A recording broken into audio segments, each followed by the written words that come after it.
there's no one else who loves me like you used to. Some days I'm not myself, there's no one I can turn to.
Wow. Hi, hey, hello, good morning, good afternoon, good evening, and thank you for joining us. Today, we premiere the global fast action multiplayer that takes place in, well, you just saw it, the Unioverse.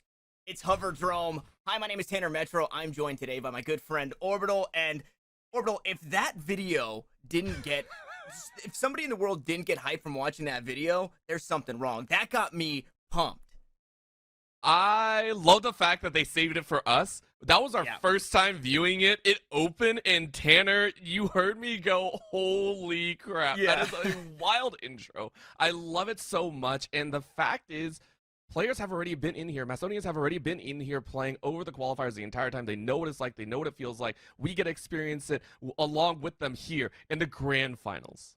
Yes, that we do. So this is our, it's our culminating event. It's been open qualifier after open qualifier to lead to today.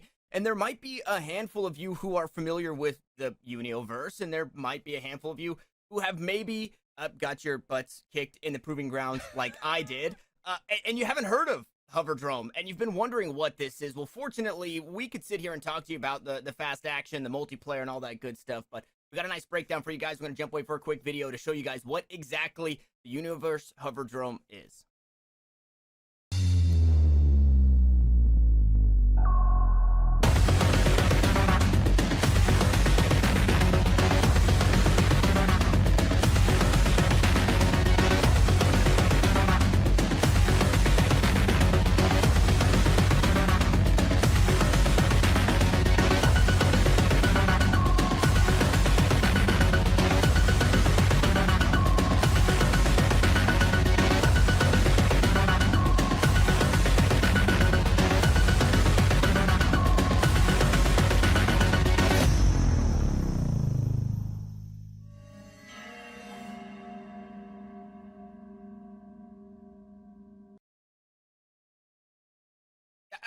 I continue to be blown away. That's our first time looking at it. It's customize your ride, build an arena. The Hoverdrome is everything that a gamer could ask for. And then that's not even talking about the gameplay, Orbital. This is going to be absolutely insane. The fact of the matter, this is still in alpha, I believe, and we are still seeing so much. And the fact that they have so much content at the beginning here and so much flexibility, I think, is going to be the main key to watch for. A lot of these players have been around for a little bit. They love playing inside the arena, and I'm very, very excited.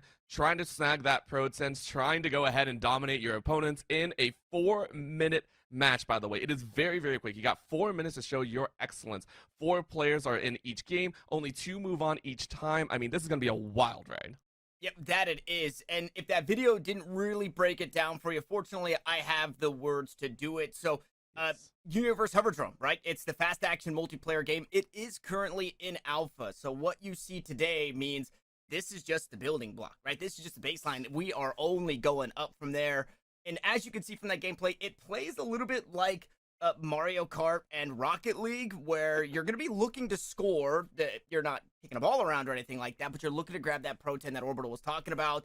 But you're also looking to destroy everybody, right? Not only destroy them in way of points, but destroy them in actual demolitions.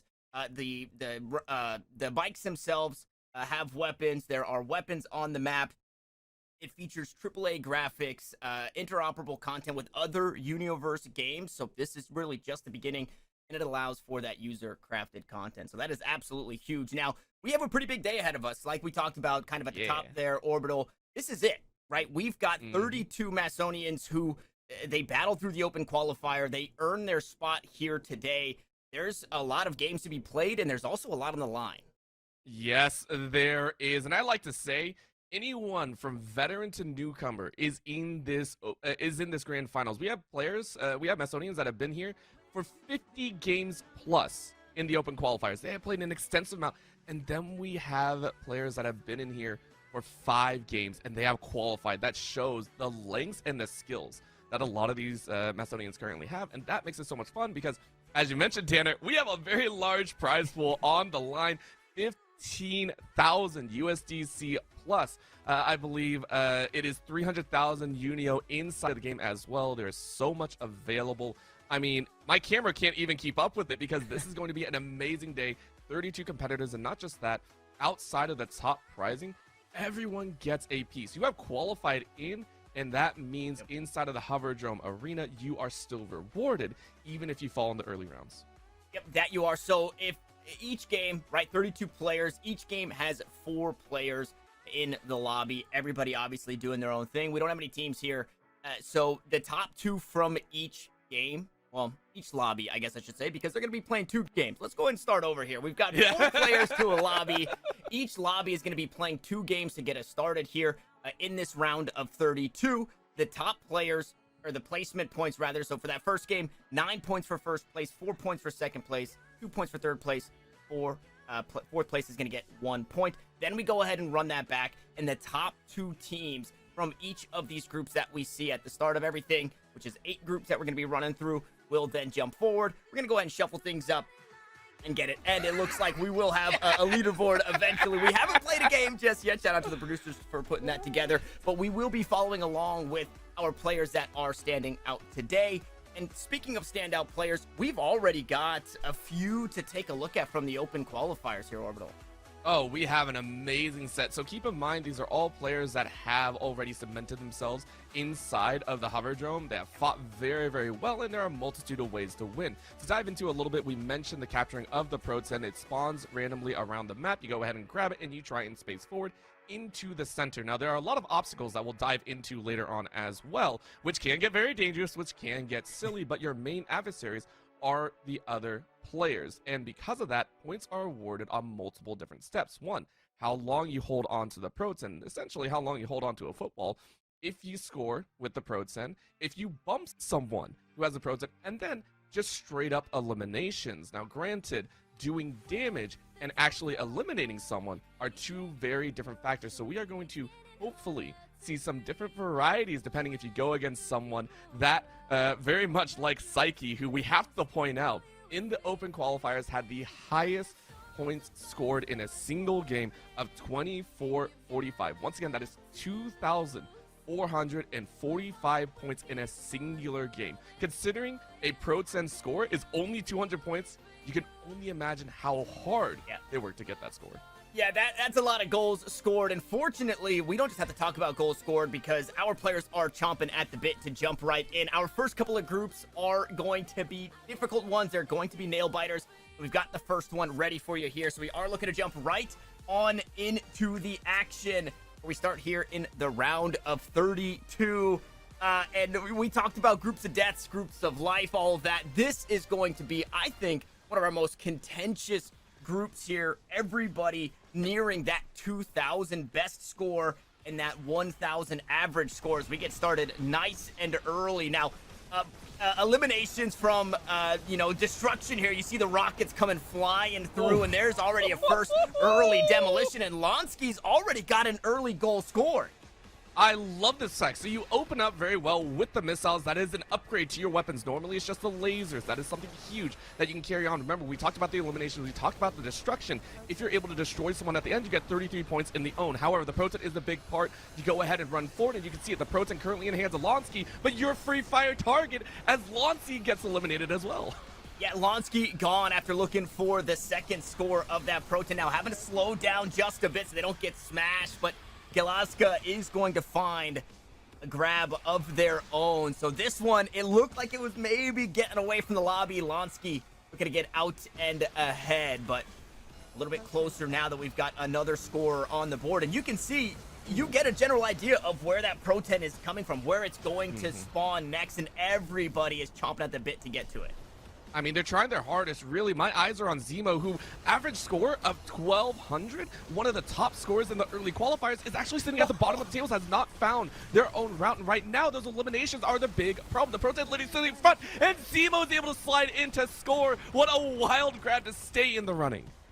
So, I mean, you spoke it into existence there, Orbital. Now, we expect Zemo to score a lot. We expect Zemo to be a strong player in this lobby, but when you're getting those quick scores, when you're not traveling with that Pro-10, you are getting hurt a little bit because you don't get that Pro-10 hold time. So we see it. Has a goal scored or has a Pro-10 scored, but still sitting there towards the bottom. Meanwhile, Shim is slowly working their way up just through demolitions alone. And it's difficult to do so. At the same time, Shim is also just trying to hang on to it. You do get 5 points per second that you hang on to the Proton, but your speed is wildly reduced, which is why we're seeing those Proton consistently be dropped by players. And Zemo is actually going to drop into the firing pits just to try and deny extra points. Lonsky is going to follow up behind as everyone pretty much is on a reset. Yeah, reset there, so when that Pro-10 falls off the map, it will reset to a random spot, so that's what Zemo was hoping for. Could get back on the board nice and healthy, and you see that Zemo's crept into that second place spot as that Pro-10 is up once more, and there it is. I mean, Zemo, here it is. They slowed down for a second, but Zemo is starting to pick it up. And the fact that you were able to slide in so well, Zemo has started to time when that hammer drops in the center. If you're able to slide in, you can basically negate the amount of time you need to hang onto the Proton, and that also denies the amount of time someone is targeting you with the Proton in hand. Very well done by Zemo. Now, 250 points in the lead. Wow, yeah, and just playing it so well. Again, just coasting into that lava there, trying to earn as many points as possible while holding that Pro-10 and then working towards the reset. So we might have seen a very early recipe for success for some of these players who find themselves in the lead and want to try and hold it. As Galaska finds another Pro-10 scored there, kind of protesting this strategy that Zemo has offered in, hey, let's just play it slow. Galaska say, no, I'm not letting that happen. No, not at all. And Zemo, another part about it is every elimination or every death that you have on your own head, you actually lose 10 points. However, if you hold the Pro-10 for 3 or 4 seconds, you actually negate that. You're earning 10 points overall. So that's, I think, why we see Zemo actually dive into the pits. You go ahead and hang on to it for just a little bit longer. This last duel for the last 10 seconds is getting wild right now. That's a stab! Galaska steals it away at the last second! The last second, no time left for another Pro-10, and Galaska gets it done. You called it out there, Orbital. What a grab at the end of the first game to steal that away. You talked about play styles. We saw a very obvious choice made from Zemo in that one to want to keep this first place spot and then play it safe. But sometimes when you play it safe, you just lose. You lose it all in not risking anything. That was such a difficult task as well, and with an average kill score of 4 across the board, it means that everyone is realizing that this is going to get very, very messy, but still, Zemo being able to slide in on that fact kept it for 1:05, 21 seconds total on the Pro-10 score, puts you in a narrow victory. It was literally just a 1 Pro-10 score difference.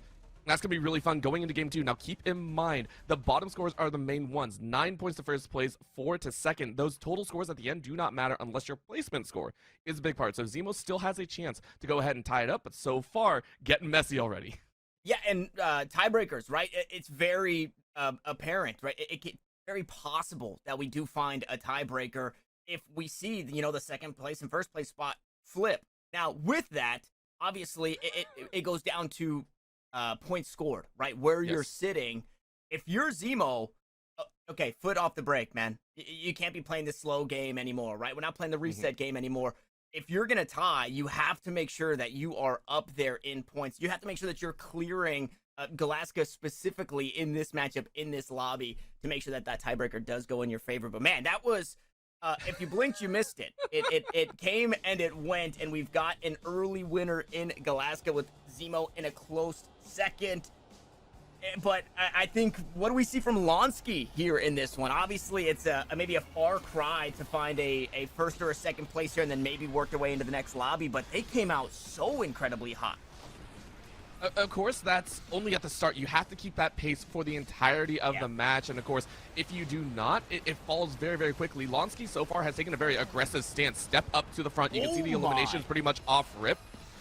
I still think that puts a target on your back, though. You create a lot of space early. This will snap at the beginning, though, will set you very far ahead. 3-1-4 at the start. And dropping the hammer at the last second, Lonsky had the timing. Yeah, 100% puts a target on your back, and this is exactly how Lonsky started in the first game. Now needs to keep it up, but I mean, this is how it started again. From game 1 to game 2, we see Lonsky out to an early start, and Zemo right behind saying, hey, I'm still the man in this lobby.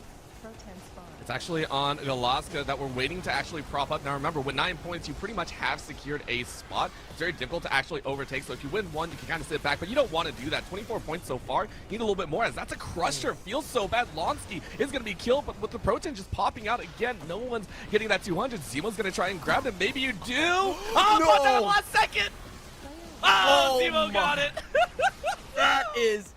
It's heartbreaking for a moment, but Zemo's able to reel it back in and find that score. If you take too much damage, whether that be from another player running into a wall or even getting destroyed, that Pro-10, it is quick to leave your side, even when you have your shield on like Zemo did just there. But as Lonsky tried to sneak on in, gets absolutely crushed, and we're still floundering right here by the goal, but it's Zemo once again. And I like the reset at the end. Remember, Zemo last time was utilizing a quick reset, just hanging on to the Proton as much as possible. But realize every time you do that, you actually leave yourself a little bit vulnerable. The opponents can actually grab the Proton and send it in. That's what got you caught last time. Instead, looking for the opportune moment, grab that Proton as much as possible. Galaska scores their first Proton of this game, but so far is still quite a bit behind Zemo. You having 9 points in that first one is maybe feeling pretty comfortable in this, but you definitely don't want to flounder in a third or fourth place no way. here.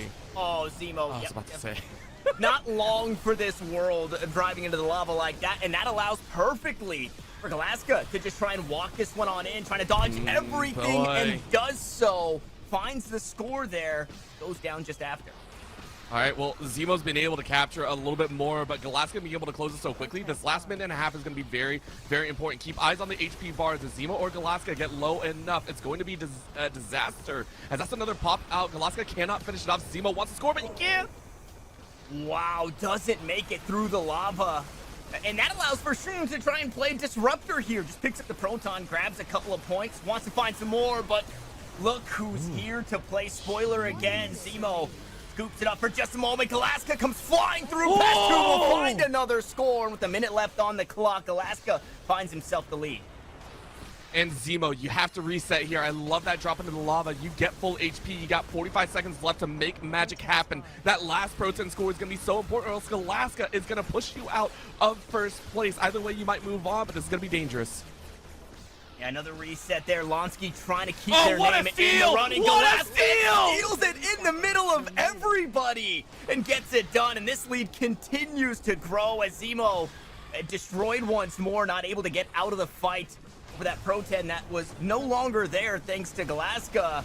And this is 50 seconds left. He does it again. Just plays the reset beautifully and coasts on into victory. That's it. That's it. Galaska with a nasty 1354. Snipes 2 at the end. We saw it out of nowhere. Fly by Zemo, Lonsky, and Shum all fighting. And we talked about strategy. We talked about the ability to identify what your mainstay win conditions are. And that time Galaska said, yo, they are fighting way too much. That Pro-10 is constantly flying. I can snipe it. Wow, and you see fighting way too much. 7 deaths, 7 destructions on Zemo. Shroom also in that boat as well. But it felt like even in the first game, Shroom was finding a lot of demolitions on both sides of the coin. And you're losing points for that. You are absolutely losing points for that. Fortunately, our first and second place spot is exactly the same as it was before, which means that this back and forth that we saw between Zemo and Galaska, it doesn't mean one or the other. Both of these players are going to be moving forward into the quarterfinals, and I'm excited to see if they get matched up again, but most importantly, who they match up against, because that was an electric start to our long day here, Orbital. We got a lot of games to play. We got so many rounds for these players to actually figure out how they want to play, and I love the adjustments. I really want to highlight that. Galaska in game 1 of that group was a little bit slower, a little bit more individualistic is the best way to put it. It very much, hey, I'm going to snipe it away, and that's why it was so close between Zemo and Galaska in that game 1. It was what, only like 30. It was a 1 Pro-10 score game, and then the second was just like, I know this is going to happen. Those adjustments we need to actually see from the other groups as well. You mentioned who are they going to face off against. There is a high possibility that both these players are actually placed in separate lobbies as well. So the individual differences, the ability to adjust, to improvise and overcome some of these situations, the strategies will shift from group to group, which I'm very excited for. Group 2 as well, one of the players that we want to watch for, Sony Vietnam, will have to do the exact same thing, try and figure out a way, because you have an average score of 1126. As we saw previously, that doesn't really matter. No, not at all. Yeah, everything that we knew about the open qualifiers, it definitely looks a little different when you start to play against that caliber. Does sound like Sony Vietnam and the rest of that lobby is getting ready to go. I do want to give shouts to Lonsky and Shun, obviously doing their part in this one and joining us for the first ever event like this. So thank you. And every lobby needs a Lonsky. Every lobby needs the player that is going to go grab that Pro-10 first and, you know, just get the jitters out of there. Hey, the first one's been scored. Lonsky walked, so Zemo and Galaska could run, right? That's how both of those games started, and you know, a nice little shake and bake to launch them to the front, as we do have our second group going. Another very scary group. You mentioned Sony Vietnam with a very high average score, one of our highest total scores, best scores ever, but Mick in this lobby is also somebody that we got to keep a close eye on as we get started. What's it gonna look like? Are we looking for demolitions? Are we looking to play it safe? It looks like, hey, we want to fight Mick first to the rockets, first to the damage.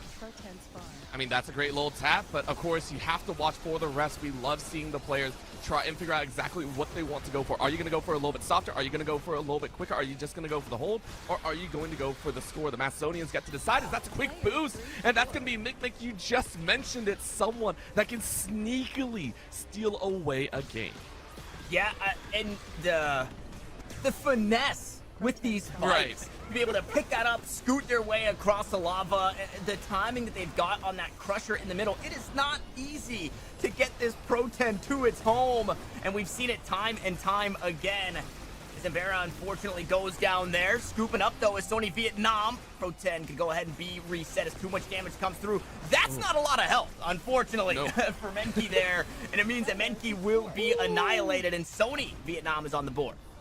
Very nicely done, and you can see how everyone's a little bit more cautious grabbing that Pro-10. It's a little bit slower value, just trying to kind of pace yourself. Make sure you grab it, make sure you're able to flood towards the center. Sony Vietnam does get eliminated, dropping 10 points there, but this is going to be the pickup here. Another elimination right as you try and grab it, so very nicely done by Mick to try and stay in the lead. And some of these Pro-10 spawn points, like right there in those cogs, when you're in the middle of those giant cogwheels, you're kind of stuck. There's a health to your left and a rocket to the right, but you have to drive to the cogwheels to get it, so you're risking your life to do it. And this is where we just see the destruction. Everybody struggling to get out of this area. Finally, we do get Sony Vietnam breaking free just a little bit, not before getting destroyed themselves. That Pro-10 to get reset. Nimbera looking to score here, but the timing with the crusher just wasn't great. It was them who gets crushed instead. Now the shield is on. Sony Vietnam is back in the mix, but the Pro-10 does not want to go home. And I actually like this call. Mick says, okay, it's too difficult. We're having difficulties trying to actually get into score. So instead, I'm going to hang on to it. Get 5 for every second I hold on. And then speed boost my way straight to the center. Dodging all the lasers. And just going to carry it. I love this call by Mick. Oh, but he eventually gets tagged. He was going towards the health. Does eventually get it, but loses the Pro 10 in the mix. And with this score, Sony would be able to creep into the lead, but gets reset once more, and Mick is right back at it. Again, just play away. It is too difficult to get to the center. It's too well guarded. And these eliminations, you can see, dragging everyone away, always to the south, southeast, now trying to the center, but it just keeps popping out. So because of that, Mick has amassed 666 points. Even with the score, you are still in the lead, but Sony Vietnam getting very close. Yeah, and a destruction there sets Sony Vietnam back 10 points. Now, something that we should have mentioned, Mick coming in as one of the highest average kills or destructions in a game in the open qualifiers, and Menki right behind Mick with 7 and 6 respectively. So we should have expected this. We should have expected a very explosive game where the game plan has to change up, like you've mentioned. Right? We can't just run it down. You can run it into the lava, but you're going to drop the protein, unfortunately. Mick's like, yo, let me have some fun here. Run straight into the lava plume, says, oh crap, that didn't really work. But because of that, you denied the protein hold for a little bit longer, and with the reset, you're actually going to push yourself up to about 800 points. With 15 seconds left, even a protein score will not do anything. Look at this glide, by the way. Mick is styling right now. I'm surprised we're not seeing a 360 come out. Now, that's so important. It does look like Mick does go down there at the end, but has done just enough to really keep that score creeping up. Any tiebreakers in this one, I mean, you have to think Mick has done enough to keep themselves separated from that thought. I want to talk about the bikes themselves. The bikes themselves have 20 shots in the lasers that recharge, and then there's the homing missiles around the map. If you're that good at juggling your vehicle through the air, it's not easy to shoot somebody in the air with those lasers. You want to have those missiles, so staying on top of the respawns on the missiles, which we do know can crush your vehicle, so be careful with that. But if you don't have them, then Mick or players like Mick can just run away with the game like that, right? Have that finesse to just fly through the air and give us that show that we saw with, I mean, it was like something out of a sci-fi fantasy, right? Lasers flying through and the cart, it's like slow motion, music playing in the background. Mick really gave us a show. I mean, it's not even just the finesse there, because yes, Mick is straight up throwing us for a sci-fi loop. It's also the fact that the ammo juggling was just as well in Mick's favor. I would like to point out, in that game alone, Mick scored a third of their points specifically from kills. 9 kills in that game alone, going far past what we had in group number 1. It was a wild statement to make. So not only do you have the finesse to juggle your hover bike inside of the air, you say, hey, no worries, you are literally eliminating people as you go around. And we mentioned very few Pro 10 scored. One goal by Mick, and yet 48 seconds held on the Pro 10. So many eliminations. This game, this next one is going to be such a different look.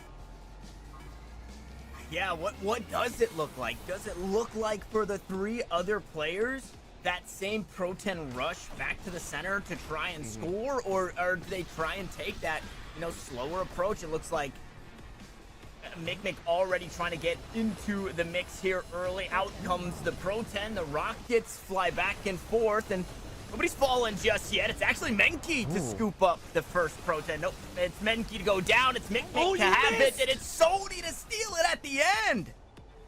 Oh, that hurts. Mick thought they were able to grab it, but instead it's passed over, and Sony Vietnam is able to sneak it away. Last time Sony Vietnam was in second place, just about 200 points behind, but that sneak gives them such a large edge. And this is that spawn orbital that we saw that was giving players a lot of trouble, but quickly getting out of the mix. It's Menki to find a goal scored there, a Pro 10 scored there. Menki was quiet in the first game, but is really trying to make a statement in the second. Okay, I don't know what you call quiet. Had 6 kills in the previous game. Maybe quiet in the scores themselves, but I would agree. Even hiding away, waiting for the perfect opportunity, trying to play it a lot more tactical this time around, I can really get behind that. Yeah, and Mick had a slower start. It seems like maybe Mick getting a little targeted here. Hasn't quite found a whole lot of value and has already been destroyed twice. Oh, and giving Menki the chance. Can you bring it all the way in? No, you cannot. Had to drop it down at the very end, and now sniped away by Sony Vietnam. But those spins, those harsh turns, sometimes work, and you miss. Oh, the goal! That could have been another one, but Sony Vietnam misses that goal line and instead gets eliminated out.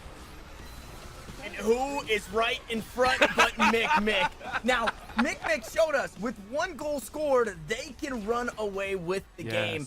That's the goal scored. Now, do they run away with this game? They're going to go ahead and top themselves off, have these missiles, can look to go right back towards those destructions that they earned so many points with in the last game, and they're going right into Imbera here.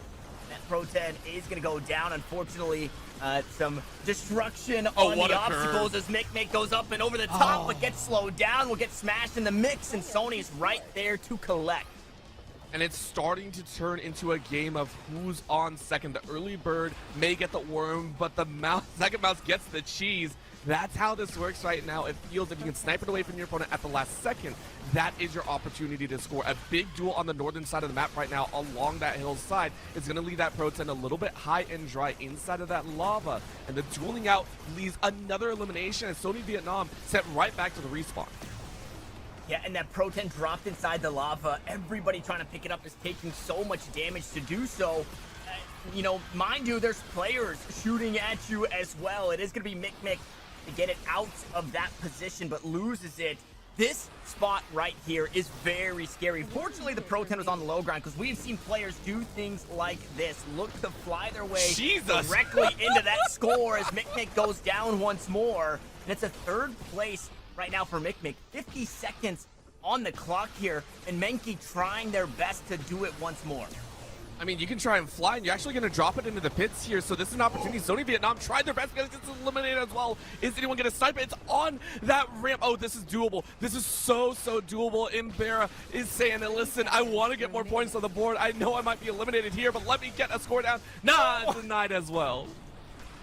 Denied as well. Oh my god! It's Mick to come through and secure. Who better than Mick finding the timing in a very scary spot? We saw all of these players flounder there for so long in the first game before Mick made a decision to get that Pro 10 out of there. This time the decision is to score, and Sony was trying to do just that, but it's Mick who collects it again.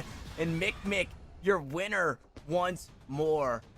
I mean, I don't know if that was any more electric than the first, but man, these games are so fast-paced, and you can see how quickly things can change because Mick was in 3rd for the majority of that game, Orbital. It was wild, and I think it goes back to the fact that even though Mick had 11 kills, by the way, outpacing the original 9, only 710 damage.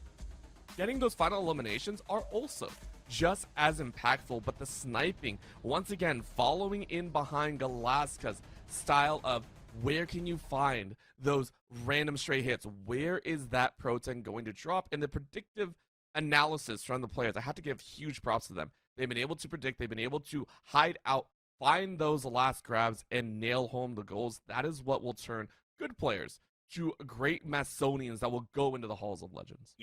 Yeah, and this, what's exciting is I'm always blown away by players in any game that can sit down for something new, right? If they've been in the Unioverse and they've worked their way through the proving grounds, this game is completely different.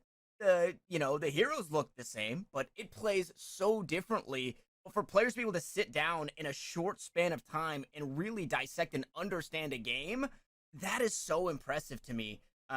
We saw it from Zemo. We see it from Mick, who Mick kind of took the Zemo strategy and really made it work in their lobby, which I think just goes to show that in some lobbies, that's going to be cool. That's going to work. But in other lobbies, when you have Menki, who's trying to drop 6 kills every game, maybe it doesn't work. It's so exciting that this is just the beginning. And we have to give a big shout out to everyone that has shown up. Keep in mind that this is the end of the qualifiers. All these players, all these Macedonians have been able to step up and won in their respective groups. However, of course, there have to be winners and losers, but to those that have been eliminated, they still have an awesome prize at the end of the day. Not only will each Macedonian earn 5,000 Unio for even stepping in and playing here in the first place. They each get to design their own rare hover bike. They are the only ones so far to be able to do this, that they will be able to create, craft, and hone their own bike. Not only that, they'll get a Unioverse, a gamer tag to everyone that has competed here today, as well as a special hero metadata award. Yeah, there's a lot. You've already got yourself kind of in the, I want to say in the money, but in the money, whether it be through prizes or through Unio or for that USDC that we see later on as we continue on the day. Now, it does sound like we are set back just a little bit. We are waiting to get these players ready for our third group. We've got 2 groups down. We've got 6 more to go, and all that will come to you right after this short break. Welcome to the Unioverse, powered by UnioCoin. A revolutionary sci-fi franchise and your ultimate platform for game creation. Players can use UnioCoin to create heroes, weapons, hoverbikes, starfighters, and more. Unioverse provides powerful user-generated content tools for players to create truly unique items and mint them on the blockchain, where they can then be used across dozens of Unioverse games. Master your skills to earn rare traits and fame, shaping your legacy with the most coveted content in gaming. Developers can stake Unio to unlock ecosystem perks, promote games, engage users with our social API, and access platform analytics. Players can stake Unio to elevate user-created levels and host epic tournaments, tapping into exclusive community rewards. Our tokenomics are designed for the long haul, fueling community engagement and robust game development for years to come. The Unioverse is an epic sci-fi franchise with heroes and villains whose stories are told in comics, and an anthology novel written by award-winning authors of science fiction and horror. It is collectively owned by its community of gamers, creators, and developers who are continuously enhancing the value of the franchise and the assets within it. Join us to create new worlds. The Unioverse saga begins now, powered by UnioCoin.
Welcome back, everybody, and thank you for sitting tight as we get these games ready for you. We're 2 groups down, 6 groups to go here for the Hoverdrome public preview tourney. This is a global sensation. We've got players from all over the place, and with 2 groups down, we see some players that are working ahead. We've got 6 more groups to go, and again, Orbital, there is a lot on the line for this first ever public preview tournament.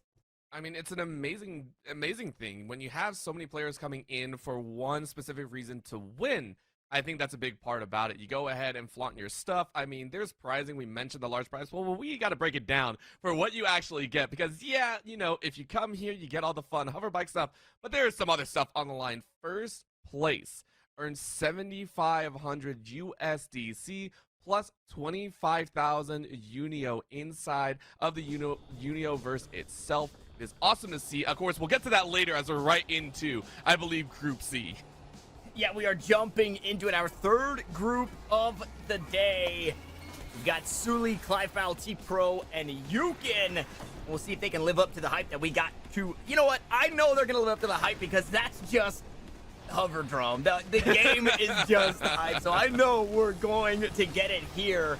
But who jumps out ahead early? First Pro 10 spawn, quick to it as Clyfal scoops it up. Unfortunately, in the lava for a bit, and that Pro 10 will find a nice little reset and go in the other direction as T-Pro, but Yukin was waiting for him. Well, T-Pro also has the largest average score, I believe, of this lobby, 998. Across a multitude of games here, so knows their way around. However, Clyfal running foul of this early matchup, getting 92 points and trying to get a score down, but got eliminated early, so now the Pro 10 just hopping in and about, but it's so close to the score that you can just slide right in, and Sully with the drift is able to score first here in this game. Yeah, Sully steals it away right at the end. Yukin was set up almost perfectly to find a score, but dropped the Pro 10 at the last second.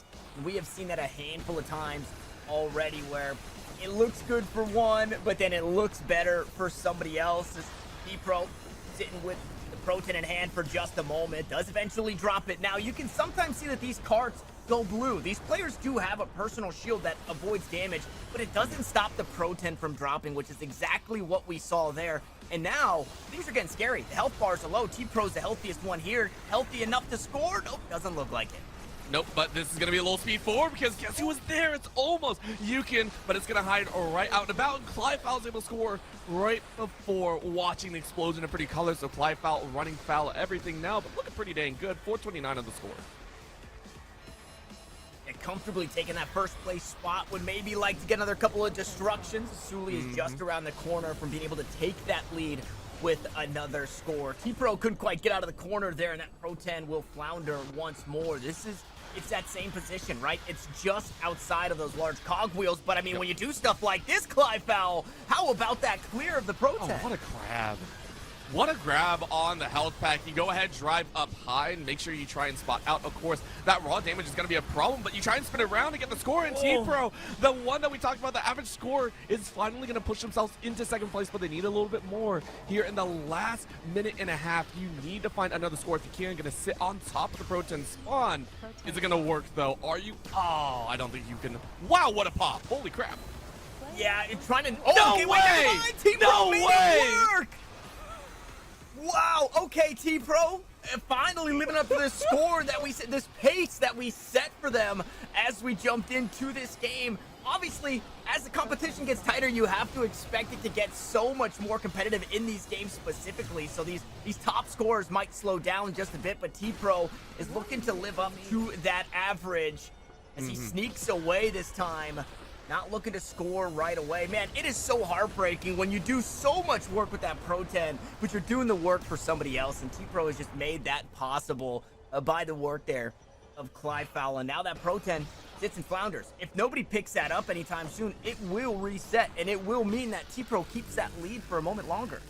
Well, of course, that's Sewell to go ahead and grab it. With the eliminations earlier on, you were almost spacing yourself out, and it was a dangerous spot, so the first one to pick it up is not going to be the one to score. Instead, you're going to try and pull your way in, but because the hammer went down, you're not able to wreck it in because of that. Sully is able to speed on into first place, 665.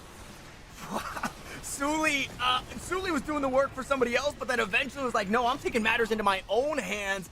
the timing worked against them. But eventually they do find a way to get that Pro-10 to its home. Oh, and the timing there, just a little bit off to snag that Pro-10 out of the sky and sail into victory there. And with that floundering, and Suli steals away the game. That was last 5 seconds. I cannot tell you enough. That was a last second elimination. Take a look at the kills on there. Suli got the last kill. That was what was bumped up. That 33 extra little damage. It just faced in perfectly. I think it was last 2 kills actually. I saw that swap and T-Pro has to be pissed off. That was wild. A very explosive game. And I mean, what do the players feel like, Orbital? I'm I'm an anxious wreck when I'm watching these players, when I'm watching Suli come flying in to try and get that Pro-10 home, and then the hammer comes down and the timing doesn't work, and then it gets crazy, but then Suli scores, and it all comes full circle. I am an anxious wreck for these players. And that was just the first game of this lobby. That was the first game of Lobby 3. Like, man, T-Pro tried what they could, slowed down a little bit there at the end, but still put up a pretty good game, and now has another one to try and live up to it. But Suli, I don't have any stats written down for Suli. And now I've got stats written in there. Suli's like that. Suli really is like that.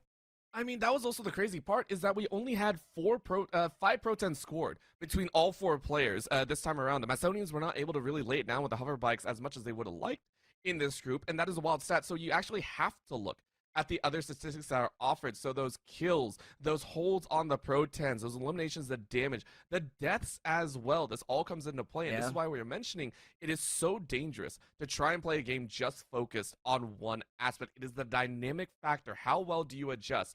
At this point, every player in this lobby has to understand you're not going to hang on to that Pro-10. I am so sorry. Right now, it is not in your favor.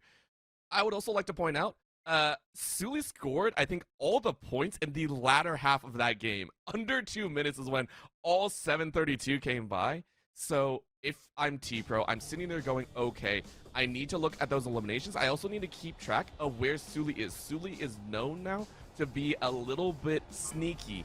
Find the eliminations on them, knock them out early before they can sneak away another game. Yeah, we had early eyes set on Clyfal there too. Had a very aggressive start. Unfortunately, things didn't go their way, so they'll maybe... Well, okay, here it is. An early aggressive start. Again, out come the upgrades there. Missiles in hand, so we'll jump away from the Pro-10 for now to try and grab those missiles, maybe look for a couple of destructions themselves. And, well, everybody is getting destroyed here as that Pro-10 falls down. T-Pro here to try and scoop it up, but misses? Oh, that hurts. So the other side of this is you do have to be a little bit smarter about how you collect. I think that was because you were trying to go on the side of the ramp. Your nose of the vehicle actually jumped a little bit too high. You weren't able to grab him. Because of that, you actually don't get as many points as you were hoping. I think Clyfal could have been within, I want to say, the 100 bounds at this point, if that didn't happen. Yeah, and I mean, when stuff like that happens, right? That bridge, look how much lava is around it. You are surely queuing yourself up for destruction.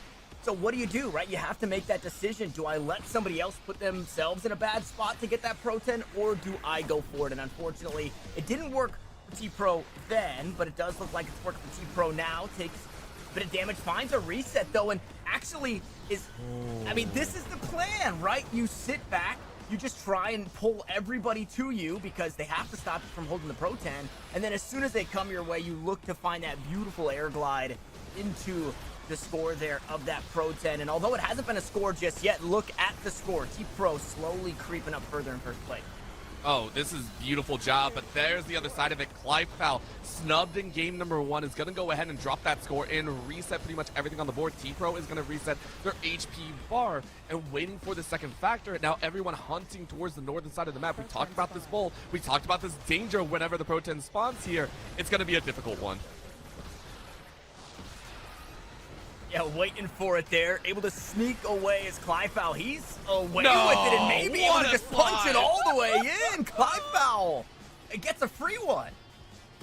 there are moments where I love watching these players because you can actually see them think, okay, when's the best time to speed forward? Because when you have the Pro 10, you are much slower. That is an active part of the game. But when you get the hard speed boost, you are solid. Clivefoul, 3 in a row on the scoreboard, says, nay, we are not playing for damage. We are not playing for kills. We're playing to get those goals.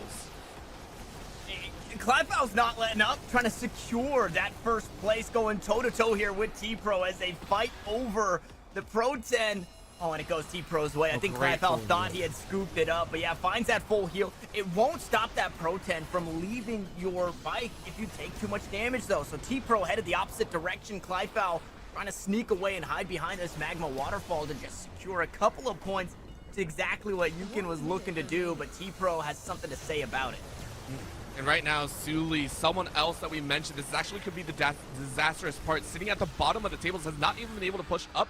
Your 9 points can be pretty much nothing at this point if you do not get at least third, I think, just to be a little bit safe. However, 40 seconds are left. You can still do some work to kind of prop up your score. You're only 6 points behind, but it's still T-Pro who is looking to lay it in. Pro 10 dropped right inside of the lava. Slide in. You can try to glide if you can, but stopped at the last second. Oh, that hurts. And the destruction because of it, and Clivefoul reaps the rewards. Clivefoul is just walking in and taking everything from everybody this game. I think that is 4 in a row. Clivefoul has essentially stolen away this game number 2. You have cemented yourself as first place, and I think you're good, but T-Pro slides in as well just to try and get their own, but I mean, wild ending here. This is by far our closest lobby yet. Yeah, the closest lobby yet where we've actually seen different winners throughout the lobby here too. Clivefoul, you saw it right there at the end, heartbreaking, was about to find another score, was about to raise this score, one of the highest scores we've seen on the day. That hammer comes down. Right, the smasher comes down, the timing just doesn't work, and T-Pro is able to punch another one in, so T-Pro secures a second place here. What does that mean for Suli, who finished first in the previous one, but third in this one? And I believe Clivefoul and Suli actually swapped places in that. So a 189-point game here in the second one. Yeah. Ooh, okay, so never mind. That was enough. It sounds like T-Pro actually going out in third place in this group. So Suli's 189 was just enough to get them over the edge there. And Clivefoul, okay, welcome on in. Hi, hey, hello. Wow. It is a very big point. So the jump, and we have to state this, first place affords you so many safe opportunities. So essentially, if you get first, there's almost no way to drop out unless, well, at least in the 2-game format that we are running in the early stages. 9 points is enough to eclipse a double second place seeding. And you really are only looking at the fact, if second place is able to get first as well, that's the big part about it. Or able to eclipse in first place and score yourself basically 18. The main thing that we have to watch for is the second places can actually sneak up when it comes to the semifinals and finals, where we actually swap to a 3-game format. That's where things are going to be a mess. But this is also the first time, I believe, one of our expected top average winners is actually out at the early stages. T-Pro had the highest average in this lobby at 998, is eliminated in the round of 32. So unfortunately, we will say goodbye there. Yeah, that is a little unfortunate. What's fun about this is we've got these groups that are randomized, and the same thing is happening going into the quarterfinals. We're having 2 players from each of these lobbies move forward into the quarterfinals. Then they're getting shuffled up again. So we're going to see it not only, again, as the competition gets tighter, the games get a little bit tighter, but we're going to see how a lot of these high point scorers fare, because we've got a handful of players who from the open qualifiers have best scores, not average scores, but best scores of 2,000 or more. And we've been pretty shy of that in our first 3 lobbies, right? So I think we're already seeing this competition. It's really sparked since we put 32 of these Macedonians into the arena in Hoverdrome, as it looks like we've got 4 more Macedonians ready to go here for our 4th group. And this one, Cloudarabi was the player that I looked at, but these are all very high-scoring, average score players, close to 900 for a handful of them. Yes, this is actually going to be quite messy between them all. This is, I believe, Clownarabi, Extends, Tatum, as well as Umbritax. So all 4 of these Macedonians ready to fire away as much as possible. And we always see this start tend to get a little bit scrappy, a couple points here and there, usually about 40 to 50, just on damage alone, plus the eliminations. Clownarabi, though, putting themselves in a great spot, but Extends sneaking away with the score in the early 45 seconds. Really nicely done to kind of secure yourself a comfortable top spot so far. Yeah, a big skirmish over that Proton there, and Extends just able to get it through. Was demoed right after scoring, but hey, the job was done at that point. Now needs to try and get back to it. Is Umbrita had that Proton for just a moment. Tatum looking to find that boost into the goal, but just can't do it, and it's the same chaos we saw moments ago. And this is when Extends ran away with it. This time it's Umbrita to do it. You've got green and blue taking the lead. Now, when you look at the other players here, you've probably got a couple of scores based off of, having that Pro 10 for moments, but you also have to assume that's how many destructions we've already seen between Clownarabi and Tato. I don't think it's going to stop anytime soon either. Like, this is going to be eliminations, it's going to be bumps, it's going to be damage, and it's just never going to end. However, that was a rough one. You talked about it, the hammer being dropped, and everyone's messing around because of that. Clownarabi says, yo, Cloud on this. Swings in for 5 points in the lead here at 2:20 in the game. A very, very small lead, but his first to the Pro 10 in the next one. Maybe finds a destruction as Umbrita look to find their way into it, but the missile power up there was enough, and that's allowed Clownarabi to run away with this, right? That 5-point lead now becomes a 40-point lead, finds a little bit of damage, and tops themselves off with that. Tatum just trying to get on the board any way possible, but it's still scoreless, but creeping ever closer to that 200-point score as running away with Extends, our first goal scorer, but cannot find another, and it's just demolition after demolition. And it hurts so much. If you actually watch the mini-map, Tatum was the one that had the Proton earlier, but whenever you have the Proton, it feels like you fly a little bit off the handles, and because of that, Extend able to grab it right before you get deleted. Because of that, you maintain your first place. It always feels you have to have a measured pace if you want that Proton, if you want to get that score. If you go a little bit too quickly, you end up burning yourself out. And Extends? Oh, do it! Oh, do it!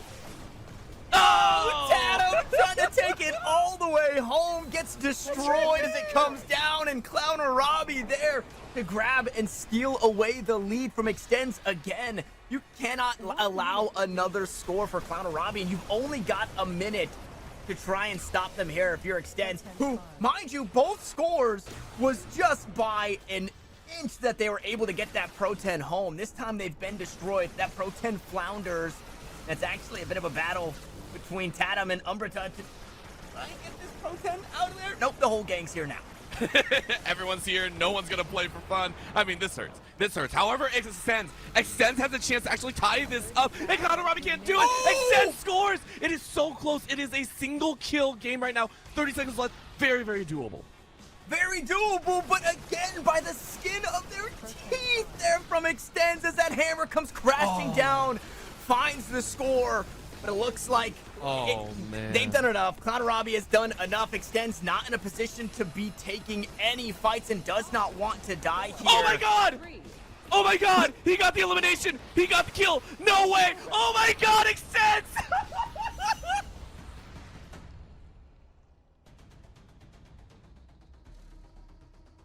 Oh my god! Extends was chasing Clownarabi. Umbrita was chasing Extends, and Extends gets the demolition. Extends has 2 demolitions, 2 kills to the 9 of Clownarabi, and one of them completely turned this game on its head because of the points for the kill and the lost points on the death there for Clownarabi. Are you kidding me?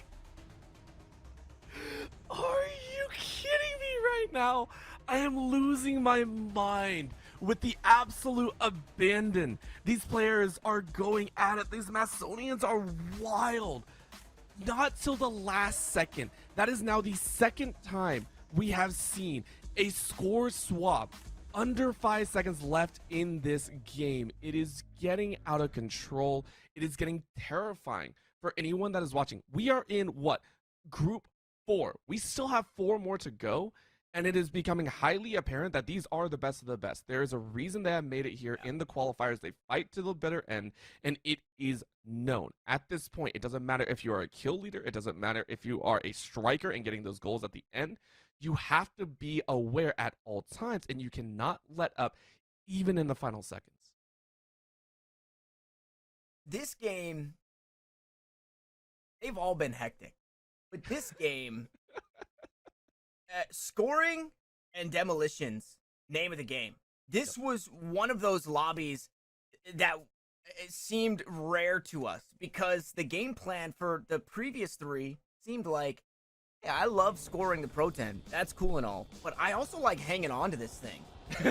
Yeah. Everybody in lobby 4 here was trying to get that Pro 10 and find the score. I want to see these players play against the other lobbies, man. I'm so excited to keep moving forward. Game 2, lobby 4, we jump back into it. Clown Robbie has something to say about that previous game, and we'll see if they can do it here.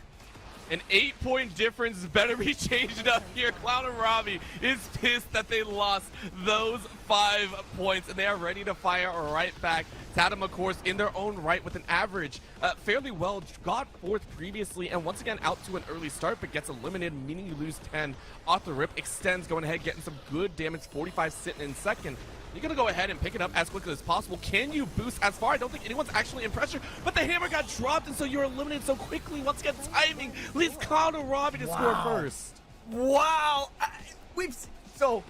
Last game was the game where Extends just barely made it through. Was either getting demoed by the other players right after scoring, or that hammer was dropping and it was getting, just got past the hammer and didn't get demoed. This time, the game says, we can't let that happen. We've got to slow this guy down, and they've done just that. Awful timing on that first score means Clown Robbie is able to net that one, and it's actually Tatum, who had a slower start to that first game, who's not in a very close second place, but is in a second place nonetheless.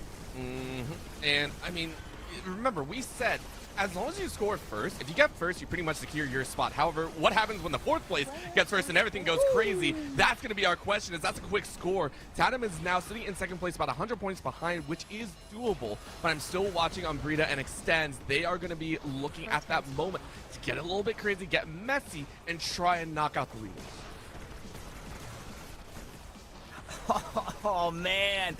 Umbrita just losing the Pro 10 there, doing half the work, and it's wow. Clown Robbie to score just like Extends did in game 1. A score and then a demo is still a score nonetheless, and that first place seeming a little bit more doable this time. I don't think Extends is going to have anything to say about this one. Oh, wow, and a triple elimination actually is going to give huge time for Umbrita to try and speed up, but you hit a wall. Oh, you boosted into a wall. That was a moment for Umbrita to try and get third. Oh, that hurts, and it's going to leak out of Robin to chase forward. Are you going to get punched out? You do. Who's picking up behind? You're not eliminated, but it's gathered up by Extends, but you did a J turn, and it's not going to work. What a crazy turn of events.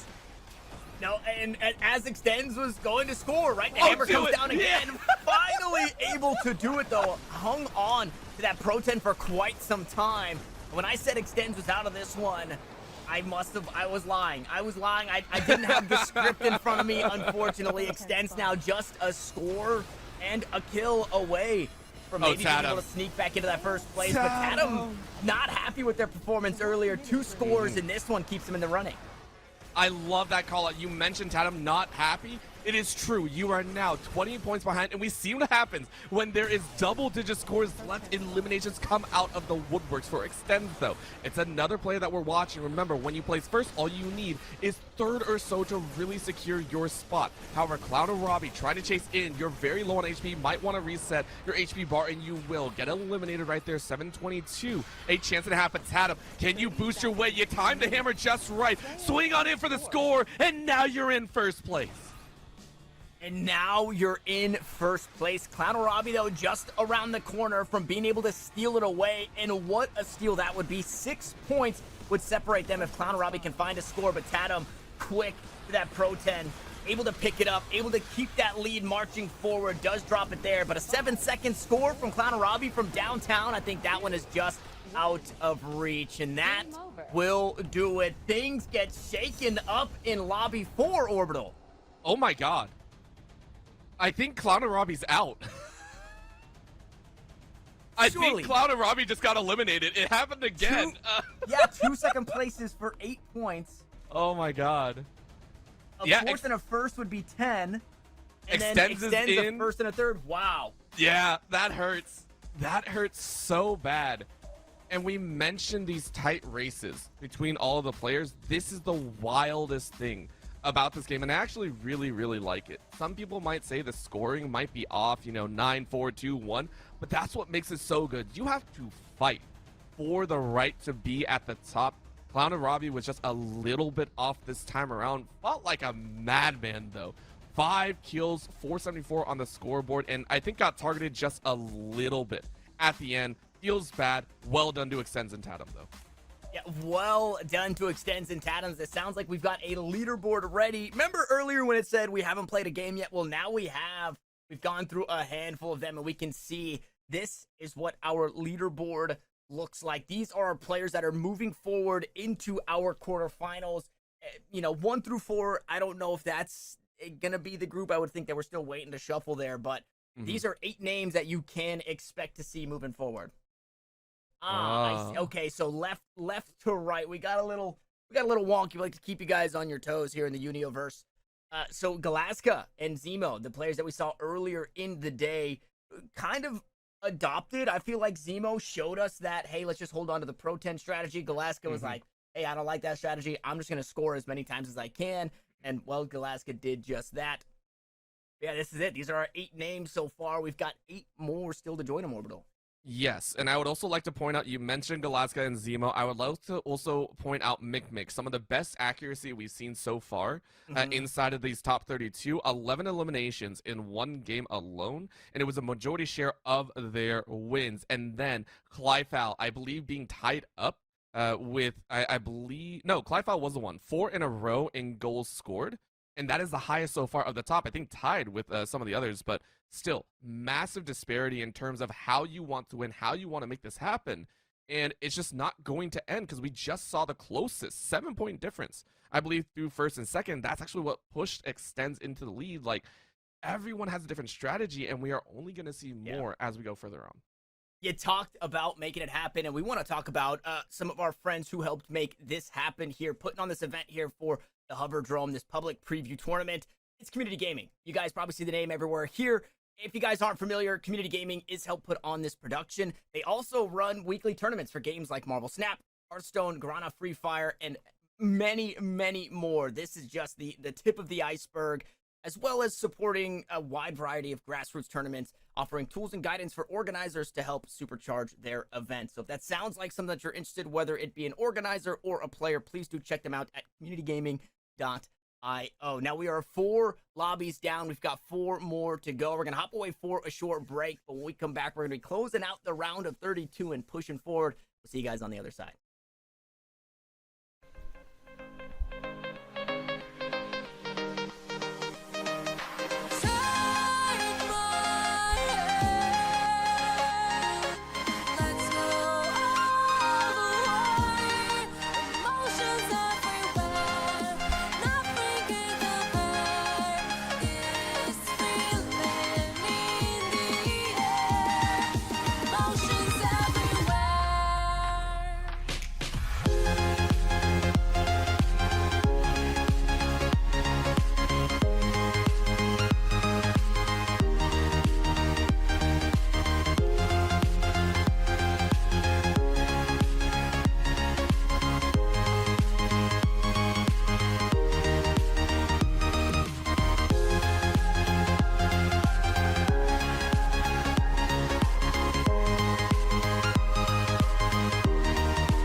after, lay me down slow. Ooh, pull me in close. Yeah, it's you I'm after. That's sweet and low. That's sweet and low.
Welcome back, Masonians, as we look to jump into the back half of our round of 32. We're 4 lobbies down. We've got 4 more to go. I am still Tanner Metro. Nothing has changed on that front, and that is still my good man, Orbital, who has been helping me keep up, Orbital, with all of the fast-paced action that we've been seeing today, man. It doesn't stop. You don't get a minute to breathe. No, my eyes, you don't see me on camera. My eyes are darting every which way because the action never stops. And normally once you get down to the final seconds, you're like, oh, we know who's going to come out in the lead. But because these lobbies have been so tight, we've seen a difference of 20 points, 5 points between a lot of these competitors. And honestly, when they fight that closely, you cannot let up until the last second. And that is what players and what Macedonians are learning here today. Yeah, I think we're seeing that settling for second definitely does not secure you anything, right? Nope. So you have to be hungry. You have to be taking risks. This is definitely a game where, you know, risk versus reward. And then, you know, with a sprinkle of timing, because sometimes you make the risk and then the hammer's down and you don't get the score. Or the hammer comes down and you get crushed and you get demoed and all that good stuff. But we've got another group for you here. We've got Group 5, who again is very evenly spaced out. A couple of average scorers who are averaging 700, 800. So this one should be another tight one as that first Pro 10 is out. Doesn't look like it got scooped up. I think maybe Black Coyote thought they grabbed it, but they hadn't, and now it's just floundering a little bit. Leash able to grab the lead early in this one, but a demolition soon in their future. I feel the same for everybody. Hash Panda, not long for this world, drives to the lava. Oh, a beautiful reset, though. Grab the health pack. It was awfully placed, but you're kind of stuck. So that was an unfortunate moment. You didn't actually have the boost, and trying to get uphill with the Proton actually slows you down immensely. If you don't have the boost to follow up, it just, you kind of stuck. So you're able to gather a few points, but this is the speed that you want. Straight to the center. Lake Jesus, pray to the heavens here. Walk across the water as you score first in this game. Yeah, Lake Jesus able to run away with that one. We saw the missiles come flying in. I think it was Hash Panda who was trying to make sure that that Proton didn't find its home, but Lake Jesus will do it again. At this point, it is an ocean of talent here. You are up about 300 points, which, granted, if you're able to keep the pace, can score us well into the thousands, but however, you have to slow down. You're waiting for a chance that the Proton is very far off in the southern corner. You know it's going to head towards the center anyway, so you're just going to kind of slide in and wait. Look at the charge, though, straight to the middle, bouncing Leash straight to the sky. Yeah, Leash early to that Proton, but doesn't hold on to it for too long. Will step into the lava there to try and grab some more points, but meets their demise, unfortunately. Black Coyote now tried to get an early start, floundered just a little bit, and had a really slow start to this one. Will sneak away, reset. Proton also gonna find a reset there, and that now in the hands of Lake Jesus, who inched closer to a third goal, but will be stopped. And Black Coyote trying to make good on their promise, but they lose the Proton the last second. Oh, who's gonna pick it up? Someone's gotta pick it up. This is a bully moment as well as they all get smashed. Oh, who's gonna grab it? Who's gonna respawn first and be able to grab it? It is Leash. I was wondering, that messy bullying in the center really benefits the first person that dropped Leash, now in third place. Yeah, absolutely huge there. A couple of players getting demoed by the hammer as they try to punch the Proton in, and Leash there to reap the rewards of all the destruction. Black Coyote tries to do it again, but on that missiles. straightaway just gets slowed down. Will sacrifice themselves, though, to go down with Leash, and that means Lake Jesus doesn't have the Proton. Instead, it's Hash Panda who scoops up that second place and is inching closer and closer to first. Well, keep in mind, Lake Jesus was also able to snipe those last two kills as well, so even though we do see Hash Panda be able to score, those kills are actually benefiting Lake Jesus so much. These extra duels are giving you the extra 33, 66 that you would like. But I do agree, you have to watch for the heavy point, as that's going to be a death with the boost of the 33. Hash Panda is now in the lead with 666, the arch nemesis of Lake Jesus. Yeah, and it's just keeping this one away, does not want to allow for another score. If Lake Jesus picks up that Proton and is able to find it. Ooh. Oh, this is spicy. I'm wondering what's happening right now. I'm looking at Hash Panda just stuck in the corner, just denying the opportunity. Oh, man. Yeah, this is everything. Not only is this everything that they needed to do, even if Lake Jesus was now to score, because of Hash Panda holding on to that Proton, it has done just enough to creep over that 200-point threshold. A couple of demolitions come through there at the end, but that's not separating first or second. Hash Panda, a little quieter, right? It's just being sneaky about their entrance into this game. They allow Lake Jesus to take some of that heat, and then is eventually able to run away with the game. I want to say, essentially, almost unscathed. Look at that, lost lives, only 2 deaths for Hash Panda. That's huge.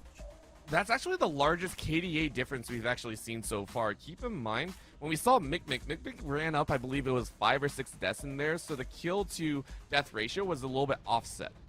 This time around, this is 11-2. It is a wild score to have. Hash Panda, really nice on the snipes at the very end. Very clean game, tying for top amount of eliminations. I don't think that's going to stop anytime soon. We saw them get into the flow, I would say approximately a minute in, and it was a very clean movement into the lead from there. Yeah, and then playing very smart. Again, it can be a little scary, but just playing on the outside, especially, there's like 2 positions I feel. One is on the ramp just beyond the big cogwheels, the large cogwheels, where the Proton can spawn. And we've seen players not only want to just hang out there because it's kind of far away from everything, you're given a little bit of cover because of the way that the ramp is built, but also if anybody comes your way, you can really just air dribble yourself all the way into score. And then we see there's that cliff that's just on the outside of the goal there for I guess I keep calling it the home for the Pro 10, but that's where the Pro 10 wants to go, right? It wants to go home. We all want to go home. So those two spots are really good spots to just kind of hang back, have that Pro 10 sitting on you, and once somebody starts pushing your way, this isn't a team game, right? So you're forcing one person to say, okay, I'm going to be the guy. I know this isn't going to work. I know that when I drive up there, he's just going to go ahead and take off, but somebody has to force him to do it. So you're really kind of forcing the lobby to make decisions that they shouldn't have to make because they're not a team.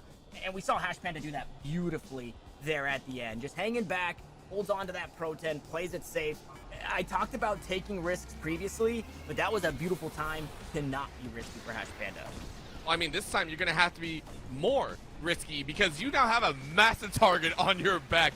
Least deaths in one game, but most kills to boot means that everyone is watching you. You will not have a moment to breathe. Your yellow name tag will be on your death screen as well. Quick snag back by Black Coyote, who gets eliminated so quickly, and Leash is able to benefit. 45 off rip. Black Coyote is able to snag a 33 plus some damage. That's going to be a really nice start, but a pop out just in time, not able to collect Lake Jesus. We'll have it on time, and Black Coyote snipes score number 1. Wow, okay, Black Coyote. Black Coyote, I mean, so eager to just do the darn thing, but was not allowed to do it at all in that previous game. It really was the Hash Panda and Lake Jesus show, and now we're seeing Black Panda go at it again. Unfortunately, the Pro 10 wasn't grabbed there. Leash had a good start to game number 1, looking to match that same start here in game number 2, but it's Lake Jesus in all of the chaos to walk away from it. That's a really, really nice piece to grab up. However, the reset is, I think, very, very important. Go ahead, let yourself get eliminated, hopefully by the lava. Don't give the kill over, but Hash Panda is able to grab those 33. Now you're ready with a full HP bar to fight for the next. Black Coyote, though, on a pretty good rampage, and it gets a little bit of a sweet bounce, but hits the top ceiling of the machinery. You just barely get out, but you don't get the score, and instead you're smashed down. So, like, Jesus tries to score, you're on just a little bit of HP, but you're eliminated as well, so it's a pickup up 2, and Leash is able to bounce back in the scuffle. You're able to pop out with that score. And we are not far apart in any which direction from first place to last place. One score is really what separates everybody here and somebody from taking that next spot, as Leash looked to have good vision on a score there, but fumbles the Pro 10 right before scoring. And Lake Jesus, that is Lake Jesus' calling card, is finding that Pro 10 in these scrambles and finding a way to punch them home. I mean, when you're Jesus, you got to respawn pretty dang well and keep yourself in the lead. I mean, so far in our 9 games, 4 of them have had a winner with a negative KD. And like Jesus is like, yo, death ain't going to stop me. Let me go ahead and show up here. 8:30 on the scoreboard, and I don't think it's going to end anytime soon. No, and that lead that I talked about, or the score, the separation from first to last, yeah, that is dead and gone. Hash Panda has to do a whole lot here. And he is looking to take that fight to Lake Jesus, able to find that fumble on the Pro 10, and Black Coyote, again, just good initiative, bad judgment. Black Coyote has tried so hard, but something just goes wrong every single time. And just when I said Hash Panda was out of it, there's a minute left, and they just punched in another goal. I mean, this is a very big deal because Hash Panda, if you go ahead and punch up, you will have basically cemented this a game over. Keep in mind, Lake Jesus in second place last time can get a little bit dangerous. Black Coyote tries to score but is unable to, and you're eliminated once again, which leads Hash Panda to get another score. You're now only 73 points, 76 points behind Lake Jesus. 30 seconds remaining. Black Coyote, I feel for you, man. I am so sorry that this game is going this way. That's not the story that we should be talking about. We should be talking about this skirmish where Lake Jesus is on the wrong side of it. Leash able to get that Pro-10 out of there. Lake Jesus looking to scoop it up, but inside the lava, the health was too low. And Hash Panda has done it again with eliminations, Orbital. It's just overwhelming. And it's going to be game over as well. Like, Jesus, you're not going to be able to score. That'll be Hash Panda to take it. Not only that, setting a new record, the first time here in the round of 32 that a singular player has gotten first in both games. Still a very low amount of deaths, right? 2 in the last one, 3 in this one. So Hash Panda playing very, very safe. 14 kills. 14. Hash Panda at a certain point in this game was starting to play goalkeeper almost, and was understanding that I hate Black Coyote. I'm so sorry that this happened to you every single time, but it was a breakaway, but it was bad timing. It was a breakaway, but you just missed the Pro-10. Black Coyote, again, good initiative, bad judgment. It's like so eager to do the darn thing, but it just wasn't as polished. It was like the Mona Lisa, but with eyebrows. And you need to just get rid of the eyebrows, and then you've got the Mona Lisa. But with the eyebrows, you just have a painting of a lady. Man, I felt so bad, but you saw the goalkeeping there from Hash Panda at the end, understanding, hey, the Pro-10 has to come this way. And a lot of the time, it was Black Coyote almost delivering that, where you hope to get that breakaway. You hope to dodge the missiles or the lasers enough to be able to score, but it wasn't happening for Black Panda. And because of that, Hash Panda, Black Coyote, and Hash... No more animal names. No more animal names. Black Coyote couldn't get it done. Hash Panda could. That's the TLDR. Yes, it is. And a huge part as well, we're starting to see those kills ramp up, but I think one of the things that you do have to watch for, especially if you're going to be that front runner for the Pro-10, you really have to have your boost on lock. The best option is actually get behind the Pro-10 as easily as possible, and then boost your way into the Pro-10, jump into the center. That's actually what you need to do. So Black Coyote, like you mentioned, had the opportunity to do so, but was a little bit slow off the start. And remember, once you pick up the Pro-10, your speed is drastically reduced. That was what we saw Galaska, I believe, do in the earlier groups, and that is what we need to see players start doing before. However, I would also like to point out, those were sneaky kills by Hash Panda. Only 589 in the damage score, so a majority share of those kills were sniped at the very end. We are starting to see that ammo stocking, that ammo reloading factor come into play that you mentioned earlier, Tanner, and it's going to play a pivotal role, I think, when it comes to the quarterfinal. Yeah, starting to play those resets on the missiles and then look to find, 14 kills to get you that many points.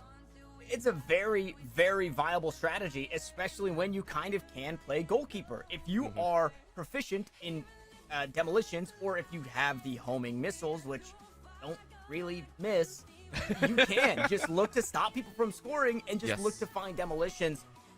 I would almost want to see a singular cam of how Hash Panda was playing that game, because as impressive as 14 kills is, which is very impressive, I think that beats the highest kills we had from all of the open qualifiers coming into this. I would love to see how Hash Panda survived, right? How was Hash Panda playing? It really felt like a sniper on the outside, right? To have 14 kills but only 3 deaths, that feels so lopsided.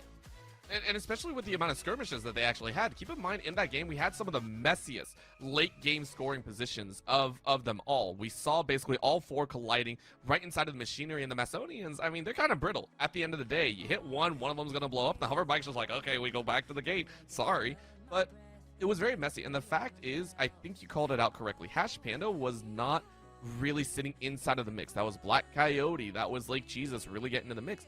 And you sit on the outskirts and you just kind of glide your way to a victory. As you said, very viable strategy, but only if you recognize that the opponents are messy as well. So in this next group 6, we are going to sit here and watch. Are players going to get messy? Are they going to get in the mix? Or are they going to play a stock standard race for the Pro-10? Which gameplay do we see? I do want to give shouts out to Leash in that last one. a Lonsky-esque performance. You know, Leosh walked, so they could run. As we've got some early demolitions here in this one. Song Yang, one of our players from the open qualifiers who put up big numbers, is out to an early lead because of those eliminations. Now some Pro 10 time as well, but Hoverdrome is not giving this one up. The health bar is low, so is forced to back away. That Pro 10 still not quite finding a home. Eventually will be Hoverdrome on that very low HP, just taking it to the outskirts. Just try and position yourself there and hang on to it as much as possible. However, with the early kills, it's going to be a little bit of difference. Look at the spin, by the way. I want you to keep eyes on how quickly some of these players spin around. The Macedonians' control over the hover bike is very, very important. Can you spin? Can you grab the kills? Can you drop that Proton inside? And Hoverdrome says, yes, I can, and I will show it to you right now. Goes ahead, heals up, 340 on the scoreboard.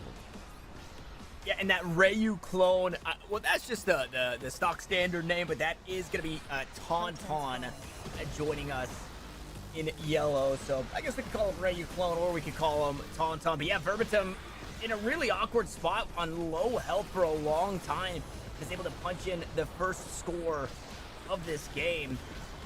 And unfortunately goes down again, so that's -10 for Hoverdrome. Is in the hands of Tauntaun. Here is Pro 10, but it's only for a moment as he takes collateral, or collateral, not collateral, he takes critical, there it is, that's what I was looking for. Yep. Critical damage, and is forced to give that one up, which means Song Yang now in control.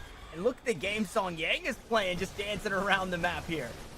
I would also like to point out, I believe this is the lowest scoring half we've seen so far. Only 370, 380. We've actually seen about 400 to 450 early on in a lot of these games. This is actually the closest that we've had as well. Everyone within about 100 to 150 of each other. We're still waiting for that big breakaway moment of the top half and the lower half. It feels like three of these players have this truth of like, hey, we understand how to play this game and we're not going to score, and Hoverdrome is the outlier. Finally, we get a little break from that as Tauntaun was looking to get that Pro 10 home, but does eventually go down. Song Yang just on the outside, fumbles as well, and Hoverdrome's gonna be the one able to score with 1 HP in a dream. Will go for the reset on the outside. Will keep that lead growing to just shy of 300 over Song Yang in second. I love the fact that for Hoverdrome, playing 34 games of the Open Qualifiers, really showing their stuff here. One of the more experienced of the Open Qualifier members, really giving it their all to try and put everyone else in the ground. Make sure you secure that first place in Game 1. That way in Game 2, you can breathe a little bit more. Song Yang stuck on the barrier. We mentioned this before. If you get dropped inside of those pits, it leaves you very, very vulnerable. Those edges are not kind to the hover bike, and you have to be aware of that space. And can you get up? Will you or will you not? And this is one of those positions where you can hang on to this Pro 10 for quite some time. Yeah, that's some tech that we have yet to see. Unfortunately, it doesn't quite work in their favor. It just means a bit more Pro 10 time. Tauntaun looking to punch it home, gets nearly there. Unfortunately, falls short, and who has collected on the outside? Hoverdrome able to get it off the reset deep. Oh, I love this. Just playing the slow game. I'm already in the lead, but no one else will come close. Just over one of our lowest, I think actually our lowest scoring so far. Only 667 on the scoreboard. But remember, all you got to do is beat the other three. Well done to Hoverdrome for taking a Game 1. Yeah, playing that one just as we'd expect, but a different taste to it, right? Not necessarily playing to survive and hold on to the Pro 10, but basically saying, I'm okay to sit in this lava. It's going to destroy my vehicle, sure, but it's not going to do it fast enough. It's not going to do it like jumping off the edge with the Pro 10 and immediately resetting the Pro 10. I think that's the big thing there is when you put it in this corner, after a certain amount of time, if nobody touches that Pro 10, it's going to reset. But maybe somebody challenges that. Maybe somebody doesn't. It's not going to be an immediate reset like as if it fell off the map. You have to wait for it to reset. So I like that. That's a different look at playing that slow game that Hoverdrome just gave us. The scary thing is I'm not sure how often you can get away with it. An identification factor is if you're going to go hide, it has to be when you get an early lead. I don't know how often you're going to be able to grab that lead. And considering that you played at a very, very slow pace, I think one of the lowest scoring as well, that's the scary part. It's a good strategy. I 100% agree. It's a very good strategy to hang on to, but it is an extremely technical one. as well. It requires finite control. It requires that you know the map by heart, where you are and how much boost you have left.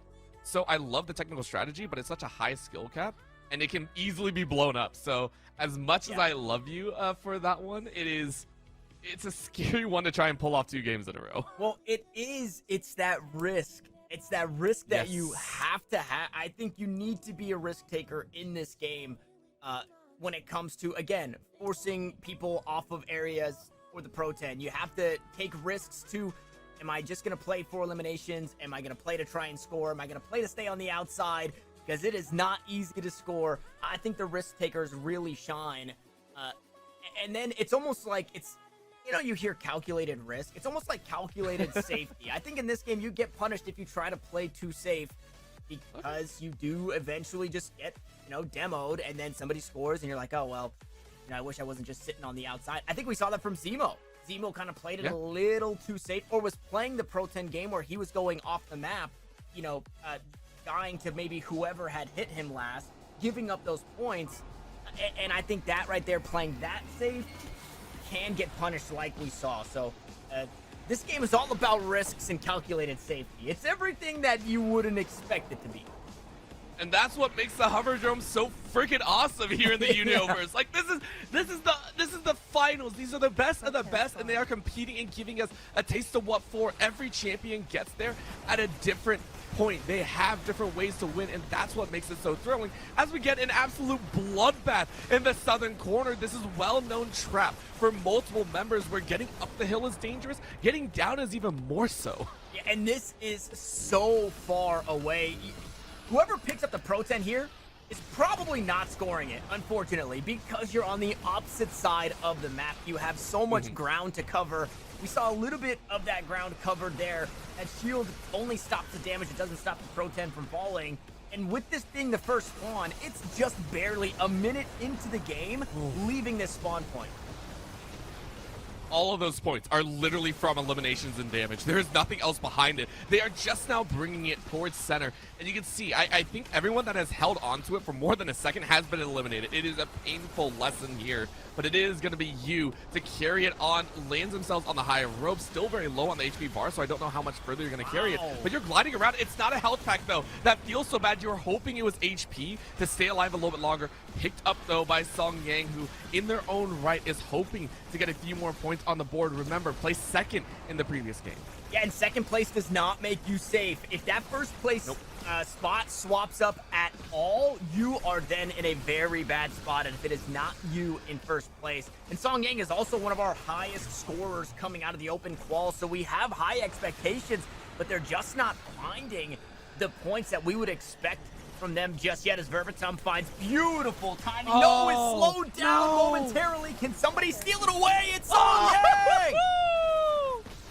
We talked about timing. It's all about timing, and that was a bit too early on the jump, Verbatim, and so you will stay in last place. Song Yang eliminated, but you got the job done. And with 1:45 left, there's plenty of time to make action happen. What a swap, though. You still in turn, able to make something work. Got the shield up just in time, but instead only got about 20 more points on the board before burning in that lava.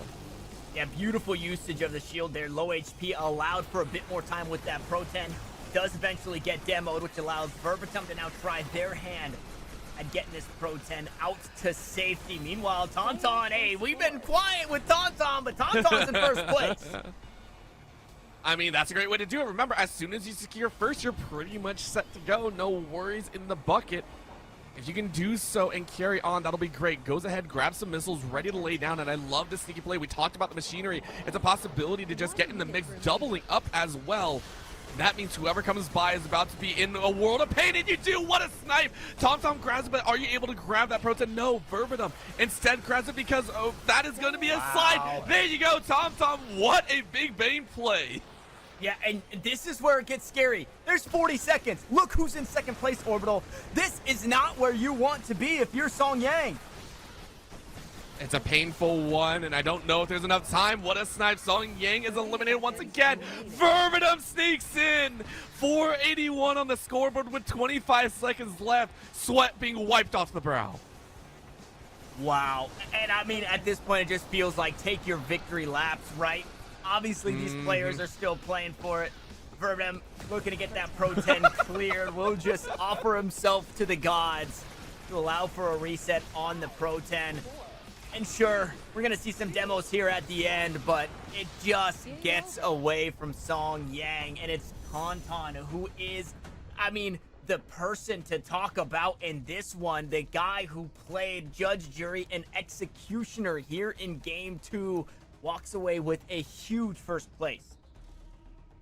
Very well done, Peace. Remember, third place last time, it went 9 kills. This time around, we also have some of our highest damage this time around. Song Yang at 715 only got 5 kills, 620 on the side of Tauntaun. These are vast differences. We're starting to mention these game shifts. Where do the points come in on? This is by far one of our scrappier moments to be had, and I really did enjoy it. And this was a good one.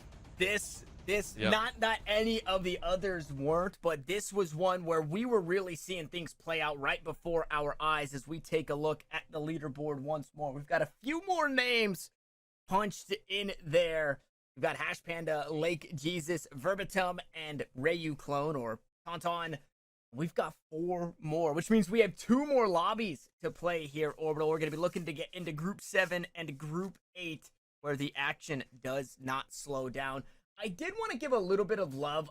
We talked about this game being global, and we could talk about this game being global, but what does that really mean? Well, that means that everybody everywhere can get involved, and we've got people from all over the places, Orbital, from a handful of states. I think for me, being in the States, I think of Alaska as like, wow, that's not a place where people live. We've got a player from Alaska in here, but we've also got players from Vietnam, the Philippines, China, Brazil, Ukraine, France, Texas, which is not a country, but it's big enough to be one, I think. We've got players from all over the place. It's awesome. I mean, we got the eastern regions as well, and we got people that have, quite honestly, hey, this might be the first tournament. I saw someone saying, hey, this is my first tournament ever that they're going to get to play in, or like, you know, the open qualifiers plus this finals. And it's awesome to see that it not only draws people from all walks of life, but also from all experiences as well. Not just from the number of games played, but just the fact that you are sitting down and saying, hey, I want to give this a try. And it's only going to grow from here. I would like to point out that with that wealth of talent in an international scale, we're also going to have vastly different maps later on. We're staying on the stock standard here today, but you saw in the intermission a showing of the map builders coming out. We are going to see crazy map builds later on that might be showcased in future tournaments, and you need to have all of these unique players to get unique ideas as we're headed into Group G. Yep, doing it once more, the 7th letter of the alphabet. That letter G, Lobby 7, we jump into it. Vice, Aegon, the Conqueror, Rush, and Senior Tai, who Aegon is, I believe, highest kill coming into this one. So somebody to keep your eye on, as we'll have to wait as they reset, because they've been taken out early in this one by Senior Tai. And Rush, okay with the Rush goal here under 30 seconds. Might as well. Hey, keep with the name, get silly, and have a blast here. It is a very quick snap goal. I don't think that was our fastest one yet, but it felt like it, considering what we've seen in the previous rounds. And I love these spins. Keep in mind, I am very much a fan of very finesse, or very finite, or not finite, just very impeccable decision-making on a certain player's side. I want to see that control over your hover bike. And there is Rush again. I don't know what you're doing, but Rush is doing it to a very clean exception. Yeah, Rush scores the first one very easily, very early in this, and then is able to collect the mistake of Senior Tai, who just lost the Pro 10 there just before scoring. So sometimes, like you said, the early bird doesn't always, it's the worm, and there's a couple of rats and some cheese, and somebody's gonna get that cheese. It's not Vice. Yeah, Vice unfortunately is in a vice, stuck in the double digits right now. Same with Senior though. No. And Rush, what are you doing? You are gonna tie Kleifel for the best number of snipes of all. Yeah, nose grind that. You deserve a little bit of showboating. Yeah, and this is what you need. On top of your risk versus reward, you gotta have confidence in this one. You gotta believe in it. And Rush believes in themselves. 3 scores already early in this Oh! one. Almost another, but he was just a stretch away from this home, and that Pro-10 will Very eventually nice. find it. It's Aegon to get it done there. So claiming second place out of all of the demolition bloodbath that there was is Aegon, but Rush still pretty comfortably in the lead. 10 spawn. I mean, when you have a 708 lead right now and you know you're going to be stacking up either time with a Pro-10 or just damage and kills, I think you're pretty comfortable to say you'll at least get second. Now, granted, we've seen that second really doesn't matter at some points. It's just like, hey, I want to get first. But Rush is now going to be targeted very heavily, which is going to allow the likes of Vice, Senior, and Aegon to kind of close that gap over the next minute and a half. Yeah, Vice finds a score, but it's just hovering on low HP for a little too long. Will eventually get collected as another Pro-10 comes flying out. 1:20 on the clock, and it's Aegon with a Rush score of their own. Okay. Okay, Aegon, we see you gliding around this southeastern border and just waiting for that Pro-10 to drop. It is going to be picked up on the side of Rush, who is not really being contested, but now you drive your way in. No way! No way, Rush! What a glide!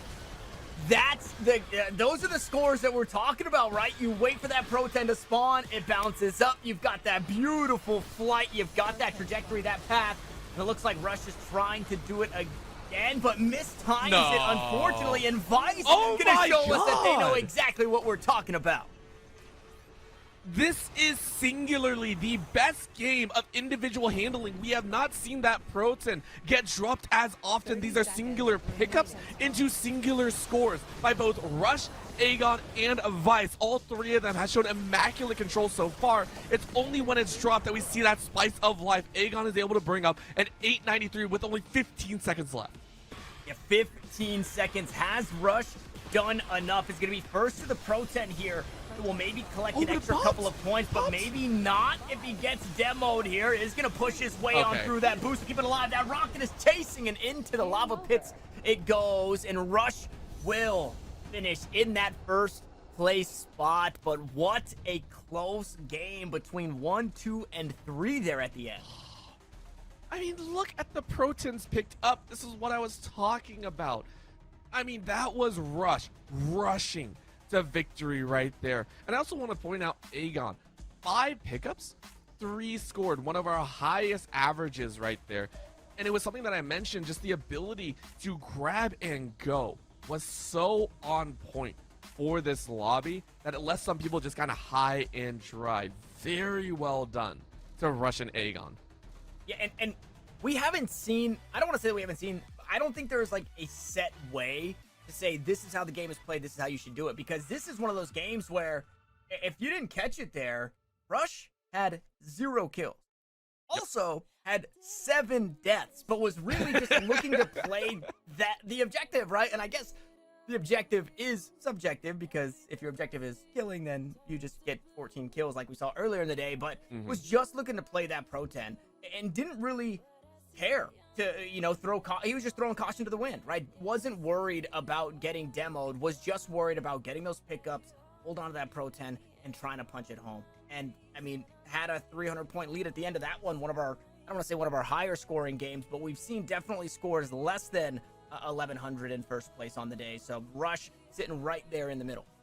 I mean, that's not even a part of it. Keep in mind, a lot of those scores are a compound of about 3 different factors, right?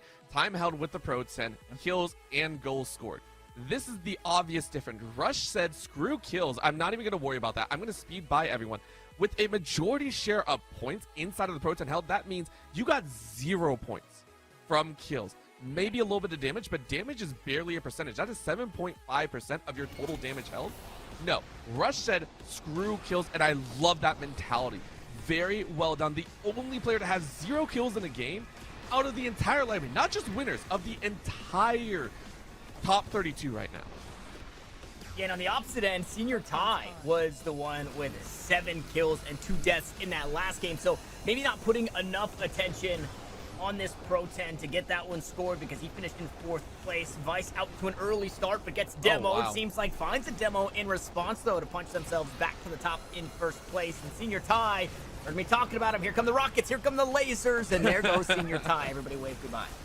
It feels so bad. Not only that, Vice, I think, has a little bit of the number of Rush got an early kill, and it's just free fire. This is accuracy beyond accuracy's sake. And this is actually where we're starting to see those specialists actually have some trouble.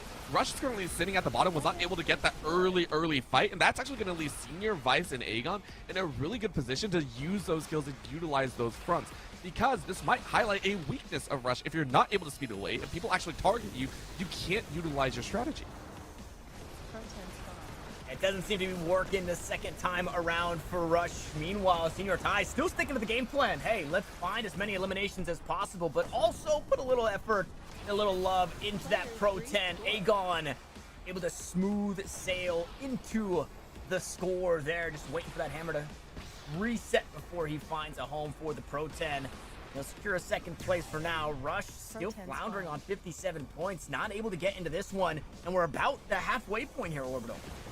I mean, this is looking like one of our earlier groups where we only had, like, what was it, 667 points in first place. It's getting dangerous. And I mean, Rush is sitting at a measly 67. Remember, 1,000 in the previous, or a little bit with change, and yet you're sitting at 67. Like, this is a wild difference, and I love the adjustments from Senior, Tall, and so many others. And then as soon as I say that, Rush is like, hey, I heard you talking smack. Let me throw down a goal real quick. Let me get back in my groove. Yeah, back in the groove here. A second place would feel okay for Rush. You don't want to settle for anything less than that. Oh, no! Aegon was waiting patiently for the Pro 10, but Rush comes off the top ropes and snags it out of the sky to find the score. As much as Rush rushes, it is so timed to a T, ensuring that you get those snipes, knowing when it glides in. It's so wild. From last to first, once again, Rush might be the second scorer of this top 32 to grab both games 1 and 2 if they're able to keep it up. Good carry by Senior Tai. Having something to say about it there. Now, a 4th place finish for Senior Tai would really mean that things need to get shaken up in the last 60 seconds here inside the Hoverdrome arena. That's Rush, who's just trying to keep this second place here. Senior Tai wanting to find some more. Looking to really top the charts. Oh, no for way. Points. He can just keep scoring, and he does so uncontested. You saw the shots go out. I thought they would have gone harder, but you are now crushed inside of that the machinery. And that was a dangerous one. I'm so surprised that no one was able to knock the Pro 10 off, but because of that, you're sitting at an 893, and I don't think anyone's able to catch it because Senior Tile has it once again. This time it's popped off, though. Who's going to come in second? And it is going to be Aegon, bumping one away. However, I don't know if that's going to be enough. You need more scores and a lot more kills if you want to bump yourself to first. Yeah, first place just out of reach. 2 scores would do it, and that Pro 10 is in one of the most dangerous spawns that we've seen. It's hard to get it out of here, but Rush will do it quickly, living up to the name once more. Fumbles it there, just on the other side of that magma river. As Aegon here to collect, but Senior Tai able to lock that one down. A very aggressive game 1. The same aggression coming into the next game, but a very measured approach and wanting to focus on the Pro 10. And we'll see if that's going to be enough for Senior Tai to maybe squeak through. A first and a 4th doesn't feel great. Well, it doesn't feel great, but it is enough. Remember, if you score first, you pretty much negate double second place. You are set. Senior Tai and Rush will be moving on into the next round. It is something that we have seen before. Second place, unfortunately, does not give you that edge until we reach 3 games apiece. So we will be saying goodbye to Aegon in the round of 32. Aegon unable to conquer here in this one. You know, I wanted to do so many spoilers with the name Aegon and, you know, House of Dragon, Game of Thrones. But I don't know who's watched it, so I try to stay away. Unfortunately, Aegon the Conqueror, his reign has ended, and Rush was able to sneak in on that. Senior Tai really showing us both sides of the coin as well. Maybe heard us talking about them saying, hey man, you gotta focus on the objective a little bit more, but still walked away from that one, I think 1 kill shy of the game 1. I think had 7 kills in game 1, and this one had 6. So Senior Tai is gonna be fun to watch once we get into these high demolition lobbies. I think this was also the only game so far that we've seen such polarizing differences between first and second. It was Rush with quite literally a pacifist approach. Don't get kills, just get goals. And then you look on the other side, it was Senior Tai to be like, no, you got to get eliminations. You want to fight if you want to score those points. And that's something that we haven't seen so far. We've seen a mixture most of the time with everyone else. Yes, Hash Panda is a little bit of an outlier. Fly Foul is an outlier as well. But it was the stark difference. It was two totally different ways to win the game. And that is going to persist in the later rounds as well. I'm really curious to watch Rush and see if they continue their playstyle of don't get eliminations, aim for that Proton as much as possible, and get the scores down, because you can't snipe away a game. At this point, the Hare against the Tortoise, the Hare will win if given the opportunity in the first 3 minutes of the game. Yeah, and as we take a look at our leaderboard here, we've got one more lobby, which means 2 more players to go ahead and get on the list there. But Rush and Senior Tai will join the rest of this lobby, which is a very scary lobby here. In our group 8, just before we get into that one, because we have a little bit of time, we've got some players. This is probably, outside of groups 1 and groups 2, or groups A and groups B, depending on how you're looking at it, group 8 has a very neck and neck set of players. Mm-hmm. There's only a few that really stand out to me. Elian, by the way, was one of the players that I mentioned. Very, very fun that you're going to see later. Saying, hey, one of my first tournaments ever to play in. Let's go ahead and have some fun. So that's going to be fun to watch. Where we got a Darius or Cardinal coming into the mix. We got Garmin, which is a great name, by the way. And then we got Captain 5, who is part of the Shrap group here. So I think Garmin is the one with the highest average score at 752.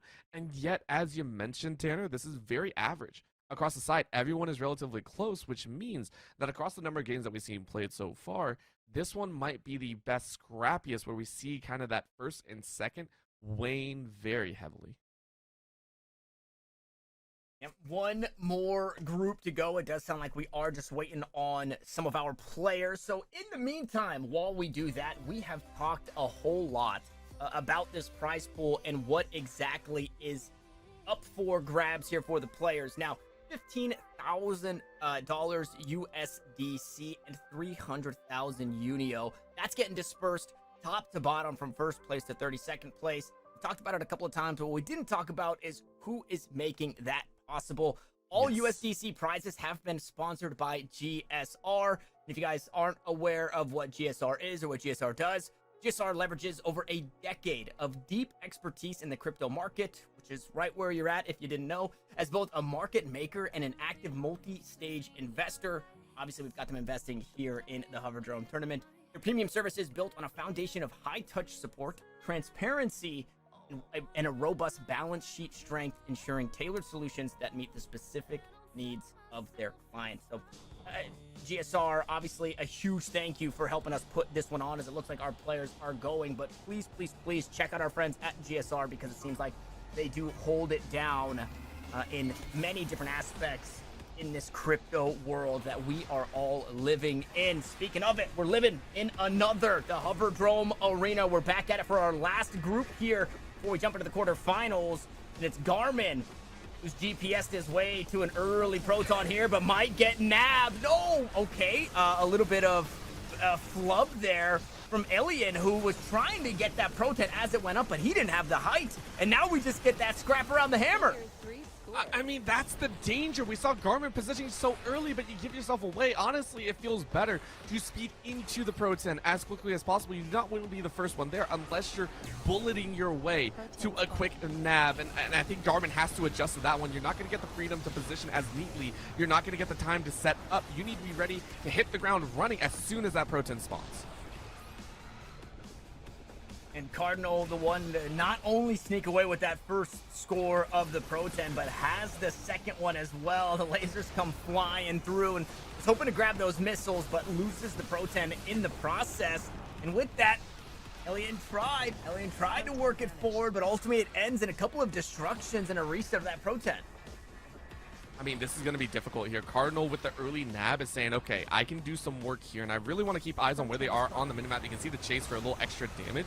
Chasing just behind and gets a quick slide on that Proton after knocking it out, and that's a very clean pickup here. He's going to carry it around on the outside, brings it down to the southern border, and because of that, you now have a long range. With Cardinal resetting, you have a chance to actually spawn back in, try and get an elimination. You can see him flying off on the edge. Is the Proton going to inject? Yes, you do, and you pick up the kill behind. Are you going to nab it? No, it's picked up by Garmin, and this time Garmin will get the score. Wow, Captain 5 with some fancy cart work there was managing to not only survive, but hold on to that Pro-10. That damage threshold wasn't met for so long. But unfortunately met his timely demise just before the score, and Garmin's the one able to do it. Now looking to right their wrongs, but Captain 5 loses it again just before the score.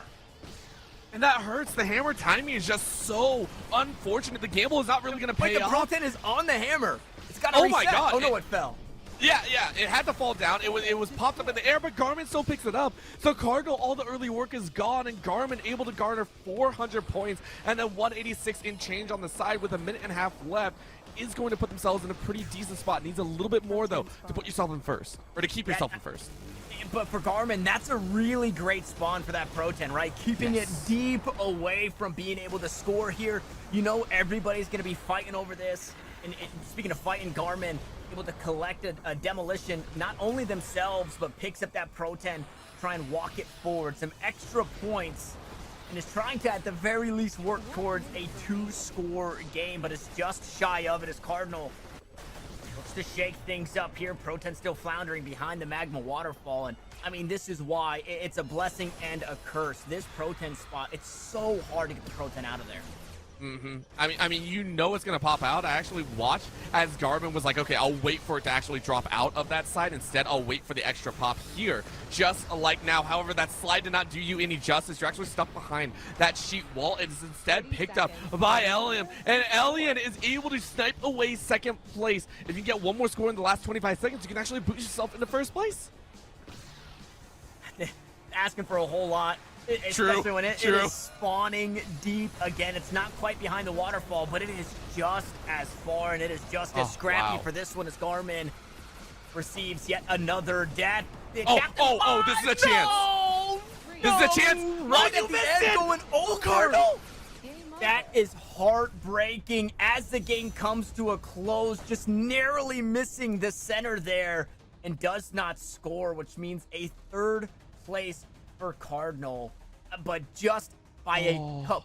You give 2 more seconds in that game for Cardinal to hold on to that Pro-10, and that's a different placement, separated by 5 points. I mean, I agree with that, but the problem comes in for Cardinal. It feels so bad because you saw that snipe. I was mentioning it. That prop of the Pro-10 right in time in front of that hammer. It was so golden, but Cardinal swung too wide. Let alone 5-point difference between third and second. Cardinal was millimeters away from sniping first place from Garmin.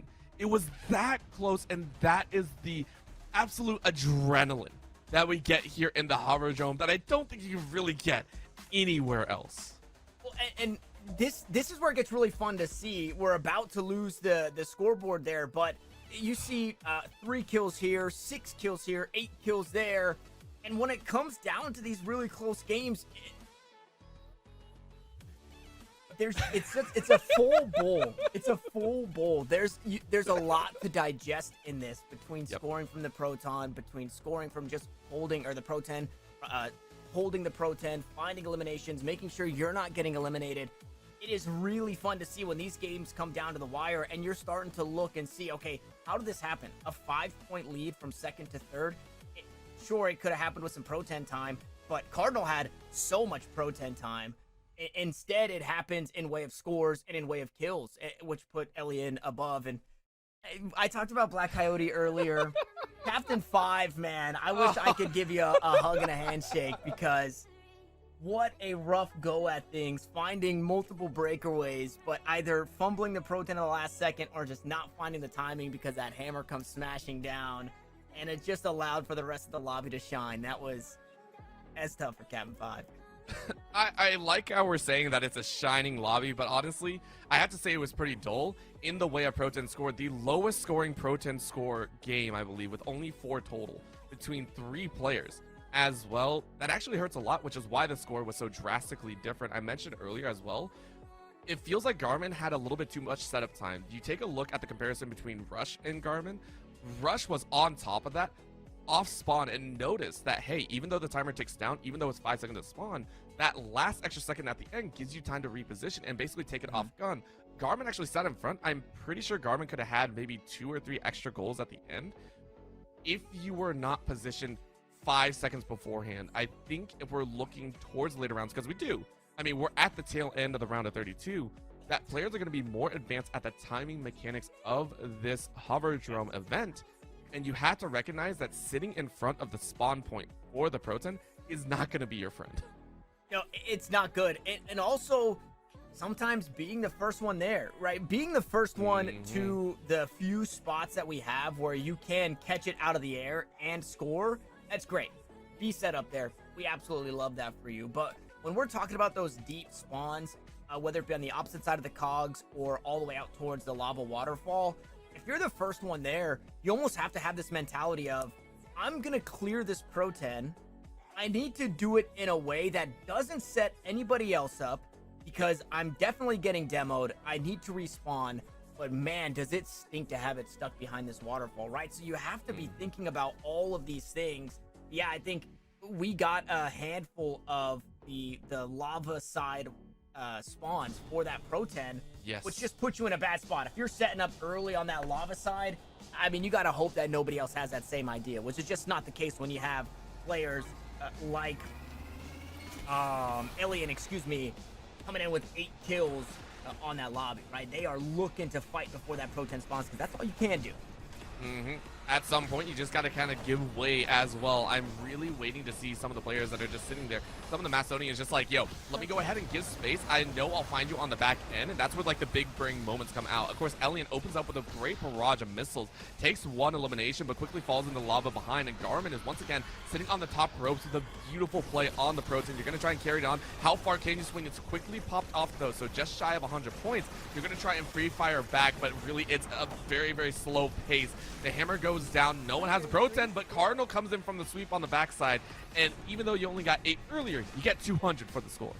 Yeah, and that's one of those moments though where it really bites Alien in the butt to be the person pushing Garmin off of that angle, because now you just have Captain 5 and, okay, never mind, Alien, all right, I'll just eat my words because Alien made it work.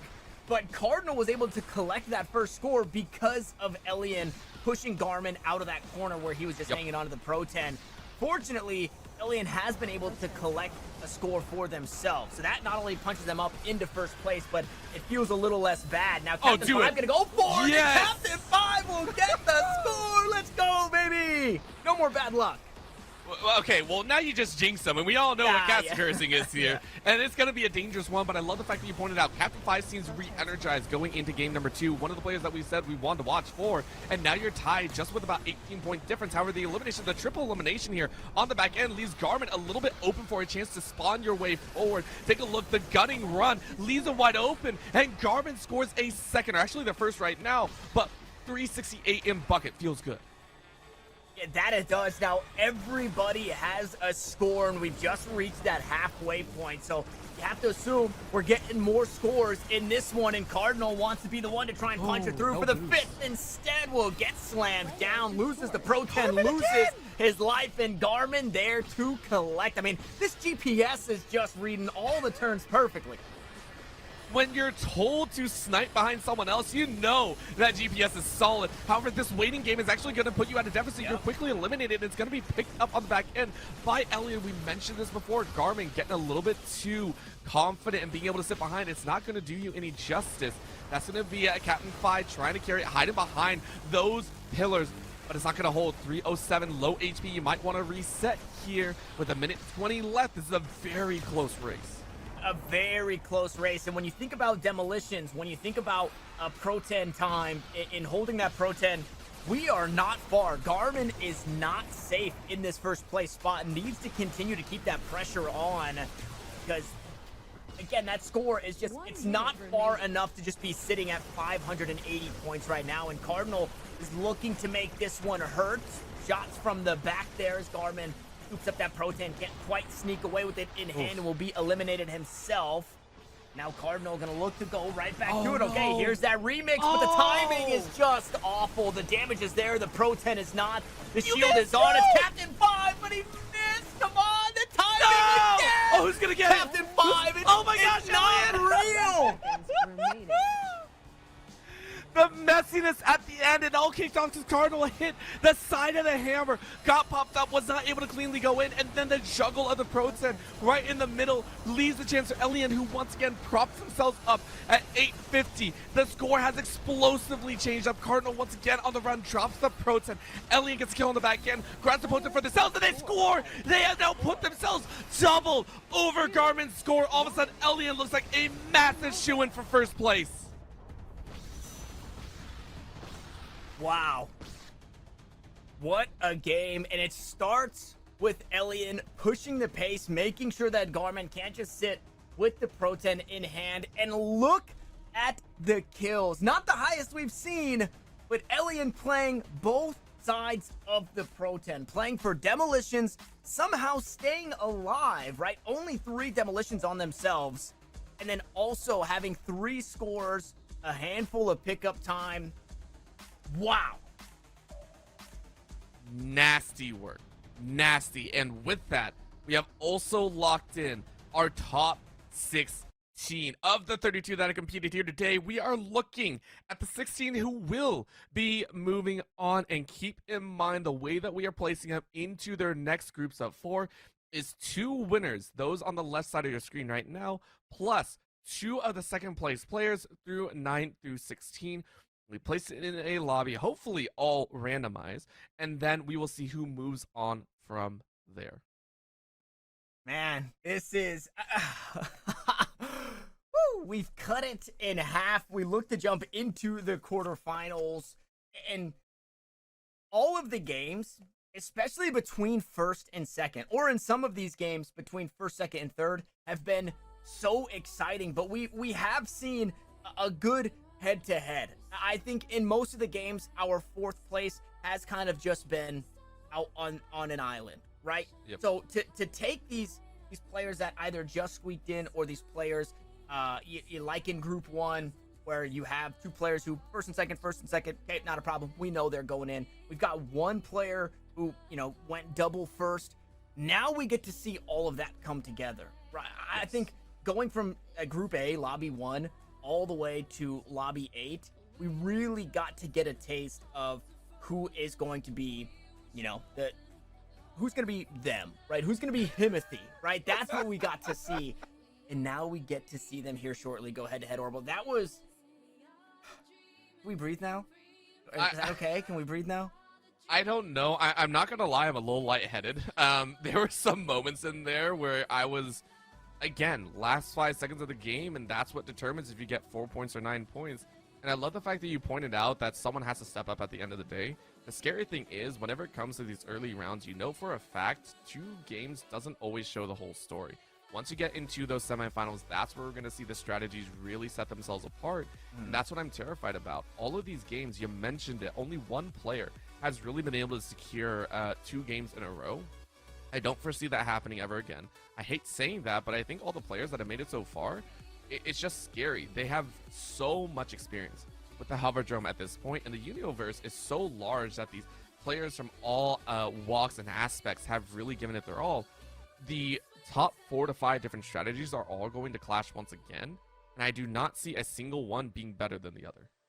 Yep, we'll just have to wait and see. Hopefully we don't have to wait too long. We are going to jump away for a short break, as we've got to get our quarterfinals seeded. We're going to be separating everybody. And when we come back, we'll have 4 lobbies ready to go. 2 games each lobby, as we saw in the rounds prior.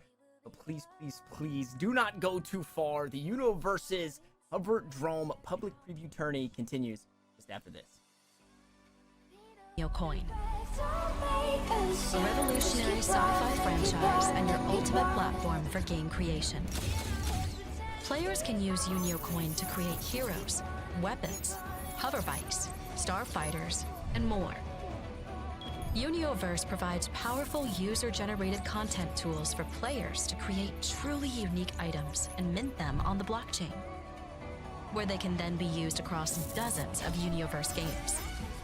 Master your skills to earn rare traits and fame, shaping your legacy with the most coveted content in gaming.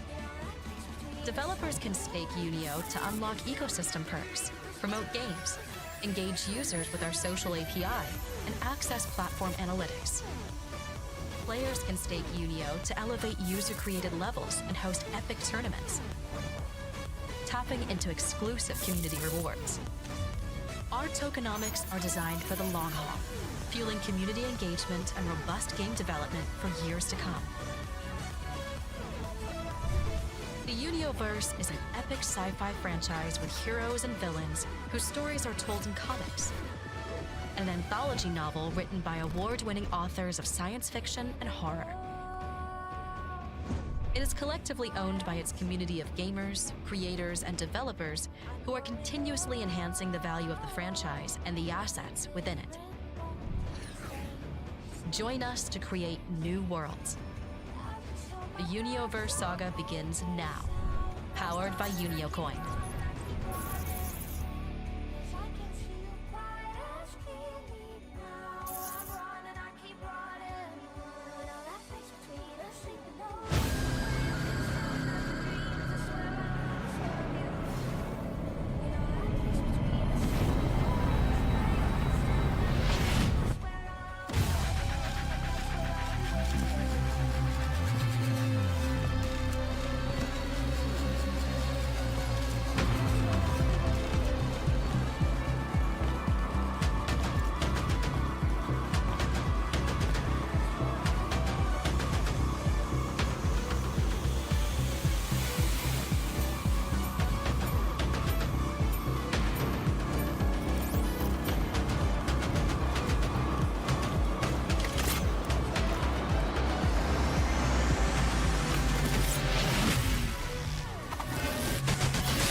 Drinking cheap white wine, I let you see my darkness. Then I fell in love, but you gave me up. I still don't know what happened. I know we're over, and I should move forward. I'm just a little nostalgic. I know we're over, and I should move forward. I'm just a little nostalgic.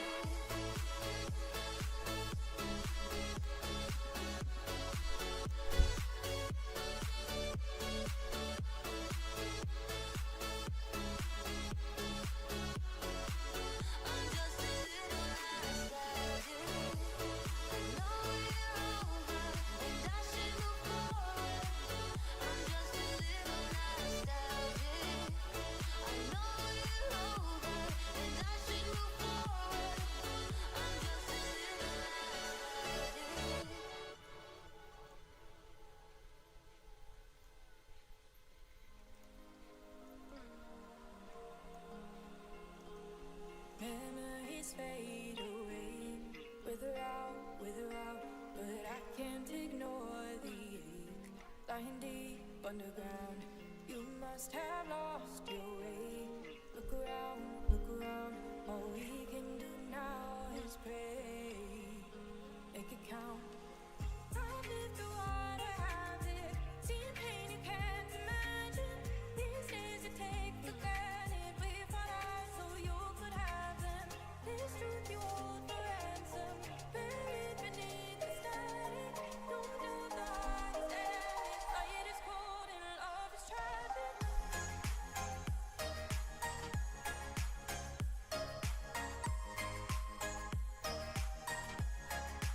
Love is tragic.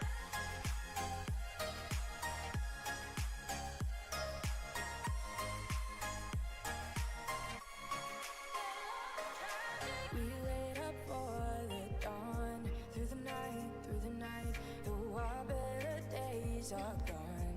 Made our peace, said goodbye, 'cause the further we carry on, through the fight, the stronger that we become.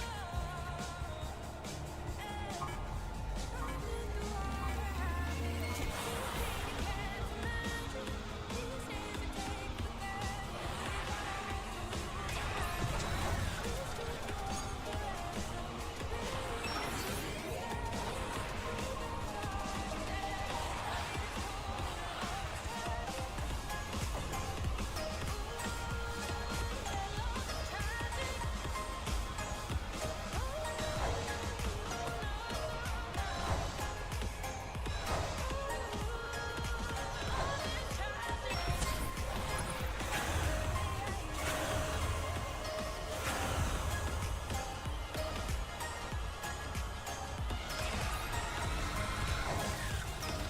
Proton vanished.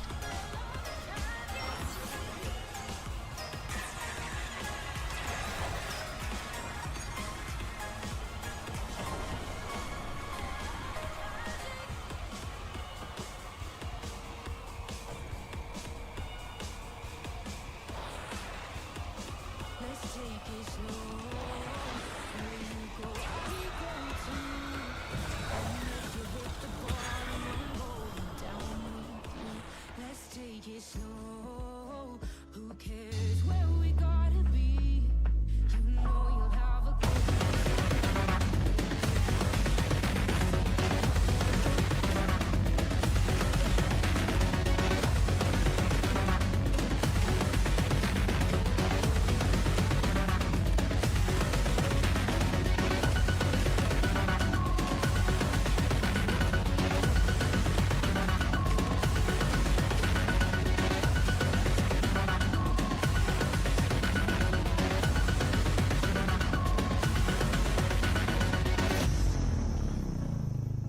You're looking all concerned, like we're gonna drown.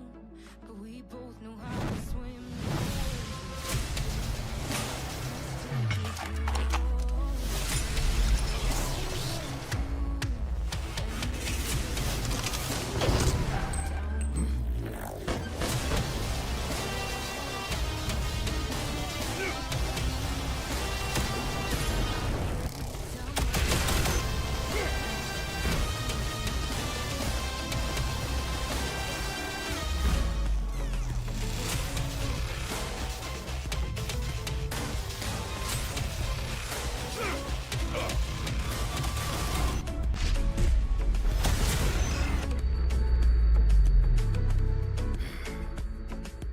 I know I'm not easy. Welcome to the Unioverse, powered by UnioCoin. There are days I hate you, but baby, you're still. Welcome back, Macedonians, to Unioverse's Hoverdrome public preview tourney, where we've just concluded our round of 32. We're jumping into our quarterfinals orbital.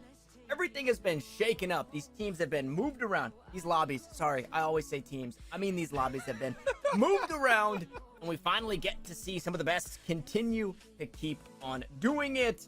But we get to do something a little bit cool, right? Fortunately, our friends over at Community Gaming, they've been not only helping us produce this event, but they've been keeping everything nice and pretty for us on their website at communitygaming.io, where we can actually take a look at the bracket and see where our groups landed to see who is facing off against who.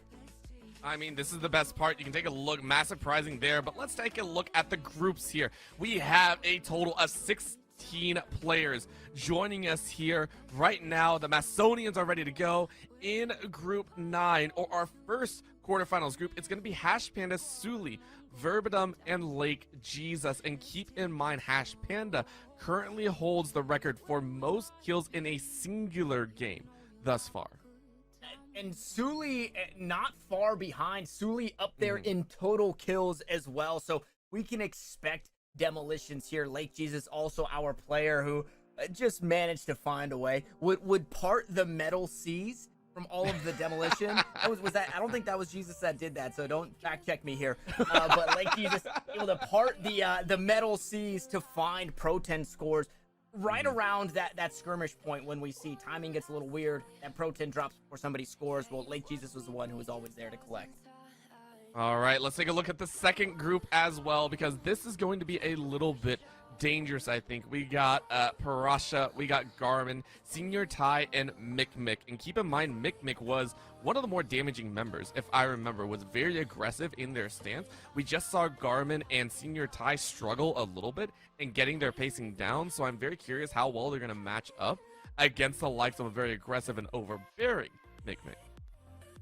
Yeah, Senior Tai in there. Garmin was our finesse player, right? From this lobby, Garmin was the one who played for that Pro 10, looked to play safe, also forced kind of the lobby to make decisions in a game where it's not a team game. You know, if somebody's holding on to that Pro 10, who's going to go push him out? One of three people have to do it, but then you're kind of working against one another. And we actually saw it between Garmin and Elian. Things got a little weird, but Garmin able to come out on top of that. So we'll see if we can do, if he can do that again, as we can take a peek at our next group. Group 3 here for our quarterfinals. Clyfowl, Tatam, Zemo, and Galaska. Zemo and Galaska getting grouped together here. This is going to be a spicy one. This is the group of death, and I don't want to speak on it too much because I want to make sure that the players themselves get to experience. This is by far the most dynamic group that we're going to have, so this quarterfinals matchup is going to be spicy when we get to it. Yep, that it is, and we can round it out. Let's go and take a look at our last quarterfinals group. Again, everything remains the same. Top 2 from these groups will be moving towards the semi-finals. So we've got Elian here in this one. Extends, who was just kind of like Lake Jesus in finding goals that were a lot of skirmishy goals, but also just being able to sneak by in beautiful timings. And then we've got Rush, who was very quick to the point, very quick to the ball here, trying to get that Pro 10, find these scores. And I believe it was Rush, who's one of our players, Orbital Right, who went killless in a game. Like, what's going on here, man? I mean, they just have a different style, and this is actually going to be, I think, the more technical matchup. Extends and Rush both boasted a pretty high yield in Pro 10 grabs and Pro 10 scores, at least in where a majority share of their scores came through. And that's going to be very important because with the prizing currently available, you have to find unique ways to place in the top 4, which is very, very important here. I mean, if we're talking about the difference between first and second, with first, you are getting 7,500 USDC plus 25,000 Unio, and second though it's a drop to 3,000 USDC and 20,000 Unio, which is by far still an amazing percentage of the pot. And then third place, it's 1,500 USDC and 15,000 Unio, and then after that fourth place, 1,200 USDC and 10,000 Unio. So I mean, if you want to refine your style, it is going to be very important, because once you get into the top 4, that is where your skills are going to be put to the test. Yeah, and that USDC, it creeps lower and lower and lower and lower. We know that everybody who played with us today in this top 32 is walking away with some sort of prize. It looks like here in the top 16 are walking away with that 75 USDC. So right now, you're in the money. You're in the money. Yep. How much more can you grab? I mean, just making it out of your groups here in this one would already bump you from $75 USDC to $300 for that 8th place spot lies. So very exciting. If you guys want, you can head over to communitygaming.io and find our Hoverdrome tournament over there. So that way you can follow along that action, or if there's something that you wanted to dissect on the website, what we just saw is also available to you, the viewers. So you can go ahead and check that out as well and see what else they have to offer in way of tournament organization, or maybe some games that you can play in. Now, speaking of playing, speaking of games, Orbital, we've got some more games that we need to get playing here. So we've got a quarterfinals. We've got things queued up and getting ready to go, and it's about to get, you know, we had, what, 7 minutes, 8 minutes where we could all breathe, we could woo-saw, and now we're jumping right back into it. I mean, listen, we're going to also blaze through it because we're still in the 2-game format. Keep that in mind. There is still a possibility of ties, still a possibility of upsets, depending if you go from 4th to 1st, and that's going to be the big part. Hash Panda, Suli, Verbidum, and Lake Jesus are all stepping in. My eyes are on Verbidum, not exactly in the greatest spotlight, as they had the lowest first place showing here as, whoa, that was, that's a spacing. Verbidum starting things off. Okay, so drop down, a little bit of a glitch in the visuals, but still on to the arena. Yeah, a very dangerous first spawn there for that Pro-10. It's out towards the lava waterfall, and Verbatim in some good damage will put them in an early lead. Unfortunately, Hash Panda completely reset at the start of this one, down to 0 with that demolition.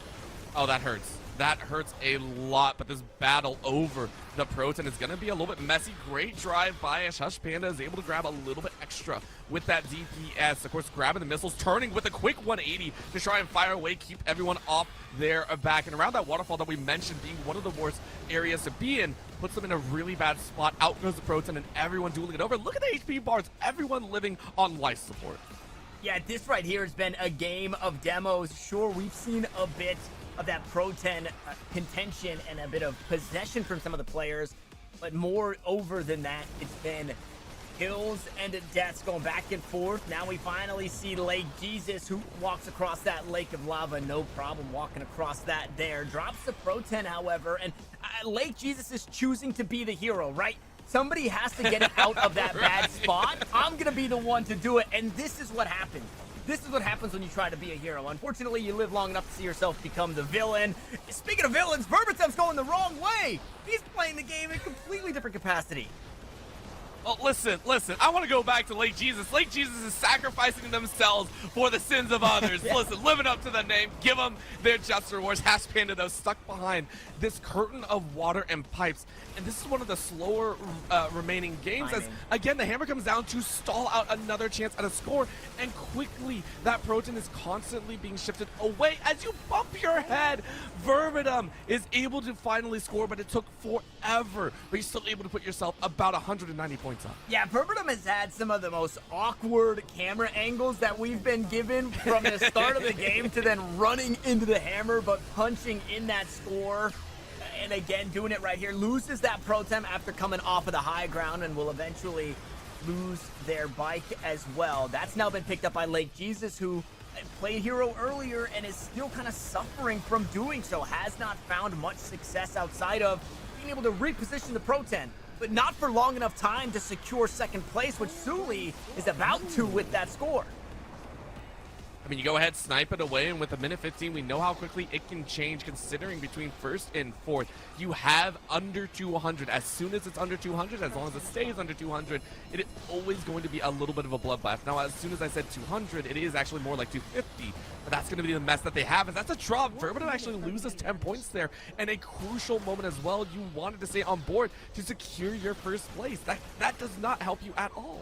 Yeah, that kill went over to Lake Jesus as well, which means that score gets a little bit closer, right? You pick up that Pro-10, you find a score, you go from 4th to 1st. That's how close this game is, as all 4 players duel it out just around the Pro-10. And again, it's Verbatim to pull out on top here behind the magma waterfall, and we'll just continue to have this lead creep forward. You have to assume this has been enough. You have to assume that Verbatim has done enough to secure this first place. I mean, that was a wild ride as well. No one inside of this lobby wanted to challenge Verbatim, so you're able to rack up about 40 to 45 points there. That is something that you cannot let happen here in the quarterfinals, because that now extends Verbatim into an extensive lead. At this point, you are a shoe in for 1st and 2nd. You're pretty much guaranteed 1st. That is something that the lobby cannot allow to happen. Verdum gets a free pass for first place, and there ain't any way to try and challenge as Sully, by 1 point, breaks away to second. Lake Jesus had the Pro 10, needed 1 more second in the game to take second place, but is instead stuck at third with 31 seconds of Pro 10 time. Lake Jesus falls short. I mean, okay, we're looking at how close it was between Sully and Lake Jesus. Hash Panda's just around the corner. Hash Panda is a reach away. Down 9 points there. Needed 2 seconds more of time or another elimination or maybe 1 less death. I didn't take a look at Hash Panda's deaths there. 1 less death would have kept them in second place. Man, what an explosive one. But the very obvious is Verbatim pulled ahead and managed to stay ahead. Played very safe at the right time to do it. Right, 40 seconds left in the game. Goes and grabs the Pro 10 off of one of the spawns and then just hangs out at the farthest part of the map. And then even runs it off the map there at the end, I believe, with 10 seconds left. Wow, what a very exciting and very close lobby. And this is just the quarterfinal. Just getting started.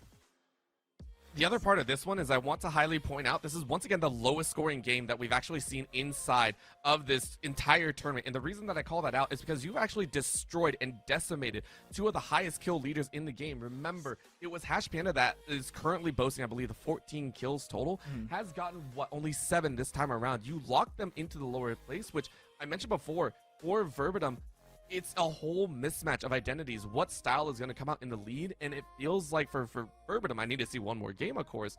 Verbatim plays this style that feels like it's stifling to everyone else. It's this annoyance of you don't get to score, you don't get to have that fast action. It slows the entire pace down, and if you can't go at a slow crawl and you end up stalling out, Verbatim's going to pull ahead. What I mentioned before, at about 2 minutes in, Verbatim is allowed to sit behind the waterfall, notoriously one of the most difficult spots to hold in, for what was it? 10, 20 seconds. You can't let that happen if you want to be in the quarterfinals here. Yeah, and it was right at the end of the game that when they allowed that to happen for Verbatim to just pull ahead. At that point, we were still looking at a 1-score game. Really from 4th to 1st. It was so close. But Verbatim pulls ahead there and looks to secure themselves a spot in the semifinals. One of our 8 finalists that will join us there, or I guess semifinalists. I guess we've yet to see somebody in first place do something crazy and not make it. So you have to assume, unless Verbatim goes out in 4th, then maybe there's a world where 10 points isn't going to be enough. But I almost said I don't think that's possible, but that game was very close. We could see a world where Verbatim is in 4th place because it was so close. And we have to give another shout to Lake Jesus, who had not only so much, if not the most, Pro 10 hold time, didn't necessarily have the scores that they were looking for, but also played that hero that cleared that first Pro 10, that really gets the ball rolling in that game.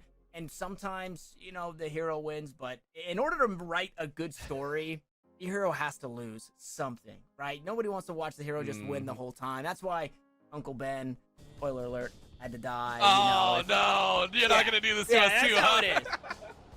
Ouch.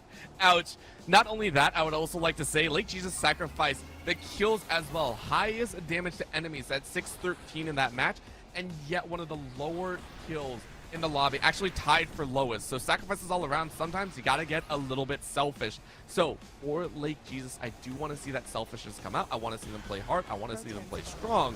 And I want to see them start taking the lead as Hash Panda this time around immediately scores in. That should be our fastest 21 seconds to get a score down. Yeah, that's absolutely huge here. And now I know the game is just starting, but look at where we're at. Hash Panda from 4th to 1st. Verbatim from 1st to 4th. Now, it's just the start of the game, but it maybe a little bit of foreshadowing as to what could possibly happen here in this one. Lake Jesus the next to go. 3 are off the board. Can Hash Panda score it here? Out of the spawns they come, but it's enough time for Hash Panda to punch another. This is the Hash Panda that you and I have watched through the early round of 32. This is the panda that is going to shine. Even though you're eating bamboo, you're a carnivore at heart and you want to eat tonight. One more score would pretty much secure a second place, but you know in this mode, you gotta get first if you want to push yourself to victory, especially after that fourth place finish. Well, did you see kind of a little bit of foresight there? Hash Panda was trying to get the Pro 10 into that magma corner to just play the safety game very early in this one. Does eventually get eliminated, and this Pro 10 doesn't fall into that corner. How about another one? Right, Verbatim taking this one around the world here and just looking to play hold time. Not even flexing towards that goal at all. I mean, the other side is Verbatim is literally just like, hey, I can get eliminations. I'm looking for the perfect time to boost because I do want to carry it from start to finish. That is another aspect that teams have been playing for. Verbatim hiding in their signature waterfall, but this time quickly eliminated as soon as possible. Lake Jesus is like, no, you are not allowed to rack up points that easily this time around. However, you're able to push yourself to 234, which is a respectable score line, well within that one score range. So Lake Jesus here to take second place would need either a win or a second place finish with 375 points or more, and Hash Panda to win. So we'll see if the hero does get some love here in this one, because Hash Panda is punching them in from top kills to top scorer. Are we about to see that? I think so. I think 100% we're seeing Hash Panda really put their foot down and say, I'm not going to get eliminated here in the quarterfinals. There is no way I'm going to be out. I'm going to ensure my own spot. And this battle is causing problems. Once again, an elimination by Suli, who in second place last time with 4 kills as well as 1 Pro 10 scored, is looking at double digits, which is wild. Normally, we do see someone try and get a score at the end. They start to get a little bit more aggressive. But at double digits, with a minute left, I mean, your hopes are kind of dashed here. Yeah, and Suli just trying to get on the board here. 74 points, just barely picked up the Pro 10 before being sat down. The same fate met by Verbatim, and we talked about it, right? Lake Jesus. If Lake Jesus was to get second, they would have the points necessary, but they have to get second. And Hash Panda, like to the Pro 10 for a second, takes a bit of damage. We're floundering a bit as that Pro 10 floats through the sky, and it's Verbatim to try and punch this one in. Is anyone there to delay? The timing was off, but Verbatim gets it done. Comfortably secures a second place, can maybe look for some more in a first place here with 13 seconds on the clock. We'll have 10 seconds from the Pro 10 spawn to try and score and get a little closer to that first place. 5 on the clock. Oh my gosh. Hash Panda still in first place. It's a Oh my straight gosh. drive right Wait, to if it. he scored. The Pro 10 gets fumbled. And Hash Panda holds on gosh. to first place. It's Verbatim to finish in second. And I don't even want to know the people in the back who have to do the math with the points to put that together. What a lobby we just had. So that was actually much closer. Now, Hash Panda and Verbatim have both made it through. I would like to point that out. They have. But I want to exclaim about how close that could have been. Verbatim, I believe, was a single score away from knocking Hash Panda out. Considering how low the points are in second, third, and fourth, if Hash Panda had been knocked into the lower bracket, had been knocked back down to second, that would have allowed, I believe, Lake Jesus to have a chance to step up. A combined score of, I think, 6 would have been enough to ensure that Hash Panda, who would have only had 5 with the second and fourth place finish. That was so scary. I'm not gonna lie, that was so scary to me. And I'm so glad I'm okay with numbers, because that was how close it was. If Hash Panda did not get first, you would have been out. I mean, that is just the first of 4 quarterfinal lobbies that we've got here. How exciting was that? Our first game was separated by a couple hundred points, but then second, third, and fourth were right around the corner from one another. And we could have easily seen a world where Verbatim doesn't get a first place in game number 1. Yes. Second place, second game, excuse me, it did feel like the players, they kind of understood the lobby a little bit. The first one was a warm up. The first one was that feel around. You know, they're reaching out. They're trying to find their reach, all that good stuff. And then we see Hash Panda do Hash Panda things. And it was Hash Panda to take down Black Coyote earlier. I just have to throw out the shout to Black Coyote, our Mona Lisa of the day. Our Mona Lisa with eyebrows of the day there. As we've got our second lobby queued up here and ready to go here shortly. I don't know if I can handle much more of this, Orbital. What do you think the finals are gonna do to my heart? Right? If this is just the quarterfinals, what are the finals gonna do? The finals to me are actually going to be very interesting because once again, after this entire round is done, we move to a 3-game format, which means second place has a much higher chance of actually being able to make it in. And that's where I actually look at consistency factor. Instead of a first place showing, my mind is actually going to swap, which means we have another angle to actually worry about. An idea of you can't just get a bang in game 1 and then falter in game 2. That does not work because if you place second 3 times in a row, you garner a total of 12 points, which can eliminate not only a first and fourth place finish, but a first and third place finish. So there is a lot more to play for. It's a lot more dangerous and a lot more math that I'm going to be bouncing. And I promise to try and keep you in the loop because I think it's very important here. This next one, though, Garmin, Senior Tai, and Mikmik. This is another group that, to me, is going to be a little bit more easygoing. As much as a nicety is coming, I think this one, Garmin and Senior Tai had a much slower start in their matches. Mikmik had a little bit more ferocity behind it, and we do have to also make a very quick adjustment and apology. Gedrox from the round of 32 actually made it in. We thought that they were someone else. However, they are the default skin dancing on some of the other players. They are having a blast. Yeah, that they are. So unfortunately, we thought Tauntaun maybe snuck through, but we do have to say goodbye to Tauntaun. And the name is fixed. We've got Gedrox here in the lobby. Yeah! No clones there. No clones allowed, as we see our players already taking their marks out towards the upgrades, looking to find the missiles. Senior Tai already taking some damage, but I think it was damage on their own regard, as Mikmik is way out of the conversation, just sending rockets down range. But Gedrox finds the proton in all of the mix there, destroys Mikmik on the way to scoring, and then scores. I mean, Gedrox just like put some respect on my name here as Garmin. The GPS has sent them into no man's land. At this point, you're in outer space and not on this planet. Gedrox is being able to fight with the best of them, and I actually really enjoy that one. A very slow pickup by Senior Tai, who, remember, snuck away with a lot of early victories, but that Proton is getting jungled so hard, and because of that, you allow Garmin to sneak a goal behind you. Hey, Garmin, sneaky in finding their score there. We know that this player likes to play very meticulous, very methodical, a little bit slower, not in way of finding all of the scores like Senior Tai has at the absolute last moment. And Mikmik, who I thought we would see a lot of demolitions from, who I thought we would see a whole lot from, especially at the start of this game where they played Sniper on the outside, hasn't done a whole lot. It's time to get going here for Mikmik because everybody else has found a Pro 10 score. Speaking of, Mikmik will find a kill onto Gedrox, but it's an absolute bloodbath here inside the cogwheels, and Senior Tai is trying to escort this one on out of there, and will maybe do so. Survives off of that health, able to re-pick up the fumble there from the Pro 10, but 3 players looking his way means that will fumble once more. Good little U-turn, though, and Mikmik is able to get right back in good position. This is what we were talking about. Sometimes the first person to grab that Proton does not lead to victory. Sometimes you gotta be that secondary waiting off in the wings, and it's all about how quickly you can turn your hover bike. These Macedonians are showing off right now in this quarterfinals. And Gedrox clears the Pro 10 from that lava waterfall, but it's only gonna be Pro 10 time. Meanwhile, Senior Tai try to get up and over the entire arena there to find a score. Instead, it's Mikmik to try and do it. He's low on health. The time is gone, and Mikmik punches it home.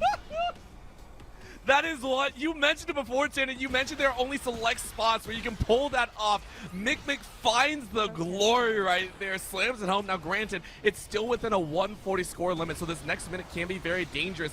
Senior Tai respawning, actually getting a health pack and being able to try and speed away, but Garmin is going to try and bump it in. You lose it out, though. You lose and also get eliminated, so your points are drastically lower. And what a sneak! Gedrox slams one home. 2 so far for the name, and they just nearly get ahead. 11 points in the lead. Yeah, 50 seconds left on the clock, too, so you're looking at maybe one more score. Oh, what a sneak.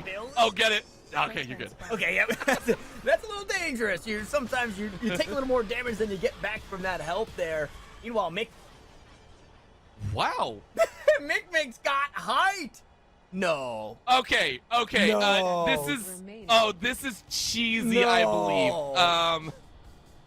So Mick, I don't know.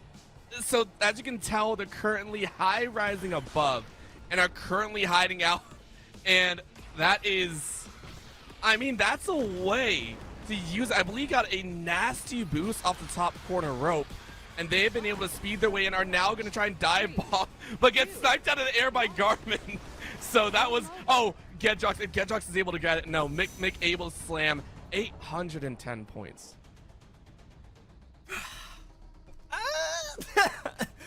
Listen, if you were gonna show that off, I wouldn't have done it in the quarterfinals. That would have maybe held on to that one.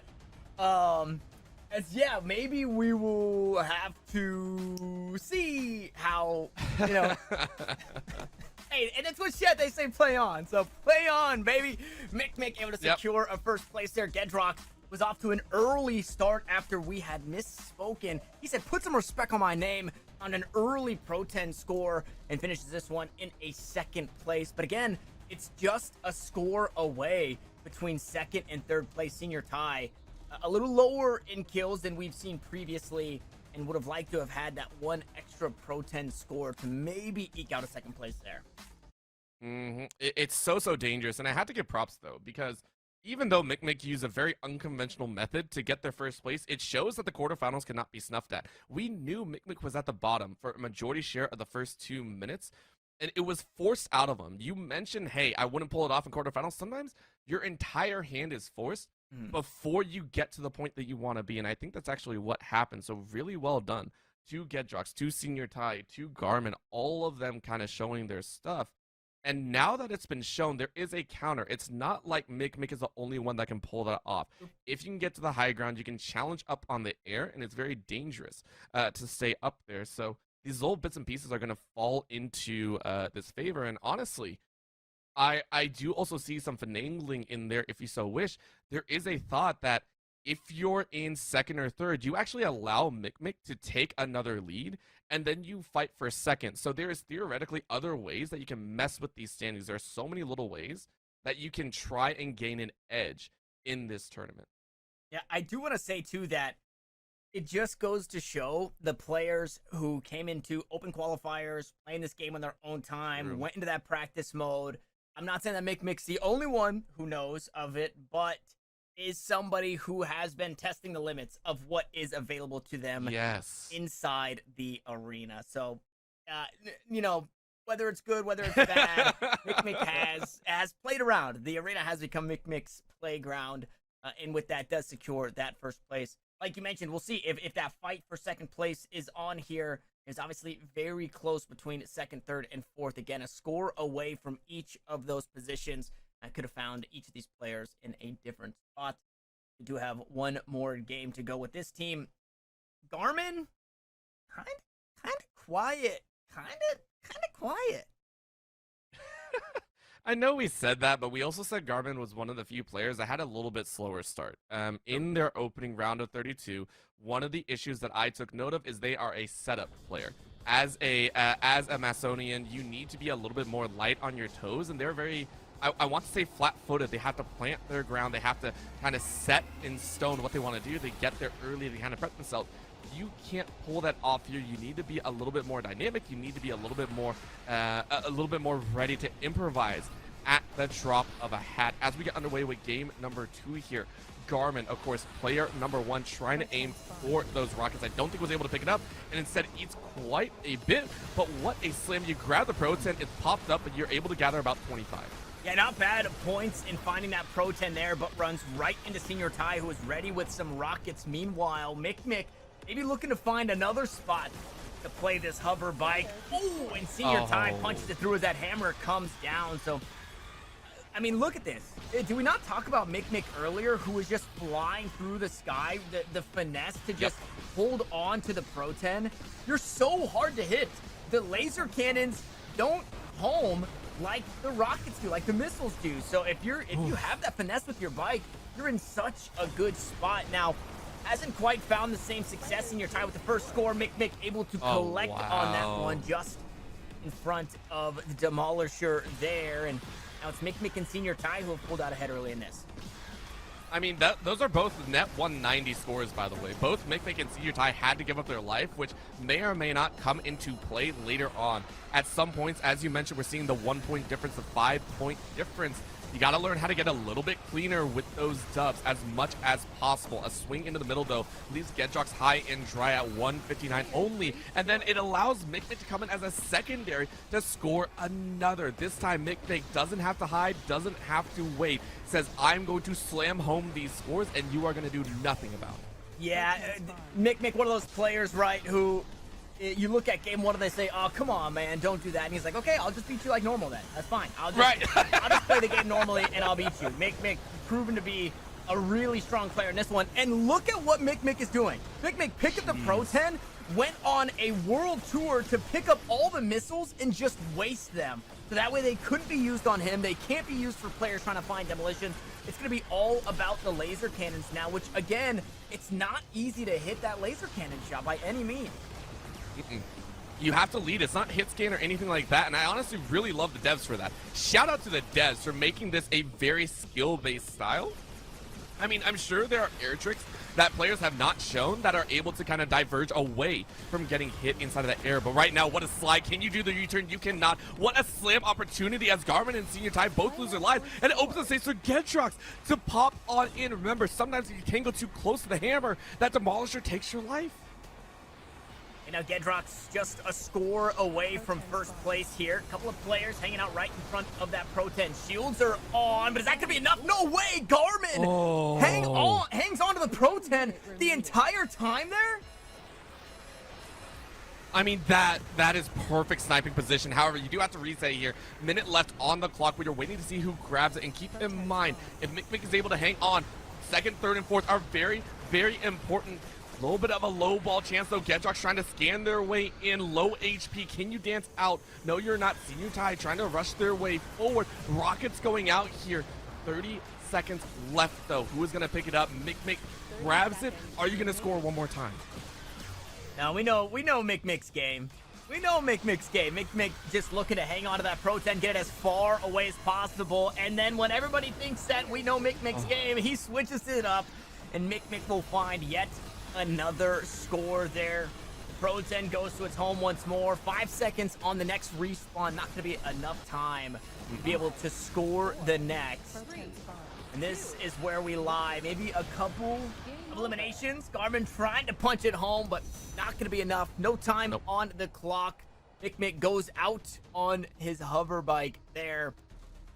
And another first place. Garmin picks it up here in game 2 from 4th to 2nd. I don't know if that was enough to really shake it up to secure their place. Nope. Gedrox with a second and third place finish secures 6 total scoreboard points, which means Garmin at only 5 is eliminated. And this is what we were talking about. If one player is able to double up, which I don't know. Obviously, I hope everyone's playing for first, but there is a way that if you feel like it's going sideways, hey, play the protection game, let Mick get ahead, and then fight for that second, get another shot in a later round. So well done to everyone that battled in that round. Garmin fought so hard, but that's the thing. This is why we have 2 games, even 3 later on. You got to fight every single time to get your placements.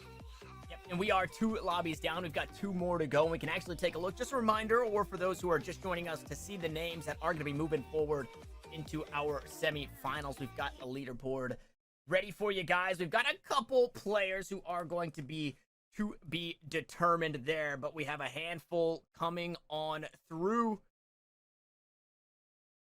Yeah. We have Verbatim, Suli, Mick, Garmin. No, Garmin? I believe that's a little bit off, so we will get that adjusted. And of course, Hash Panda, Lake Jesus, Gedrox, and Senior Ty, I believe those are all from before. So I see. I made a goof there. I made a goof. Left side qualifies, right side did not. That's on me. Okay. I apologize, team. So Verbatim, Mick, Hash Panda, and Gedrox all working on through. Mick showed us that he will lull you into his trap and then find ways to continue pressing forward on that lead. And I'm excited to see it, because if Hash Panda also snuck through on that one, Hash Panda put up a very strong showing in their second game where they put up over 1,000 points in a lobby that had a relatively low scoring first game, with Verbatim taking the lead in that one. So a very strong 4 that have worked their way on in, and we do still have 4 more to join them. 4 more to join them. And this next lobby is actually going to make me the saddest. We got Clyfal, Tatum, Zemo, and Galazka. The reason I say that is these are the 4 players that have successfully stolen our eyes and had some of the highest scoring games, not just with Protons scored or anything like that. These Macedonians have absolutely dominated the charts in the trifecta of point scoring. Proton held, Proton scored, kills confirmed, and everything of the like. This is by far the most I want to say dynamic lobby that we're going to have, and I'm honestly very sad that only 2 are going to move on. That's the scary part, because to give it into perspective, Galazka had a grand total of 1359, the highest so far individual score of a singular game, and I don't even know if that's going to be enough. That was to start the day as well. Yeah. That was, we were cold, everybody was just jumping on into it, and Galazka goes absolutely crazy. And although we did randomize the groups, Galazka and Zemo, I mean, they're coming into this one. I don't know if it's a blessing or a curse to know one of the players and how they play in your lobby. We know Zemo is not afraid to try and pick up that Pro-10 and play the outskirts and look to, just hang out and score via the Pro-10 points that you get for just holding onto it versus putting yourself in harm's way. And now that they played at the very beginning, right? They have a certain way, an idea through the open qualifiers and through lobby number 1. They have a certain way that they know the game can or maybe should be played. Then they watch 8, 9, 10 more lobbies play. And maybe we see some different ideas from both of these players. I guess from all 4 of these players, but most notably, I want to see how Zemo's stalling strategy, if it evolves into something different than what we saw to start the day. The problem is you are running up against some of the best kill leaders out there. Clyfal and Galazka have already shown themselves as very proficient killers. They're more than happy to kind of take their hover bike, ram it into you, get the damage down. Their management of their lasers as well as the missiles around the map have been so good. Honestly, it's going to be a toss-up. I do not know who's going to come out on top, and these games will go ahead and provide us those answers. That they will. We jump into it. Zemo trying to find maybe one of the safest ways down there, just past the rockets, but now has them in tow and will look to secure some of that damage bonus here. Up and over the top is Clyfal playing the Pro-10 spawn. 21 seconds, fastest we've seen, tying it up. Grab it and go. And if you set yourself in the lead, all of a sudden, you can have a little bit more manageable time. Everyone else gets flustered. Galazka, though, sniping away that grab on the Pro-10, sliding around this hallway, going ahead, dropping that Pro-10 and trying to get a speed boost. This is what I mentioned before, Tanner. Hey, go ahead, drop that Pro-10, get ready for a chance encounter with the speed boost. Yeah, and that's a nice read from Galazka there. I'm going to hold that thought. Casimo might be able to secure one here. No, Flounders just in front. The fumble's there. Oh my God, again! To collect! The bullet! The absolute lasering from Galazka. Let that drop. Spam your boost out of view of our observer. I mean, I couldn't even catch up with that. And then Clyfal rips one right back. And Clyfal just gets another one off spawn for free. Zero contention. When we look at, the score that Galazka just found, wow, that was hectic. When we look at what Clyfal's done, Clyfal's making it look easy. We mentioned before that this gets messy after a while. Another drop. This is a chance to score. Who's coming in the side? It is going to be picked up again. No, but you go sideways and you're destroyed. Galazka was one step away from taking that lead. And because that Pro-10 is stuck in the top, this is actually really dangerous. I don't think it's going to be dropped down in the next couple of seconds. So everyone has a little bit of a moment to breathe before they get a chance. It is going to respawn, right? It will. It should reset after nobody's picked it up for some time, but look at this. Okay, Galazka trying to get tricky with it and get that one down. Surely it goes to reset here as it normally does when you pull it off the map or when nobody's picked it up for quite some time. It has. It's spawned by the waterfall, I think. It is a deep spawn there. Yes. We've already got Zemo quick to get it. Now, Zemo needs to change something up because grabbing this Pro 10 and just boosting towards the goal, that's not working. You're going to fumble that Pro 10 every single time. So he gets it out of dodge. He moves it forward just a bit, but what is the response to that? The response is just Galaska finding it, looking to punch it in themselves as they get demoed from the Demolisher, and it's actually Tatum to pick one up there with just over a minute left on the clock. Still very doable. Remember, within 200 is all you need. Proton spamming on that southeast border once again. You're gonna hone it out and around right in front of that waterfall, but I don't know if that's what you really want it to be. Once again, picked up by Zemo, who so far has had a very difficult time scoring. You're getting chased by a rain of missiles, and you can't do anything about it. But what a grab. Galaska wants to slam home a chance. Through the air you go. Dodging all the missiles and slides and glides your ways in. The drift is just too dang good. Yeah, when you're in the air, if nobody's got missiles, again, those laser cannons, it is so hard. Not only is it so hard to hit somebody, but it's hard to reach that damage threshold that's going to force them to fumble the Pro-Tem. And that's what we're seeing right there, that finesse through the sky. Unfortunately for Clivefowl, doesn't quite work in their favor. Meanwhile, Adam looking to score once more, but does eventually get demoed. It's Galaska. Pick up a couple of demolitions on to Tatum and Clivefowl. Oh, do it. Surely should be enough. Tries to punch in another one just to keep that number running up and increase the average. Zemo will finally get one on that short run through the Demolisher, but Galaska creeping so far ahead in this one. I mean, we mentioned it. Galaska is one that we have watched through the round of 32 and known as the highest scoring player. 989, I believe, very close to the highest scoring here in the quarterfinals, with a plethora and wealth of other opportunities. 400 from scored Pro 10s, but 32 seconds held, and then 10 kills, garnering 330 points. Galaska is the very definition of I can do it all if I am in form, and it looks like they're in form. Yep, that it does. Man, 10 kills feels good. Having more kills than the rest of your lobby combined, I think it was 2, 3, and 2, respectively, so 7 kills for the other 3. That's heaps of points to have in way of demolitions there, on top of the scoring that we saw from Galaska, and taking advantage. Zemo was kind of our scapegoat, right? We've had a scapegoat in just about every single game, and Zemo was our scapegoat in this one, who picked up the Pro 10, thought that they had this hot break, and unfortunately too much damage when you're driving in a straight line towards that score means you're going to fumble that Pro 10. And every time Galaska was there to collect and to make good on Zemo's effort, right? And sorry about that. A hover bike just drove by. A hover bike just drove right by. Yeah, Galaska is he's running out to grab a drink real quick. I think that's why we're waiting to get into the next game. Yeah, so it's just tough that for Zemo, somebody else reaps their I guess, sowing and crops and beds and reaping what you sow and stuff like that. Galaska did a lot of that.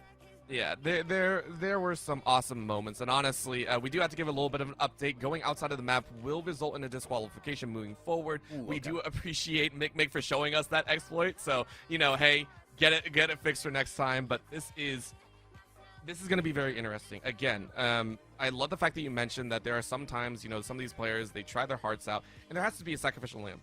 But Galaska and others have shown that you can take the Pro 10 off rip, so it is not impossible. However, I do believe on the southern and northern quadrants, you cannot take it off rip. You have to do a little bit of finagling. It is on the east and west, which what we have right now is a chance to score off rip. Yeah, this would be one of those ones, and you see Galaska already setting up for it, right? Zemo is there on the spawn, but Galaska is there, grabs it off the rip when it pops up, and he soars into that score. Zemo has to realize the bottom lane where it spawns is not going to be the appropriate spot. Galaska knew exactly how high it's going to be. This is what I mentioned. As we move further on, you're going to see people who have learned the timings, learned the exact positionings of these spawns, and they will use it to their advantage as Clivefowl instead makes use of chaos. Yeah, Clivefowl, even in the last game, just hung on to second place by finding the small moments of respite in that chaos, finding a score here and there, wasn't doing anything too crazy, found an early score in the game, and really just hung on to it. Now is looking to just hang on as long as possible to that Pro-10. Does get sniped out of the sky. That means Galaska is back in the mix, looking to pick this one up. Missiles to spawn just behind here momentarily, but Galaska looking for the health, looking to just hang on, keep this lead growing. I mean, I think this is going to be okay. Galaska, once again, already securing first place. Basically, if you do this again, you are trying to deny others from making it into those semifinals. Zemo, of course, for their own, is trying their best to slide around, but can't get control of the hover bike, and that's actually very dangerous. I mentioned the finesse that is needed in some of these moments, these glide attempts. It is so pivotal, and that's what Tandem just showed. Being able to power drift your way through the air secures you second place for the time being. They've got another long spawn here, so we're going to see this battle over the Pro-10 near the waterfall. Not much of a battle there. Kleifel taking down Zemo. Oh, just do gonna try it. and punch it on through the timing. The timing. Are you and nobody kidding there me? to stop Zemo. Where did that come from? No one was around. What was that? Zemo finds a freebie, and sometimes you have to learn how to take advantage of opportunities just like this as well. Tata with the drift of a lifetime. Can't make it to the zone, though. It's going to be gathered by Zemo. Zemo gets the opportunity. Zemo slams it in. 2 back-to-back, 7-12 on the scoreboard.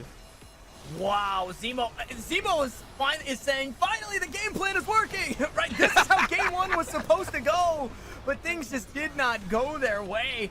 Galaska finds the elimination onto Zemo there. Kleifel scoops up that Pro-10 as it spawns in all of the chaos. Finding the calm once more is Kleifel to creep into second place. I mentioned, and it's showing here, I'm so happy. I said this one specifically is the group of just finesse, and we are seeing the gliding through the air, the opportunity to bound. Kleifel pushes in again to get a second score, and that now puts you at 753. I mentioned they love to have high-scoring games between these four. It's showing right now, 2 in 720 territory. Kleifel getting taken down. Oh, what a drift. What a drift! Zemo does it again, this time dodging, ducking, diving, dipping, and dodging to be able to score once more, continuing here in first place. And Galaska's kind of been nowhere to be found this entire game. It's been Zemo and Kleifel who are continually bouncing back and forth this teeter-totter of scores to keep their places. I mean, remember, though, right now, because Galaska got game number 1, first place is all that matters. So it's Kleifel that is going to push ahead. We are down to an 0, and I think that's enough. Are you going to get one more demo? You need to find those kills. I don't think it's going to happen. Kleifel secured their lead with an under 10-second goal to punch their way to the semifinals. Wow, Kleifel making sure that Zemo could not throw a wrench into things there. A slower game for Galaska, but I don't think it matters because of the efforts of Kleifel, who steals away a first place right at the end. Wow. Dangerous games everyone is currently playing. I am scared for what goes on next. Now, keep in mind the main thing is placement. Kleifel now secures first place with a grand total of 13 points, whereas Galaska will be moving into the semifinals with a grand total of 11. Unfortunately, Zemo and Tatum will be out here. We say thank you very much, though. That was by far one of the most exciting quarterfinals we've had thus far. If Zemo wins there, I'm pretty sure we have a tiebreaker between Zemo and Galaska, and it comes down to points. Now, I don't know where that would have put us, but how heartbreaking, man. We have seen players. Okay, it sounds like Galaska would have won just based off of points in general, but man, you really want to do your darndest to make sure that matters stay in your own hands, and Zemo was almost there, but just falls short. And it's another insane lobby where, unfortunately for Tatum, we didn't get to see a whole lot of them. It felt like because of how strong the front half of this lobby was, Tatum didn't really get their time to shine. Now we take another look back here. Kleifel and Galaska going to be the two joining us into our semifinals, and we are just waiting on 2 more. And shout out to the producers for helping my peanut brain. There's Right. a good side and a bad side. The bad side is the red side. Unfortunately, the red side did not make it. Well, I mean, the big part as well is we do want to go ahead and respectfully congratulate those that have made it. 9 through 16 do get payouts at the end of the day. So, I mean, it's still huge congratulations. You beat out so many players. Remember, this is a top 32. This is not just a simple run. These are all players that have gone ahead and put their mark down on this tournament. To show you a little bit more about what's going on, we have 9 through 16 earning 75 USDC plus a little bit of the extra in behind that one. It is going to be, I believe, 6,000 Unio as well. So really, really well played to everyone that has so far been eliminated. And there's more to come. As you said, we have 1 more quarterfinals ready to go. And in that one, I'm actually very excited because we have 2 of the players that, to me, are very, very skill dependent. Rush being one of them and Extends being the other. Yeah, Rush with, living up to the names, very quick goals. We saw Extends finding very by the wire goals, right? That feels like kind of like the best way to put it. The way that Extends was scoring goals, it was very close, but was consistent in finding goals in that manner, which makes you think, right, that that's not just a fluke that is happening. I do also want to mention, for the teams that are joining us in the semifinals, they have quadrupled their USDC earnings, going from 75 USDC all the way up to 300 USDC minimum, starting in that 8th place spot. So this right here is not only a matchup to join into the semifinals and to keep on pushing forward, but it's to, quadruple your earnings at this point in the game. And this is going to be another exciting one. You mentioned those names. We know those players are ready. It looks like they are to jump into the arena. We'll see if Rush can live up to their name and find an early goal here in our last of our quarterfinals. Game number 1 here for Lobby 4 in our quarterfinals. I love this spin as well. Keep eyes on where that first spawn is going to go. I love this collection of the missiles right away, but the northern spawn of that Pro 10 is going to lead to very dangerous situations. The quick clear around the edge is going to be missiles right in front, and you have to get through the machinery, which is very, very dangerous. Missiles out, though, aren't able to stop, and Extends is able to score, which is surprising. I thought the hammer was down, but you're able to score outside of it, and Extends takes an early lead. And that's Extends doing Extends things, right? By the skin of their teeth, they're able to find these scores. Punches it through, gets demoed right as it's happening. Wow. And it looked like maybe Elian wasn't expecting it to happen, was maybe trying to make a play off of it. Speaking of, Elian going all the way down, dodging out on the rockets, but can't quite make it. Good Pro 10 time, but just sets it up beautifully. The alley-oop for Extends. The unwanted alley-oop. Extends is doing it again. How they made it in the round of 32 is exactly what you said, Tanner. Just sneaking away those scores, sneaking away those goals, and it's so deceptively strong. Extends with an early lead is going to cause some problems for anyone else in this lobby hoping to get a chance. What a quick grab, and that Pro 10 swinging into the arms of Elian, but because of that demo, once again, Rush swinging in from the side, hoping to get a chance. Sony Vietnam doing the same. No chance to drop it in the scoreboard as everyone has freshly spawned. Yeah, it's Extenso with the Pro 10 Oh playing beautifully around the Demolisher, but does lose control there. And everybody gets smashed up, everybody gets taken down. There's 2 that remains, and somehow Extends is allowed to score. In these scraps, Extends has been so pivotal. At this point, you are the clutch player. If we ever get to see duos in the Hoverdrome, which I will love to watch, I want to see Extends on someone's team, because this Macedonian is a nasty one to watch. A quick pop of that Pro 10 is going to allow Rush to speed their way to a 3rd place. Yeah, Elian does all of the work, and Rush gets all of the credit. Okay, look at the setup here, right? 3 players on the Pro 10, 1 going up top, but it's timed.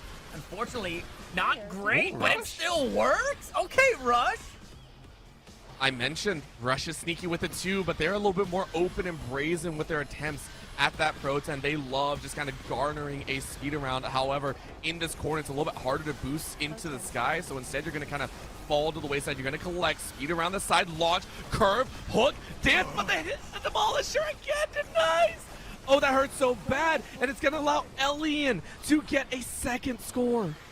Yeah, and that's taking the second place away from Rush there, so one more time, right? One more time, we see a player do all the work but gets 0 credit for it. Nobody ready to scoop up this Pro-10 right off the rip as it pops on out. Oh my Nobody God. was playing the high ground, but Rush somehow gets it again, and look at him dance around it once more. He goes up and over the top. I think they're trying to avoid being challenged as he just narrowly misses out on grabbing it there. And Sony is now on the board, but is still locked into that 4th place spot. Needs another score to try and change things up.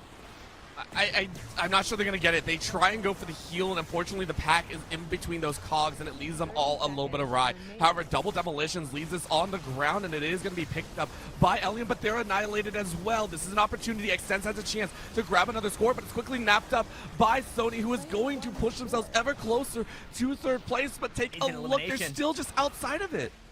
They need an elimination here to not get 1 point. They need to try and find something.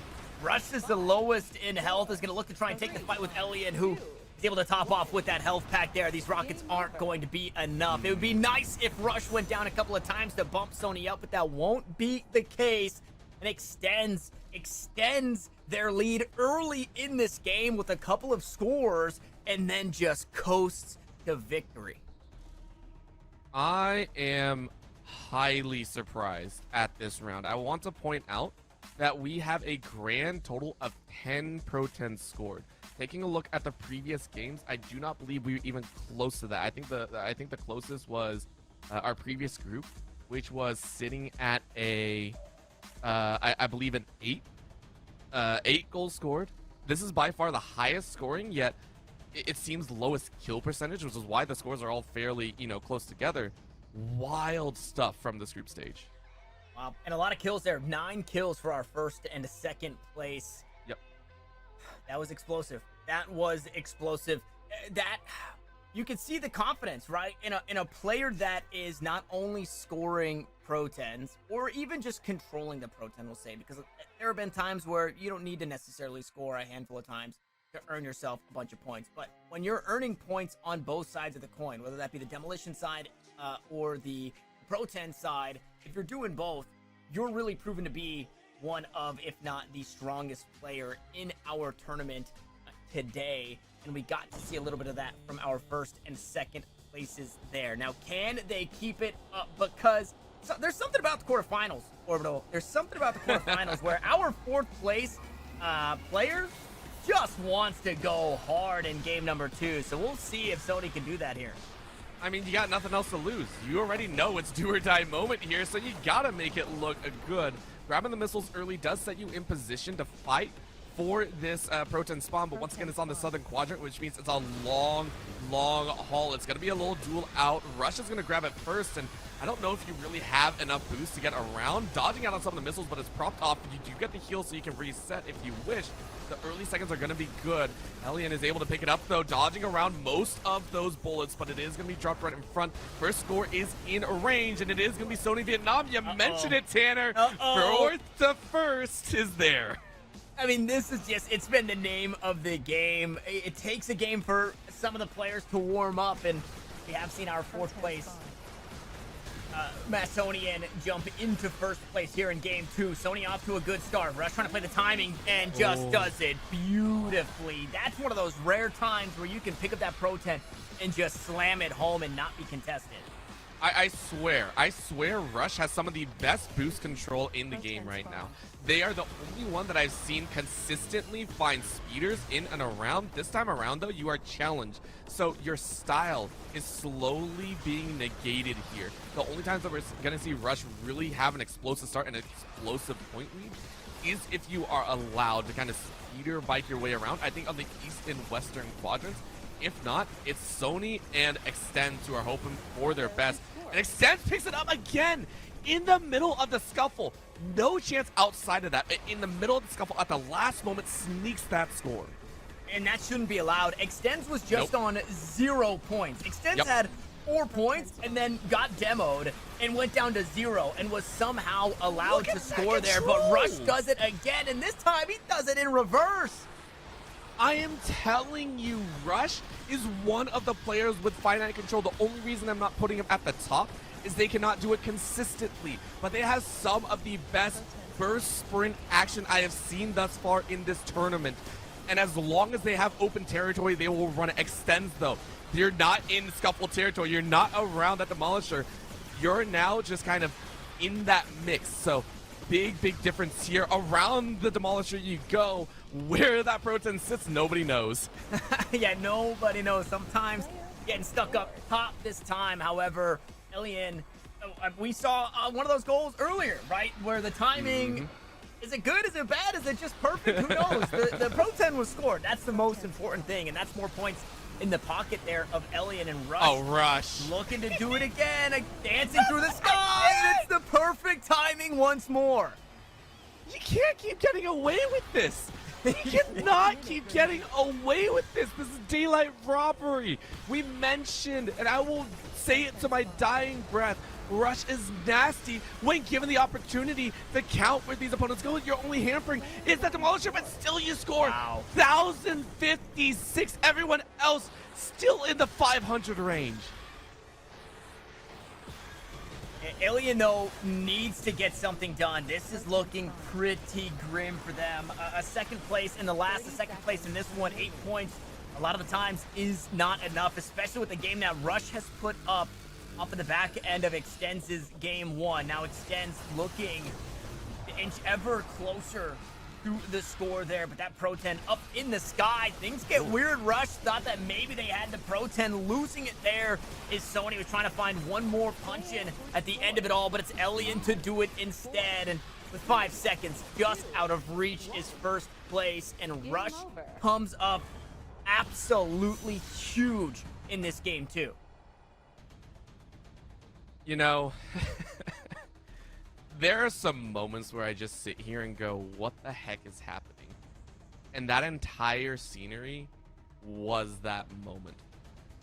Once again, one of the higher scoring games thus far, but only at 8. 8 goals scored. Rush, though, 3 in a row. I swear, in under a minute. This Macedonian cannot be allowed to run the gauntlet. I swear, predictive analysis, whatever you want to say, knows where those Protons are spawning, and with that as well, we have locked in. It is Rush and Extends, our 2 last semi-finalists that will be joining the top 8. Yeah, and I believe they are in their respective order. 1, 2, 3, 4 being the first place seeds coming out of their groups here in the quarterfinals, and then 5, 6, 7, 8 being the second place seeds coming out of their respective groups there in the quarterfinals. So these 8 are our semifinalists. These 8 have quadrupled their earnings from being top 16 to now being in the top 8. And holy moly, it's about to go down. I do want to add before we jump away for a short second, Rush did it with almost no kills again. Somebody's got to stop this guy. And I would imagine that after watching these lobbies, the players are seeing, this is how I need to play against this person. This is how I need to play against this person. I know that Mick is going to try and do that thing again, but the devs fortunately said, no, Mick, you can't do that anymore. And we've got an exciting set of matches ahead of us, and even so much more so because Orbital talked about it earlier. We're jumping into 3 games a lobby now, so the points, they're gonna get shuffled up quite a bit more. There's more weight into that second place, and you have some extra chances, and we'll see who shines out ahead. We're gonna jump away. We're gonna get things set up for you guys. We're gonna randomize these again for the semifinals, and when we come back, the Hoverdrome public preview tourney continues. We push forward, try and find our finalist. Revolutionary sci-fi franchise and your ultimate platform for game creation. Players can use Unio Coin to create heroes, weapons, hover bikes, starfighters, and more. Unioverse provides powerful user-generated content tools for players to create truly unique items and mint them on the blockchain, where they can then be used across dozens of Unioverse games. Master your skills to earn rare traits and fame, shaping your legacy with the most coveted content in gaming. Developers can stake Unio to unlock ecosystem perks, promote games, engage users with our social API, and access platform analytics. Players can stake Unio to elevate user-created levels and host epic tournaments, tapping into exclusive community rewards. Our tokenomics are designed for the long haul, fueling community engagement and robust game development for years to come. The Unioverse is an epic sci-fi franchise with heroes and villains whose stories are told in comics, and an anthology novel written by award-winning authors of science fiction and horror. It is collectively owned by its community of gamers, creators, and developers who are continuously enhancing the value of the franchise and the assets within it. Join us to create new worlds. The Unioverse saga begins now, powered by UnioCoin.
And we are right back at it for the Hoverdrome Public Preview Tournament. Our first of hopefully many, and the action has absolutely delivered. Orbital, we're jumping into our semifinals on our short break. Hopefully everybody had a chance to breathe a little bit, get your snacks, get your drinks, because the action's coming right back. I need popcorn spilling. I wish I had a big bowl to spill the popcorn everywhere when something crazy happens. We've got our semifinalists. We have yet to see which groups they lie. This is the cool part, Orbital. Let's go ahead and take a look. Let's see who's in what, because I know the players are revved up and ready to go. We have gone from 32 players to a singular 8, and that is the important part. We got Mick Extends, Galaska, and Hash Panda, which is going to make for an ecstatic and I think electrifying semifinals matchup. I mean, this group doesn't scare me, not because it doesn't scare me, but the next group scares me for reasons that I will get there. But we have to talk about, right? Mick, Hash Panda, big in the eliminations department. Extends just showed that they can also go huge in eliminations. And Galaska is somebody you always have to keep your eye on, because Galaska will find ways to sneak that Pro 10 out of some of these scary spots and find a home for it. We saw Galaska, one of, if not still, our highest scorer. So that is a very scary group in itself. That is the first of our semifinalists. Let's take a look at our second group, and I'll tell you why just off the top. I'm a little scared at this one. I don't see this group as super aggressive. And what that means is that Rush might have a good time in this group. This could have been possibly the best group Rush could have been put in. This is that rock, paper, scissors aspect that everyone has one of the three, and I gotta agree, the conservative playstyle of Halomai, Parasha, Verbatim, and Clyfell. I mean, Clyfell themselves have also shown that they can be very aggressive at points. I know we were talking about the fact that we do believe that it's Galaska that still holds the highest. In the quarterfinals, I do believe it was actually Clyfell that was able to snake away a 1,000 score at one point just behind Rush. So in the quarterfinals, these two had the highest scores for very different reasons. I will 100% back the fact that if no one keeps Rush in check, they are going to glide into the grand finals. Yeah, that's a scary one, but we've also got to talk about Verbatim in that group, right? Verbatim, very sneaky in their own right, a player that is not afraid to play aggressive early, so that way they can play passive a little bit later. We've also seen some of the movement from Verbatim, right? I think we saw that. I don't know if this was real what we saw, but them maybe reversing off the gate, but them just being placed perfectly at the start of these games, find these upgrades, the power-ups. So yeah, it does sound like they were going in reverse instead of jumping out of the gates. So that way they can be there right when a missile spawns underneath their spawn point, and then they can look to play, again, aggressive in that early game. That way they can just coast at the end. Verbatim was somebody who was not afraid to just hold on to that Proton and get it into deep waters where nobody wants to chase you underneath the lava waterfall. The only thing that I do fear is that they like to play nice and slow. They like to stifle everyone else out. Keep in mind, Verbatim currently holds a different factor of the lowest points scored in some of those wins. However, that's not what we're looking for, as Extends eats a lot of damage going off of those bulk wards, and that's the framing that you really don't like to see, which, I mean, you got a little bit of a heal. You're okay. You're going to start things out. Pro 10 spotting, though, on the northern quadrant is going to give a way for Hash Panda to try and glide their way in, but they get a really bad bounce, and because of that, they're going to gather it up once again, gliding through the cogs, though, and they're able to snake out towards that northwest side, and oh, they didn't score. Oh my god, I mean, the way that that was just played, that would have been the perfect storm if Hash Panda made that work, but on top of it all, there was damage, there was eliminations, there was Pro 10 time. That was a great start for Hash Panda, barring, you know, that they didn't score. That's all right. Now they need to try and stop Galaska from doing it, and he's just able to punch it in. There was not a drift, there was not an angle, it was a gentle glide in for the easiest goal I think we've seen thus far. Doing a little bit of a nosedive, just juggling out because you know that this is another spot, this is another easy spot. What a challenge in the air, though. You know what? That was, I think, a tango from Mick to deny a secondary score off rip. Yeah, and Mick is somebody that we cannot sleep on. Mick will be happy to lull you into thinking that they've given up, but then they put the pressure on. But, I mean, pressure is coming from a different angle. Galaska scores again in the skirmish. We expected maybe a little more methodical but we know that Galaska has got a reputation to uphold, right? We have to be the most scored player in this tournament, and Galaska's living up to it.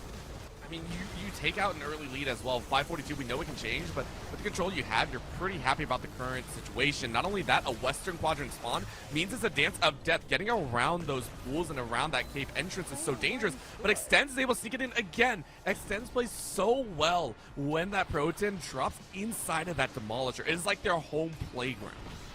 It really is. I thought Extends was getting a little desperate in trying to hang out a little too long right around that goal. But it does end up working out. He almost did it again. No. Two demolitions come through, and it's Hash Panda, not Extends, to reap the rewards of that one. So Hash Panda will back away, maybe look to reset, find a health pack somewhere, but is inching closer to that first place set by Galaska early in this one, who been a couple of scores, but since then, Galaska hasn't been on the board. Oh man, and Extends almost gets free reign once more to punch it on through, and as I said, Galaska makes me eat my words. That first place spot keeps growing. And this is why I was talking about, out of all the Macedonians that we've seen so far, everyone has had their kind of priority moments. Galaska feels like one of the best, if not the best, all-rounder in this tournament. Has had such delicate control over their hover bike, has also had some great eliminations and great holds over the Pro-10. This is why I say it's scary to face off against someone of their caliber. Everyone else has to make movements, though. That's a very slow burn there, as that's not going to be enough. Hash Panda knocked out of a piece, and that's going to be picked up behind as Galaska freely grabs a third. Wow, and Mick has just been so quiet, was trying to airstrafe their way into scoring there with the Pro-10, but was denied right at the end. And that's the second goal, I think, from Galaska, who's just able to walk in after somebody got demoed and score themselves. But speaking of scoring, Extends does it in Extends fashion, able to get the Pro-10 home, gets demolished immediately afterwards, but comes out of that spawn, reset completely to try and do it again. I mean, they can almost give it a shot. However, with 5 seconds left, Galaska is going to glide this one in for a final score. I had no doubts that they were able to ramp that one in. And Galaska comes out with the victory. First place, but keep in mind with the change, Hash Panda putting themselves in a pretty solid spot as well. Yeah, not bad. This is game 1 of 3. So we'll see if Galaska can keep it up there. I mean, Hash Panda knows how to get eliminations and knows how to stay alive. I'm not going to say that Hash Panda doesn't know how to score the Pro-10, but that's the only thing that we're seeing lacking, right?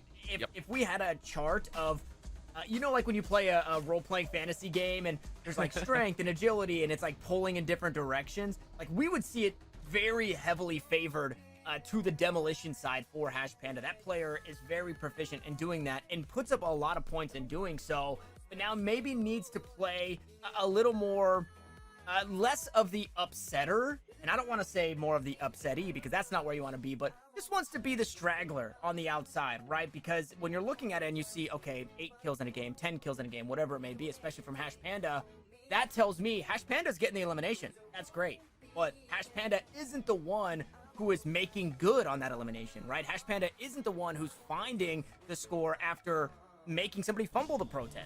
It's you know, it's half the game. It's half the game. It's a very strong half of the game. It's 50%, but in bold. And now we just need to see a little bit more of the other side here. We'll see if he puts it together. Now, I say that a second place, great. Last time we saw Hash Panda go from 4th to 1st and put up like 1,300 points. So there is a world where game 1 jitters are out of the way and Hash Panda comes in huge in this next one. I mean, you gotta hope for it as much as possible, and considering where this Pro-10 spawns, it's in the Western Quadrant, it yields very difficult rewards. Of course, Extends just snipes it away and slams one home. Extends! That's a page out of Galaska's book. Every time, dude! It's like that every time. It's either narrowly escaping death or perfect timing and getting demoed as he's scoring. That is a wild moment as well. That Eastern spawn gets so messy, and we've seen Galaska do it, I think, the last 2 rounds as well, where they basically ramp in off the far Eastern side and score off of it as well. This time around, everyone was ready for him. Keep in mind, this is the first time I believe all the players are actually in a mix together. They have not faced off in the round of 32 or the round of 16. So everyone's getting used to that playstyle, which is allowing Galaska to actually score one more time. This mixture of, hey, what works, what doesn't, is slowly starting to sneak up on them. And out comes yet another Pro Oh 10 my there, and God. Galaska just able to run it all the way in. Now, that's not a very far distance, right? It's not like pulling it from the waterfall all the way to score it. So from those cogwheels, we've seen that, sure, but it really hurts to watch somebody be able to pick it up and just take it the whole way uncontested, right? I mean, it really just speaks to what Galaska's going to be able to do in this next game. He's already 300 plus points ahead. And I like this. So one of the things that we haven't talked about is the time it takes for the speed boost to recharge. That's actually what you saw Galaska doing there. You go ahead, wait for the speed boost, you try and get around for a couple extra points. However, it can be negated. That is exactly what Mick needed to do. Went ahead, sped in, knew Galaska has done this before in previous rounds, has watched the VOD and said, no, you don't get away with that. And not getting away with that one as we make the trip down to the southern side. Extends there a little too early, and that means 3 riders were looking that way to find that demolition onto Extends. Oh, nice. Mick gets demoed. Galaska had the Pro 10 in hand, will get popped there as well. Extends now, coming off the Perfect reset job. all the way home. This time doesn't get demoed right after, so can look to start up for the next one where it's the northern side. Everybody on this side of the map right now, but Extends is still the target. I mean, for good reason. But the reason that Extends was able to grab that one is because Galaska and Mick were both down. So Galaska respawns, rips it right back, and says, I already won game 1. I'm going to do it here in game 2 as well. Positions themselves nicely for another 1,000-point game.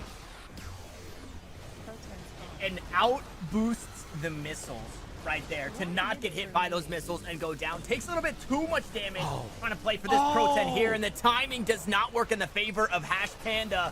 So it's a demo just before. It's Extends able to collect there. Walks out, finds a health pack, so the resets are there. Now on the western side, who is playing this one off the rip? Anything be done with it? It looks like it is going to be Galaska at this point, just looking to pad the stats.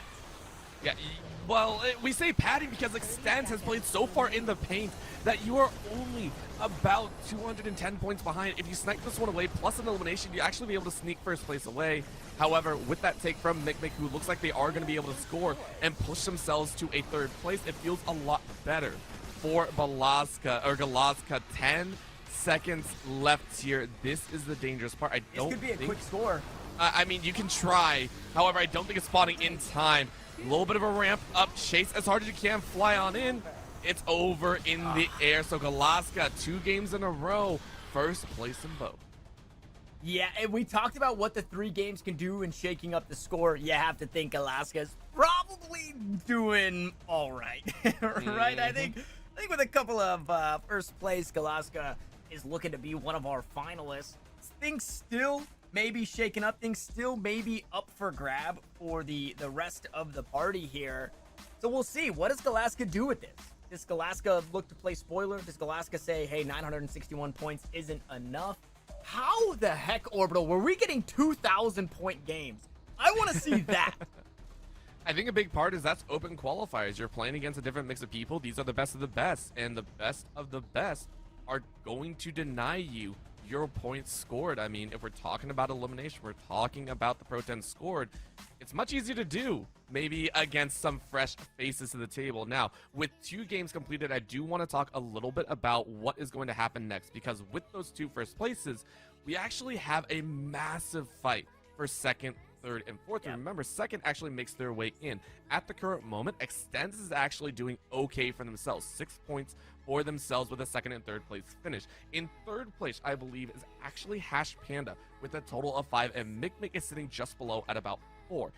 The reason, or 3, I think. Actually, the reason I point that out is because so 4. I think it's actually still mixed between 3rd and 4th. Everyone in 2nd, 3rd, and 4th is still going to be fighting like absolute cats and dogs to try and get that 2nd place. It is a very dangerous spot to be in, and Galaska could be the key to make that or break that. That is what this game 3 means. That is why we are here in the semifinals, and that is why we allow a 3rd game, because we need to see who is able to come out on top. Yeah, and so what you could do here is, if you're Galaska, and you're seeing maybe a weakness in one of these players, or you think that you might have the edge over one of these players, you want that person to win. You want that person to join you in the finals, because that means it's one less competitor that you have to worry about. So we'll see if Galaska plays a different game to maybe allow somebody to win, right? Maybe Galaska takes a back seat as Mick looking to pull out ahead early in this one. Fortunately, losing 10 there on the demolition of himself, and Galaska trying to punch one. Halt does eventually do it after the short fumble. And I think everything that I just talked about with Galaska goes right out the window as they are quick to score here in game 3. Oh, one of the faster ones that we've seen so far, and with the spawn of the Pro 10 in the top ropes, it's not going to make it any easier. What a glide, though. Mick trying to chase through the air, lost the Pro 10 in the middle of it, so it's going to be juggled between 3. Quick pickup, though, as you have a chance. Extends has been so good about the options. I mean, this is going to be that chance. Hash Panda, though, rolls their way forward to gather first place for the time being. Hash Panda, a slow starter in his quarterfinals, until we saw it in game 2, really came to life. Now can they do it here in the semifinals? Oh my god, down to 1 HP, taking so much damage, but does not falter, does not fumble, and finds yet another score. I am wildly impressed with Hash Panda really showing up here in game number 3, and we need to see even more extends. I said it before, extends, they shine when they're in the middle of the demolisher. Outside of it, a little bit lackluster there. And I hate saying that, as this is going to be the Pro 10 sitting on the top ropes. What a chance, though. Galaska trying to run it in. And remember, they're just playing for fun. Extends on there again. What am I talking about here, Tanner? There it is, man. You set it up beautifully inside the pocket.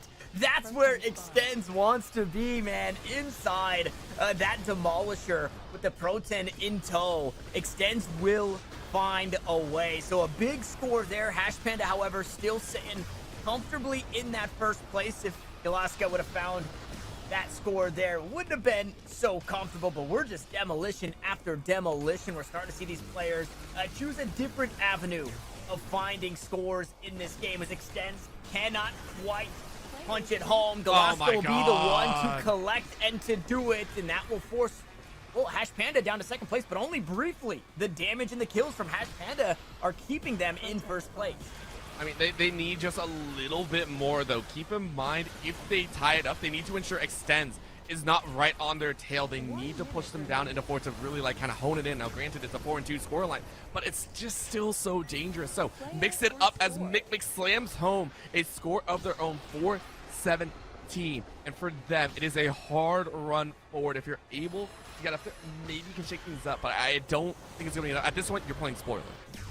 Yeah, this is a very scary spot. 40 seconds left on the clock, and who spoils what for who? Extends, has the shields on. That'll keep from damage, but it does not stop the Pro 10 from being fumbled. Hash has been eliminated. So demoed there as this Pro 10 continues to flounder. Hash Panda, you need to do a little bit more. It's too close to allow Mick to do that. Wow. Storming into first place, pushing Hash Panda down to third place, and there's only 10 seconds left. A southern spawn on that Pro 10. There's just no chance to come back into this one. Spoiler was made mention of. No way. I believe Mick has just spoiled everything.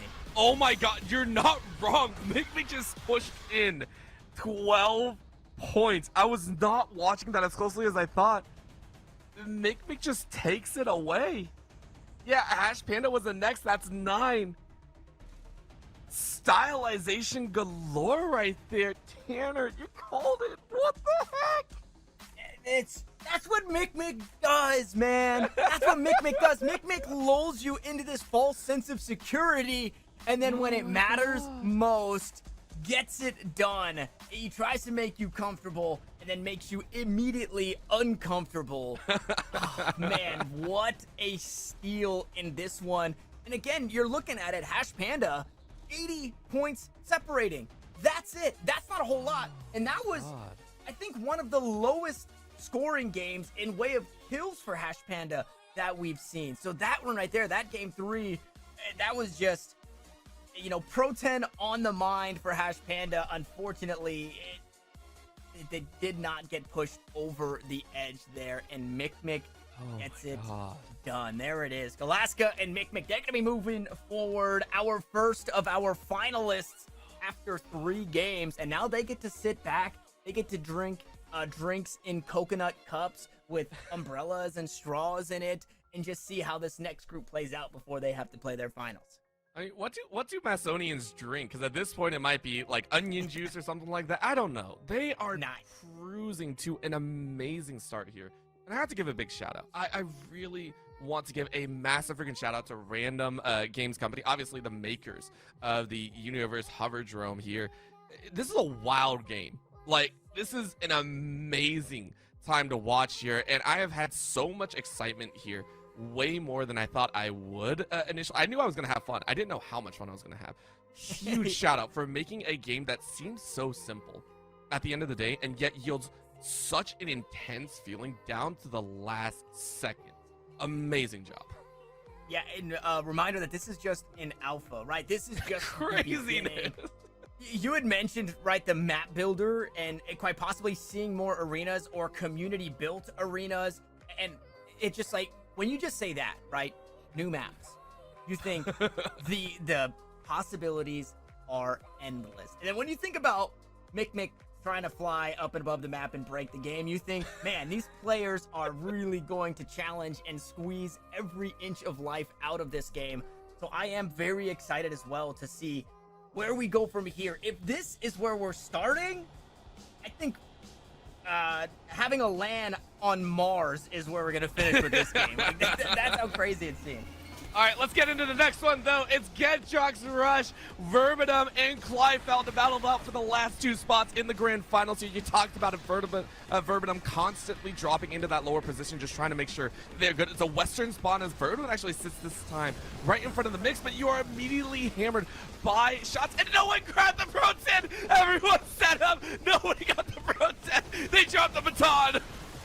Yeah, that's a little bit of an oopsie, and now the Rockets had been expended. Rush was almost allowed a free goal. Instead, it's Hoverdrome, so all is right in the world for Hoverdrome, who was sitting there patiently waiting for the Pro 10, is eventually allowed to score. And we'll go back and now reset on these Rockets, reset on that HP, but it's not set up in a great spot for this next spawn here. Will look to get themselves into the mix. Kleifeld now inching ahead. The laser cannons don't do it, but the hammer down will. And it's Hoverdrome to collect again.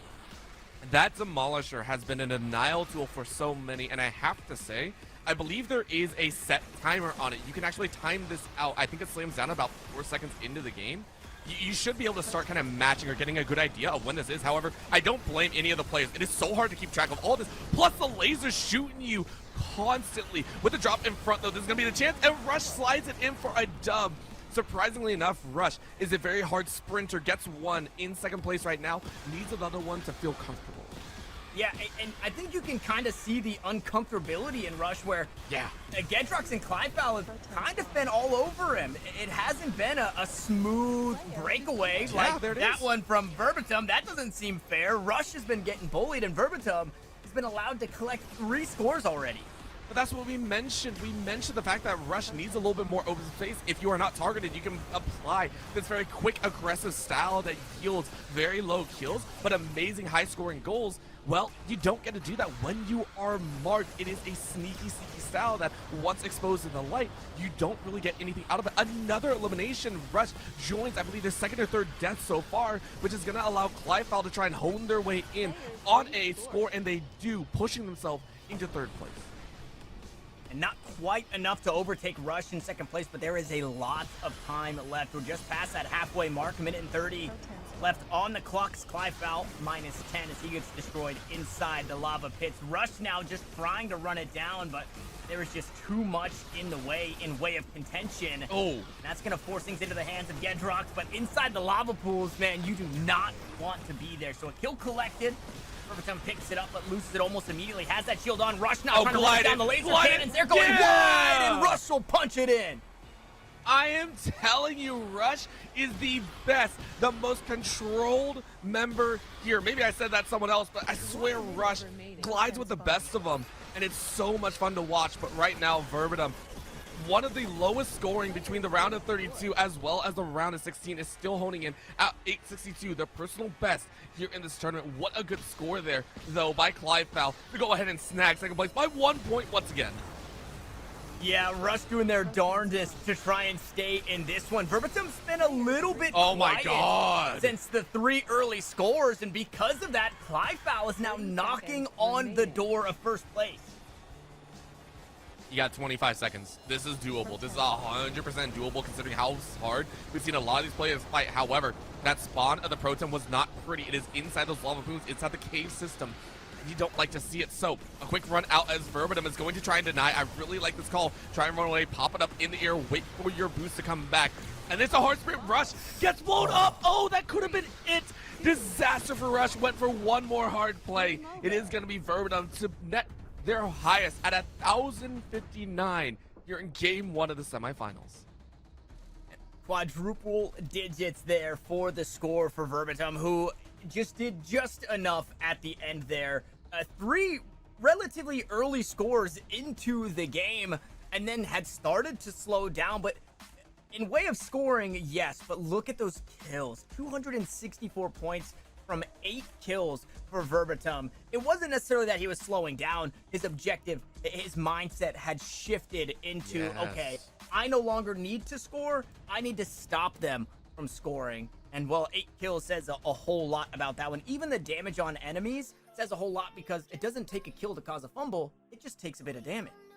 And I like the fact that you pointed it out, the shift in the mentality, the shift in focus from a lot of these players. I mentioned it all the way back in the round of 32, and I will harp back to it because I love, bringing up my own points, because that's what a caster loves to do. But it is the fact of a changing system, and so far we have seen the largest swing in Verbatim in terms of how they want to play the game. We just saw Rush try and stick with their low kill count, high scoring numbers, and it didn't work out this time. And we mentioned how fragile that style is.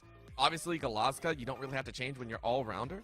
But for Verbatim, they were the one that I said, I need to see better scores. I need to see higher scores. I need to see more commitment. You cannot bank on a 600, 700 score. You exactly blew my thoughts out of the water, Verbatim. I want to see it again here in game number 2. Game number 2 of 3. So we'll see if Verbatim can secure a spot in the finals by finding a first place here. That would be nice. Then game 3, the stress and the pressure is off. You can find 2 first places in a row. Verbatim already under fire, though. The lobby knows, hey, we cannot allow another first place, so this guy will be secured. And with that, 3 of these players going to play around the Pro 10. Oh, Fortunately, weird it's drop. Rush to pick it up to be taken down. It's Verbatim to go next. Clivefowl will follow. Gedrox maybe can try and reap the rewards of this entire bloodbath that's happening, and that is going to be the case. Sneaks away from Rush, but getting run down and just looking to play the long con. Says, hey, it's not safe to score. I'm just going to rack up these points.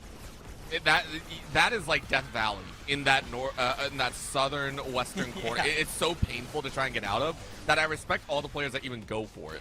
I'm really impressed, however, they're going for a south to southeast loop, that they need that ramp power to really get into the middle, and that's going to be Gedrox to try their best. Gedrox in the previous matchup only bowing out at 191 on the scoreboard, and you've yet to really show your own stuff. But this time around, you have 171 just purely off of hold. Of course, it's ripped away as Verbatim is still able to get the first goal. Verbatim will find a way. That is what you have to be wary of. You cannot let up. We saw early aggression. We saw pressure on Verbatim, and then a minute and a half later, the rest of the lobby's letting up, and now they're starting to play their own game, which rightfully so. That's what they have to do. Rush. Just like this from Rush, as he shows us again the finesse as he flies through the skies. It's only a second place thus far. Verbatim still the lead. I swear, invoking like Jesus or something, rushes on that speeder bike as fast as possible. And again, if given the opportunity, you're going to boost, you do it again. This is illegal, Rush. I don't know how you're pulling this off. No one has been able to do it like Rush so far in this tournament. Rush is in a world of their own, and when the world is in front, Rush takes over. And Rush needs to have a big game, a third place finish in the first one would be nicely supplemented by a 9-point finish here in first place, but gets a bit of Pro 10 score there from the hold. Eventually does go down. Verbatim, oh, no way! Dances past the laser cannons, able to top off with the heal there and is just playing keep away. Is trying to keep this so far from the goal there and has possession again. Hoverdrome has just been allowed to do way too much. And that's kind of the dance here. You can see everyone kind of chasing around, but another slow getaway from this corner is actually yielding results for both Rush and Hoverdrome. Gedrox and Clyfal have actually run astray. What a demolition right at the very end. It's going to drop. Whoever picked it up last is going to get it. Rush gliding again. How do you get away with not getting any kills and yet surviving in some of the most ridiculous situations? Yeah, I've harped on, you know, playing only one side of the coin. That doesn't work. Well, playing the elimination side does not net you nearly as many points as playing the Pro 10 side of that coin. And we're seeing, right, a couple of scores later, Rush is not comfortably in first place, but in first place. Hoverdrome hot on the heels here. A score from Blue would mean Rush would fall into second place, and I spoke it into existence.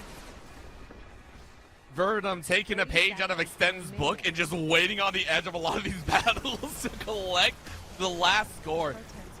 Push themselves into first place. Now, granted, it's only about a 9-point difference with 20 seconds left. This can get dangerous. Clyfal gonna run it straight in, but misses out and instead gets dropped.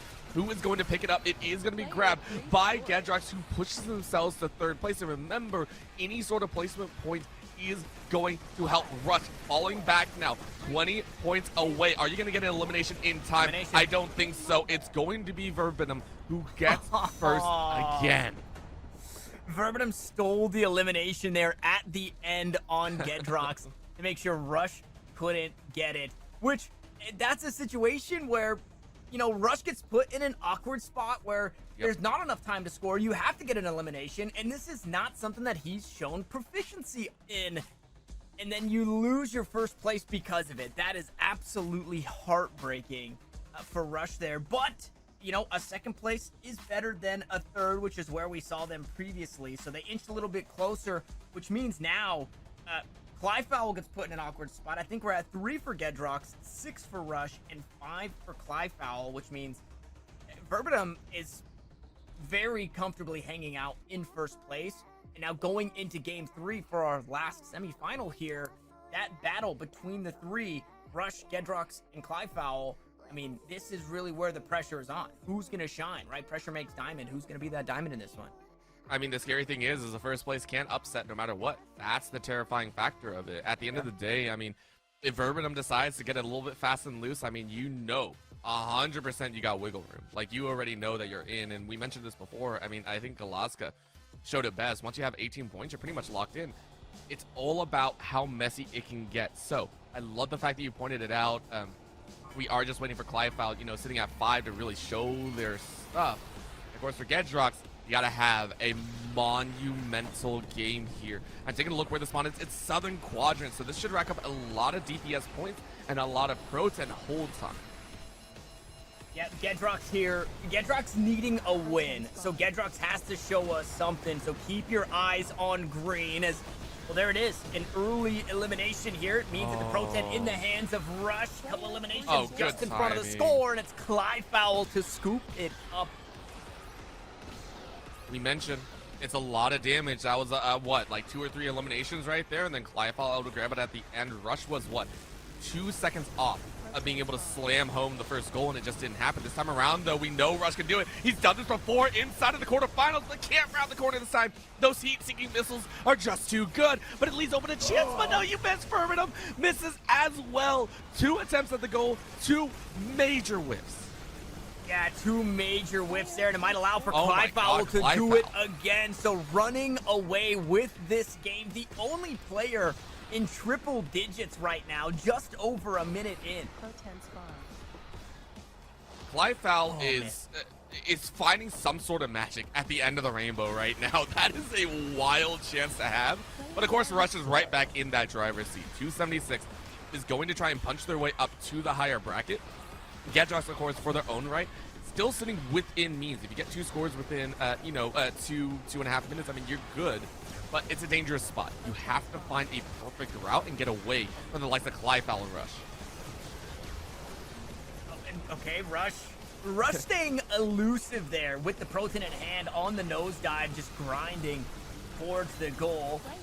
Oh, very Hoverdrome nice. somehow, in Hoverdrome fashion, is allowed to find a relatively unscathed score there. So that'll push Rush down to 3rd place.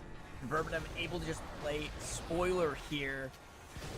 Again, I would think that, you know, Hoverdrome is playing to put who he wants in 1st place. Whoever takes 1st place outside of Hoverdrome, it takes the 2nd place spot to push forward into the final. So Hoverdrome can really play spoiler for whoever he wants to find in there. Oh my or God. can look to really shake it up and score, but he doesn't. He falls short, just shy of it. And Clyfowl happy to collect another. I mean, we talk about the fact that Hoverdrome can try and choose who they want, but sometimes they're out of control. Clyfowl currently just 1 goal away from pretty much securing the fact that you are good, but Rush sneaks in one of their own. Oh, man. And we are right back to 110 points. Rush, who has played a most pacifist-style run, only 3 kills or so that we saw in the previous games, is on cusp for trying to get their chance of their own. The boost is almost there, grabs it, sends it to the side. Minute left to get blown up on that southeastern border.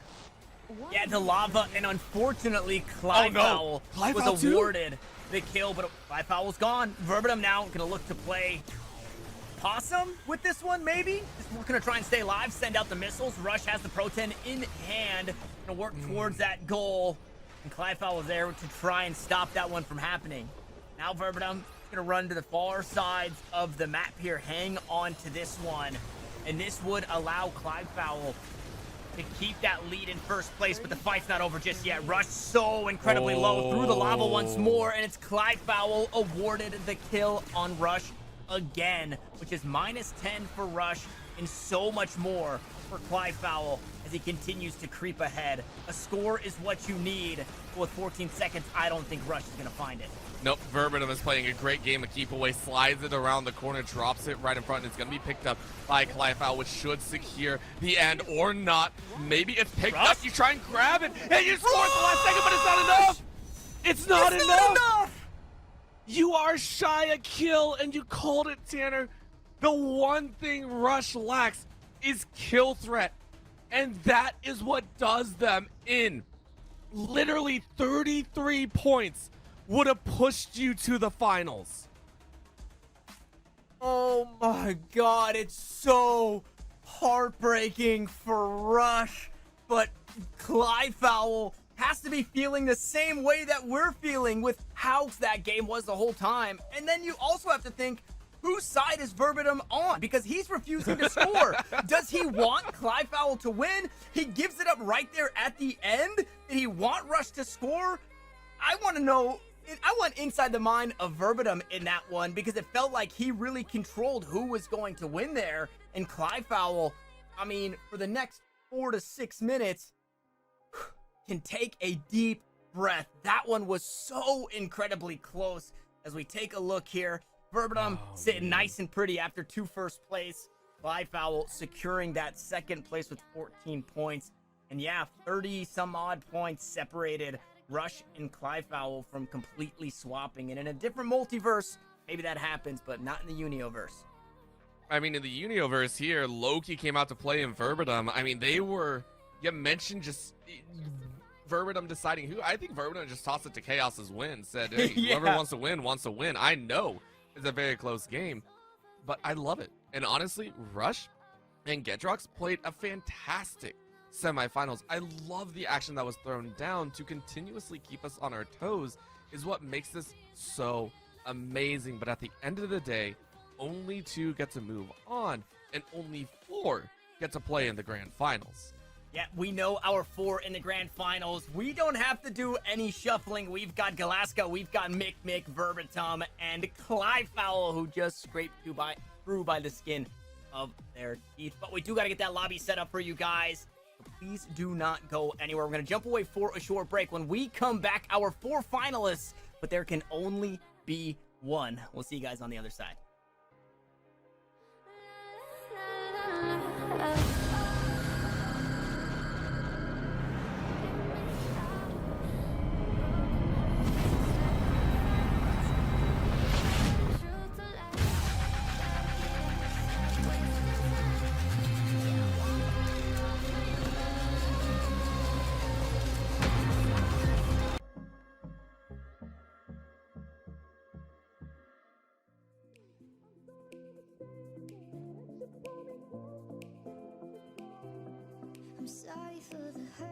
I'm sorry for the pain. I'm sorry that I ever let you think that you could stay. I'm sorry I'm the worst for always playing games. I'm sorry I involve you in my 2 a.m. mistakes. This ain't fair to no one. We know this isn't love. I hate that I'm a person that could mess with someone's trust. I only want you in a wasted, naked and afraid that all the doors are closed and I'll end up alone. I only call you when I'm faded. I'm sort of ashamed that I let you pull me close just to let you go. Let's call it what it is, fill in all the blanks. Let's not make it something, boy, when we're not anything. 'Cause I can't and I don't wanna lead you on. But I hate when my bed gets cold and I know it's wrong. At the end of the night when I'm feeling the liquor stall, I still call you and you don't argue. I only want you in a wasted, naked and afraid that all the doors are closed and I'll end up alone. I only call you when I'm faded. I'm sort of ashamed that I let you pull me close just to let you go. This ain't fair to no one. We know this isn't love. I hate that I'm a person that could mess with someone's trust. Ooh, no. I hate that I'm a person that could mess with someone's trust. I only want you when I'm wasted, naked and afraid that all the doors are closed and I'll end up alone. I only call you when I'm faded. I'm sort of ashamed that I let you pull me close just to let you go. I only want you when I'm wasted.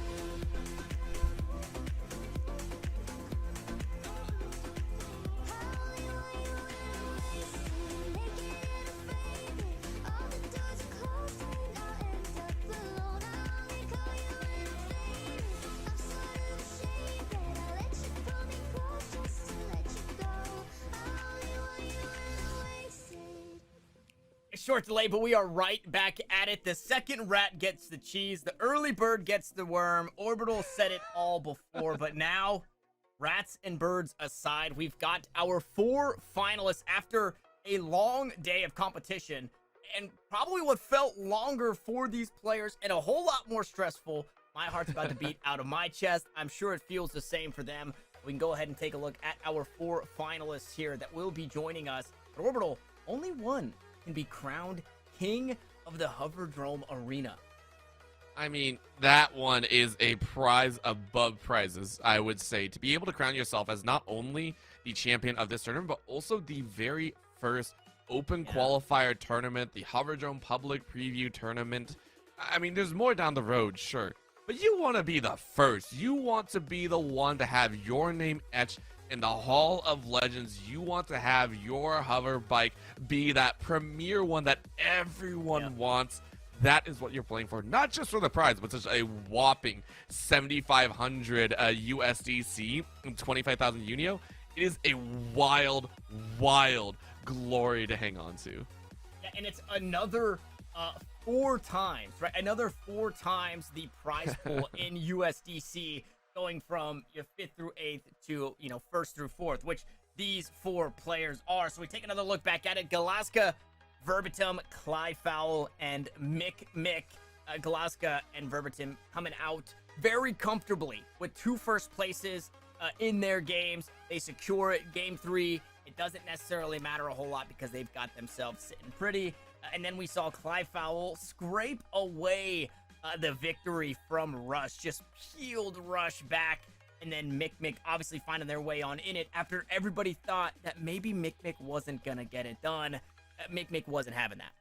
And I mean, here's the prize breakdown that we talked about earlier. Right now, the ones that should be on your mind are the 1st, 2nd, and 3rd. 4th, of course, I believe quadrupling their own as well. We mentioned the 1,200 USDC, which is quite a prize as well, but you see the jumps. 1st place is monumental, and I love that fact. Huge shout out again to GSR committing to this tournament, and hopefully more in the future, because this is an amazing tournament to have. If you go ahead and check them out, please do so, providing real depth, liquidity, and global coverage, and making sure that it's an awesome time to be had. So overall, I want to set the standards though. There are a number of situations that I want to say play styles that need to be identified. Right now, we are seeing the pinnacle is what I like to call it. Galaska has so far shown an exceptional value in kills, in scores, and in Pro 10 hold time. Those 3 numbers are really the big facilitators of your score. We've seen the up-and-comer now, which in my opinion is a Hoverdrome, going from the least highest scores in their first place wins to some of the best so far here on the day in the semifinals. And then 3rd and 4th joining in, Clyfal and Mikmik, surprising first place finishes in games 3. The X factors coming in here, those two hold the common factor of we don't even know what's gonna happen. Yeah, and I think the scary thing about this too is when you look at Galaska, score leader. Galaska has been really making a name for themselves as somebody who needs to be feared because they're going to grab that Pro 10 and score. They don't do a whole lot in the killing department. Now, they're not rushed by any means. They're not only finding a couple or none at all, but it hasn't been a whole lot. I mean, just in the semis alone, I think they averaged 3 kills per game. Now, that doesn't mean 3 kills every game, but that's what the average broke down to.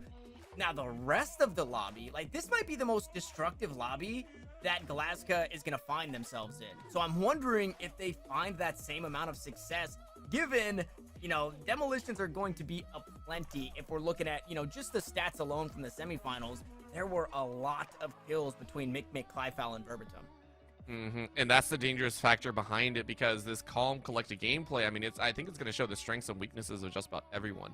For me, my main goal is on Hoverdrome. I've seen such a promising increase. I've seen such a wonderful growth over the course of this grand finals. It's like they got unlocked from the early stages. They clawed their way in the round of 32.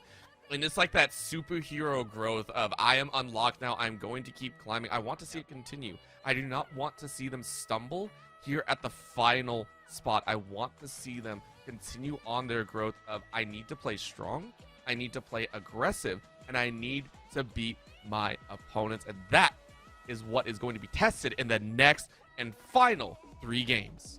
Yep, here we go. 3 games for our finals. Here, only one can be crowned royalty. We see that very similar start here for Hoverdrome, dropping out of the spawn, picking up those rockets nice and early, but on the wrong side of the field as that Pro 10 spawns on the opposite side. This is what is going to set players apart. It's the ability to nab that Pro 10 on spawn, and Galaska does it again. Yeah, Galaska has done that every single time, and even being able to pull out in the finals is a monumental task. Galaska just, I don't even care if they lose out here. They have cemented themselves as the absolute peak of overall strength in the Hoverdrome.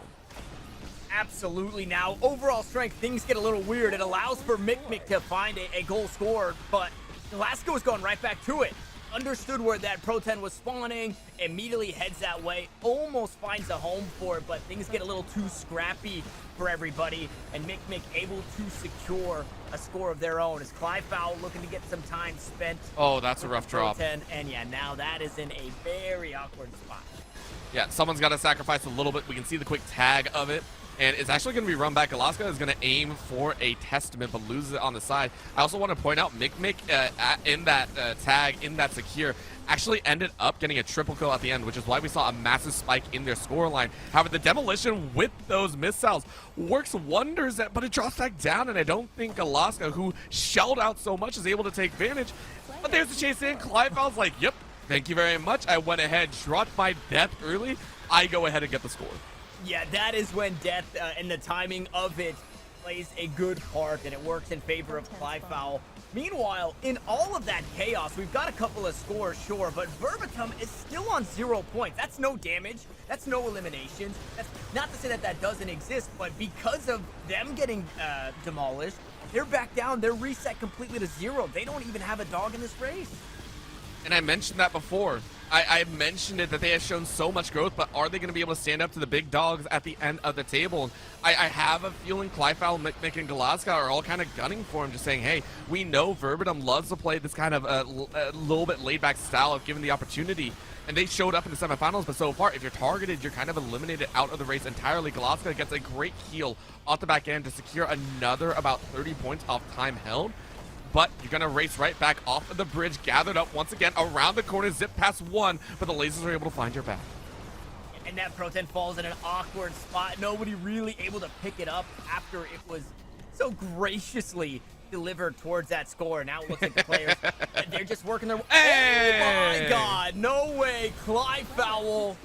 I mean, just as tricky as they can come, it looks like the rest of the lobby was just backing up to try and play the reset, but Clive Foul said, no, where there is a will, there is a way. I'm going to get that Pro-10, and that's exactly what happened. Pro-10 spawn.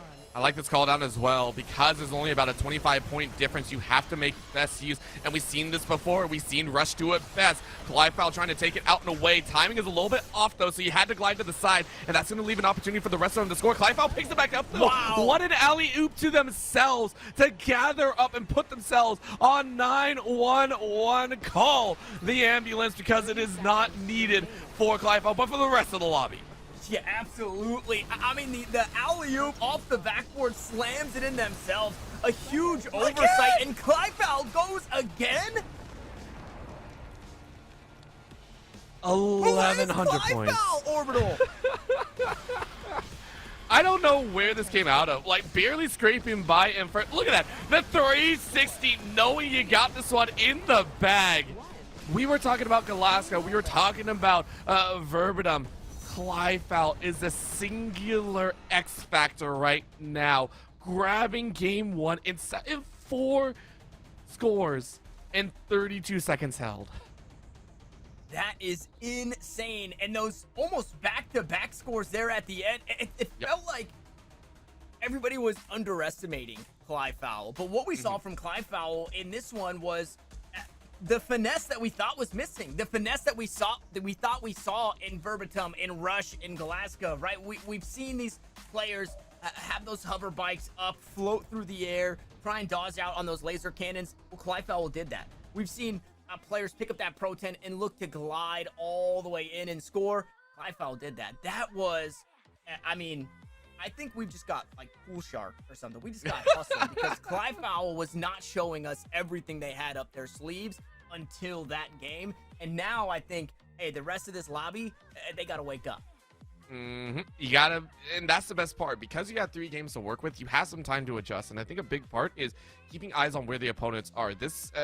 The Hoverdrome really punishes those that do not look everywhere. You have to have a 360 view. You have to be watching everyone, and watching the minimap as well. You have to be keeping eyes on where everyone is and how quickly they are getting into position. If you can snake them a little bit earlier on and be like, hey, I know you're gonna go for this, it is going to give you such a large increase in valuable time, resources, and ability to take down your opponent. A large part of this is micro, but also macro, just as powerful. Oh my goodness, Hoverdrome put in a tough spot here, but grabs the Pro-10 and, I mean, took so much fire trying to dance it through, but the hammer comes down. Hoverdrome almost does it, but Clive Foul there to collect. It was beautiful. Hoverdrome was like, hey, everybody shoot your rockets at me. Okay, they're all gone. All I have to do is dodge your laser cannons, but then runs out of time. That hammer comes down, can't score, and Clive Foul there to collect. Now wanted to get some more out there on their front foot here, looking to boost their way in. My Clive God. Foul goes down, and Mick gonna ride this one all the way home. The skies are Mick's happy place right now. You go ahead and bring one in. Clive Foul would have had that one, but skirted, I think, on just the outside of the Pro-10. So that one hurts. And this time, misses out on the extra. So that is now the second time that Clive Foul has run afoul of dangerous points, which is twice that you could have scored. This time, though, the Pro-10 resets. No one in the middle of the Demolisher to have the hammer dropped on him. So with 2:40 left, this is a much more even game than I thought it was going to be. Galaska's yet to get on the board. Clive Foul gonna put this Pro-10 in a precarious spot here. Through the lava they go now. Behind the waterfall is Hoverdrome with this Pro-10 in hand. Had a very slow start. At this point, the game was still sitting on 0 points in game 1. This time, things looking a little different. And one score separates all of these players from 4th to 1st. And that score was just out of reach for Galaska. There's a demolition onto another. Clive Foul goes down. It's Hoverdrome to punch it through, and Hoverdrome starting to come to life. Ooh, boy. Feels pretty dang interesting here. Hoverdrome still with 2 minutes to go. Now you're going to get kind of targeted. Take a look at this huge collapse in. This is the mixture. This is Galaska's favorite playground. And Galaska almost gets it in. This time, the lobby rallies behind, decimates their chances, and Mick reaps the rewards. Yeah, Mick happy to have that one. Just shy of a demolition, though. We'll see if those points do go minus 10. Hoverdrome would be happy to see yellow get demolished here. Pro-10 spawn. Then speaking of demolished, it's not Mick. Mick's found a reset. Mick's found the Pro-10, and everybody's coming out of the spawns right now. Mick just gets a free one. What is happening here? Mick just like, oh, look at this. The lobby is dead. Thank you very much for the dubs. Full 2 scores over the rest of the lobby here. And I mean, if you can glide in with the rest of this minute, you're pretty much set. It is the wall of waterfall lava that is causing chaos in the back ropes. And once again, take a look at who's ready to pick it up. This time it's Hoverdrome who wants to cement themselves here in the second place, but realizes that the hammer's coming down, so you have to turn to the side. Who's there to collect? It is going to be Clydefowl, who is able to snake away another score. Yeah, that's a big pickup there from Clydefowl after finding a first place in the last. Would love to stay in the top 1 or 2 here in the next. Mick might play spoiler to that. Only 33 seconds left. It's a deep spawn here for the Pro-10. It's not great to try and get this one in, but Galaska is going to try and do that. This would shift the tides just barely. If he can get this score with a bit more time, no, instead we'll find the fumble. Clydefowl there to punch it in. It's close. It's not close enough as Mick will be walking away with this one, I believe, in first place, unless Clydefowl can do something crazy here. Gets a little too wild, and now won't have the time to try and score this Pro-10 as it spawns. So things get shaken up as Clydefowl secures a second, but Mick didn't lull us in. Mick has woken up early in this one. He knows that lull strategy was not going to work. He needs to turn it on, and that's exactly what he's done. And taking a look at this is still putting Clydefowl in the lead with 13. However, Mick now sits comfortably at, I believe, 11. So top places are getting a little bit locked in. Of that sort, though, Galaska is the one that takes a hit the hardest. Now sitting at 5 points, was able to play second. And we mentioned Galaska is a great all-arounder, but we're starting to realize that the dangers of an all-arounder is if you don't have any super strengths, it's a problem. 0 Pro-10 scored this time around. Fully shut down in their game plan.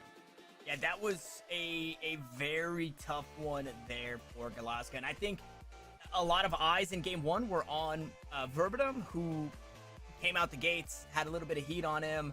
And then after game 1, the lobby really understood, yo, this Galaska dude, this guy brings it. And if we let him go, or let them go, unnoticed, that's going to lead to 4, 5, 6 goals in a game. And we might see one of those 2,000-point games. So they really turn it on there. They played that denial for Galaska. And, I mean, you look back to Clydefowl, who had that amazing first game. And there was still a world where Clydefowl gets it done here in the second one. Fortunately, he didn't, right? And with that, nothing is secured now, right? Because we are so close, right? 2 first place puts you in a great spot. 2 first place puts you in a spot where you probably won the thing in game 2. You don't even have to play game 3, but Mick has come in to deliver us an exciting game 3 here. Here's the thing. Galaska actually has a chance to tie first place as well. There is a world where if you take a look, Clydefowl, if they get last, and Mick, I believe, gets third, Galaska will actually tie Clydefowl, and they'll go to that head-to-head like we talked about. However, that's a whole different world right now. It really is the Clydefowl and Mick show in this third game. Let's get it underway. It is the Unioverse Hoverdrome Grand Finals Game 3. It's all on the line here.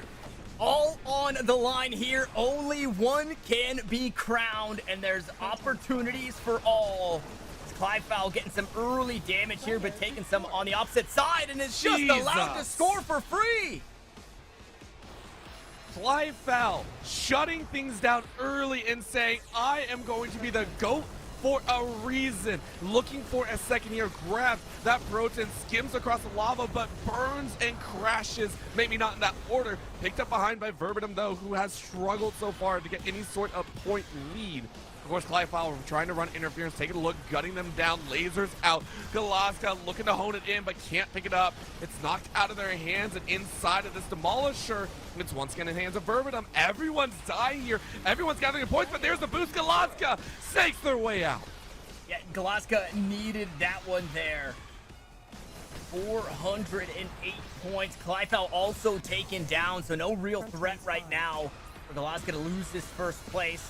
Meanwhile, Hoverdrome looking to play spoiler here. Rockets come flying through, and it's so much more than just a fumble. Hoverdrome erased from the arena, and Mick finds a score here, shaking things up. It's neck and neck between Mick and Clyfile, with Galaska getting pretty comfortably in first for now. Well, the thing is, Galaska is really praying for Hoverdrome to really step up here. Hoverdrome needs to get second place if Galaska wants a shot at first. That'll be the big situational score, and that's what I'm really watching for. Is Hoverdrome gonna really step up and change their prize pool situation? Huge dump in the middle though, and you glide right by. Mick tried to score and may be able to get in. They do with that slam down. They sacrifice a life for 190 overall and put themselves in first. Put themselves in first. Now, Mick comes into this one 11 points in second place. Clyfile 13 points in first place. If either of those two take first, they are walking away the champions. Yep. Galaska is trying to find a way. The only way for Galaska to really shake things up is if Hoverdrome has a phenomenal game from this point on out. So we're looking at Mick. We're looking at Clyfile. Speaking of Mick, maybe taken down. Pro 10 falls. Hoverdrome now, Pro 10 in hand. Gonna try and drive this one home. Unfortunately, just a bit too far out of range. And that means Clyfile will get a chance at this one. Hasn't fumbled just yet, but is so dangerously low and will eventually get demolished. And that one hurts. Hoverdrome is actually in the same situation. Got the personal shield, but it wasn't really enough. It drops right in front, but with a large swing, Galaska can't rein it in either. Even though you're sitting really comfortably at 728, you want a little bit more in the pocket. Mick, though, carrying it up high, looking for a gun around the side, but on the northwest eastern quadrant, you're going to ramp high around, do a little bit of 360, but you lost the Proton and bucket, so right back to the drawing board. Right back to the drawing board with the Pro 10 in the hands of Mick. That's a scary spot if you're Clyfile. Clyfile needs to find a score, but unfortunately he finds himself 6 feet under. And Hoverdrome's starting to shake things up here. Punches through with 45 seconds left on the clock. And now it's anybody's game with one more score, maybe two, looming just around the corner. If Hoverdrome gets this, we are going to that tiebreaker situation. However, the Proton drops way too quickly, and it's going to be held up. Oh my god, Hoverdrome's got it. Hoverdrome's gunning. It's going to be low. Hammers down. You almost score. It drops right in front. Oh no! Disaster strikes, and that allows Clyfile to jump right into second place. Disaster strikes for Hoverdrome. The huge props to Clyfile. Mick. There's 12 seconds. This could be it. Clyfile could have done just enough to try and scrape this one away. Oh, what a Pro 10 in hand, it's not going to matter. Hoverdrome going to try and score. 4 seconds left on the clock. The fumble is there with 1 second left. Mick not close enough. The game goes to Galaska with 9 points, punching them in 14 total. But with the second place, 17 points to Clyfile. I believe Clyfile is our royalty here. Yep. But we'll wait, Orbital. We'll wait until all the tallies come through. But I think Clyfile has snuck into the finals and done just enough. I mean, respect to literally everyone here in this grand finals. That was a nail biter to the very end. Everyone was watching. I was sitting there with bated breath. Galaska snaking out a bronze medal. Mick with 2-1 over Galaska total in second place. I mean, I know you said we have to wait to really hone it in, but I'm just doing the calculations, and I think that's what we got. Galaska got what? Galaska got 14? Am I oh my god. Oh, Galaska got 5 total. That was why my brain didn't want to count. Oh my god. Clyfile at 17. Galaska is your silver medalist, and Mick at 3rd. Hoverdrome unfortunately sitting at 4, but Clyfile, what a monumental first place showing. Monumental, like you said. I said Clyfile snuck in, but I didn't mean it like Clyfile didn't belong here. I meant it by Clyfile was just being humble. Clyfile was playing polite until we finally got into the finals and Clyfile started to pull ahead. And in a world of Macedonians, only one sits atop the throne of them all. here in the Hoverdrome Arena, and that one is Clive Fowl. So congratulations again to Clive Fowl, walking away with the lion's share of Unio. Sure, that's great. Everybody got some of that, but the lion's share of $15,000. Who thought that you would walk into this one to play a fun little fast-paced multiplayer action shooter, Rocket League Mario Kart mix-up, and you'd walk away $7,500 richer? Who thought that today, right? That is insane. And that's the best part about it. Shout out again to GSR. Shout out to Random Games. I mean, making this one available to us. And for you and I to even sit up here, one of the big parts that I think when it comes to these games is just anyone can win. To me, it is something that is lovingly a term because I suck at video games. I'll be quite honest. There's a reason I'm on the mic. There's a reason I don't play in these. But literally anyone in the woodworks can come out, play their hearts out, and give us an amazing moment there. I just want to take a look here because I'm pretty sure Clive Fowl, I want to point out we had players, and this is why I thought of this. We had players playing 45 to 50 games in the open qualifiers. How many games do you think Clive Fowl played in the open? 11. Clive Fowl had 11 games in the open qualifiers, came in a mad lad with a plan, won out on the grand finals. If that doesn't give you hope that anyone can win as long as you try your hardest, I don't know what does. Yeah, and this, again, is just the beginning. The next time that we see these players, the next time that we see this game, I would imagine things are going to look a little differently, and that competition is going to be so much tighter. Now, as we jumped into this, we talked about, obviously, Clive Fowl, our winner, but I want to give a huge shout-out to everybody who put on for this, whether it be in the open qualifiers, all the way over to, well, our finals today. You know, we started with 32 Macedonians, we finished with 1, but everybody walks away with something. But most importantly, on top of the prizes that you walk away with being part of something that is going to be huge, right? You walked into the alpha of the Hoverdrome, and you're walking away cemented as one of the first players to be putting on for this event. And I would imagine it won't be the last time that we see a lot of these names. So shout out to all of these players who helped put on for us. And then obviously, of course, shout out to everybody who helped put this on for the broadcast side of things, right? Obviously, Random Games Company putting this together, making this possible for us. GSR funding this prize pool in that USDC. And then Community Gaming running the tournament in the background and running this broadcast here, allowing Orbital and I to put our voices on this fantastic game that, man, was just... I just did a lot of talking, but I swear I'm not out of breath from talking. I'm out of breath from all the gameplay today because we started, and I'm less of an anxious wreck. I think I grew accustomed to it, but watching the games, watching Extends play, and watching Extends narrowly score Pro 10s out of nowhere, stuff like that, it just had my heart racing the entire day. Not just that, it scares me to think that these are just the top 32. The Unioverse is so large. To anyone tuning in, the Unioverse, this is a small portion of the population of Macedonians out there. If you want to join in, go ahead, check it out, and get involved, because outside of the 32 here, we had a massive number of open qualifiers and Macedonians all joining in to say they are the best gladiators inside of the Hoverdrome. You can be a part of that as well. The fact that we got to see the top 32, what scares me the most is not that we have such prominent members, it's the hidden gems that we have yet to see shine inside. There are going to be so many more tournaments, so many other, I think, competition games here in the Universe, and I can't wait to see every single competitor step up. It does not stop here in terms of the Unioverse and the Hoverdrome Arena, but it does stop here for the broadcast. Before we do go, Orbital, I want to give you any last thoughts on the day and maybe what could come in the future.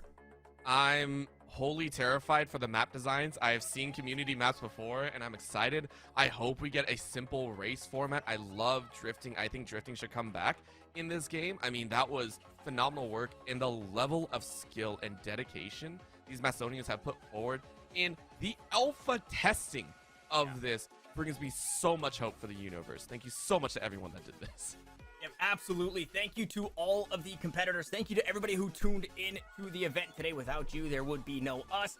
And thank you for everybody who helped put this on. Obviously, Random Games Company GSR and community gaming. I also do want to mention that if you want to get involved with what's next to come with everything Unioverse, or quite possibly the next Hoverdrome, you can go over to X, formerly Twitter, and follow at the Unioverse. Pretty easy, right? The Unioverse, that's where you will exist, so it's easy to find them. So go ahead and give them a follow, give this Twitch channel a follow as well, and keep your ear to the ground so that way you guys can stay tapped in on what is next for all things Unioverse. And as for myself, the entire production crew who helped put this on, we want to thank you guys, not only for playing, not only for participating, but for watching. And we'll see you guys in the next one.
Every time we say goodbye, they all see that it's a lie.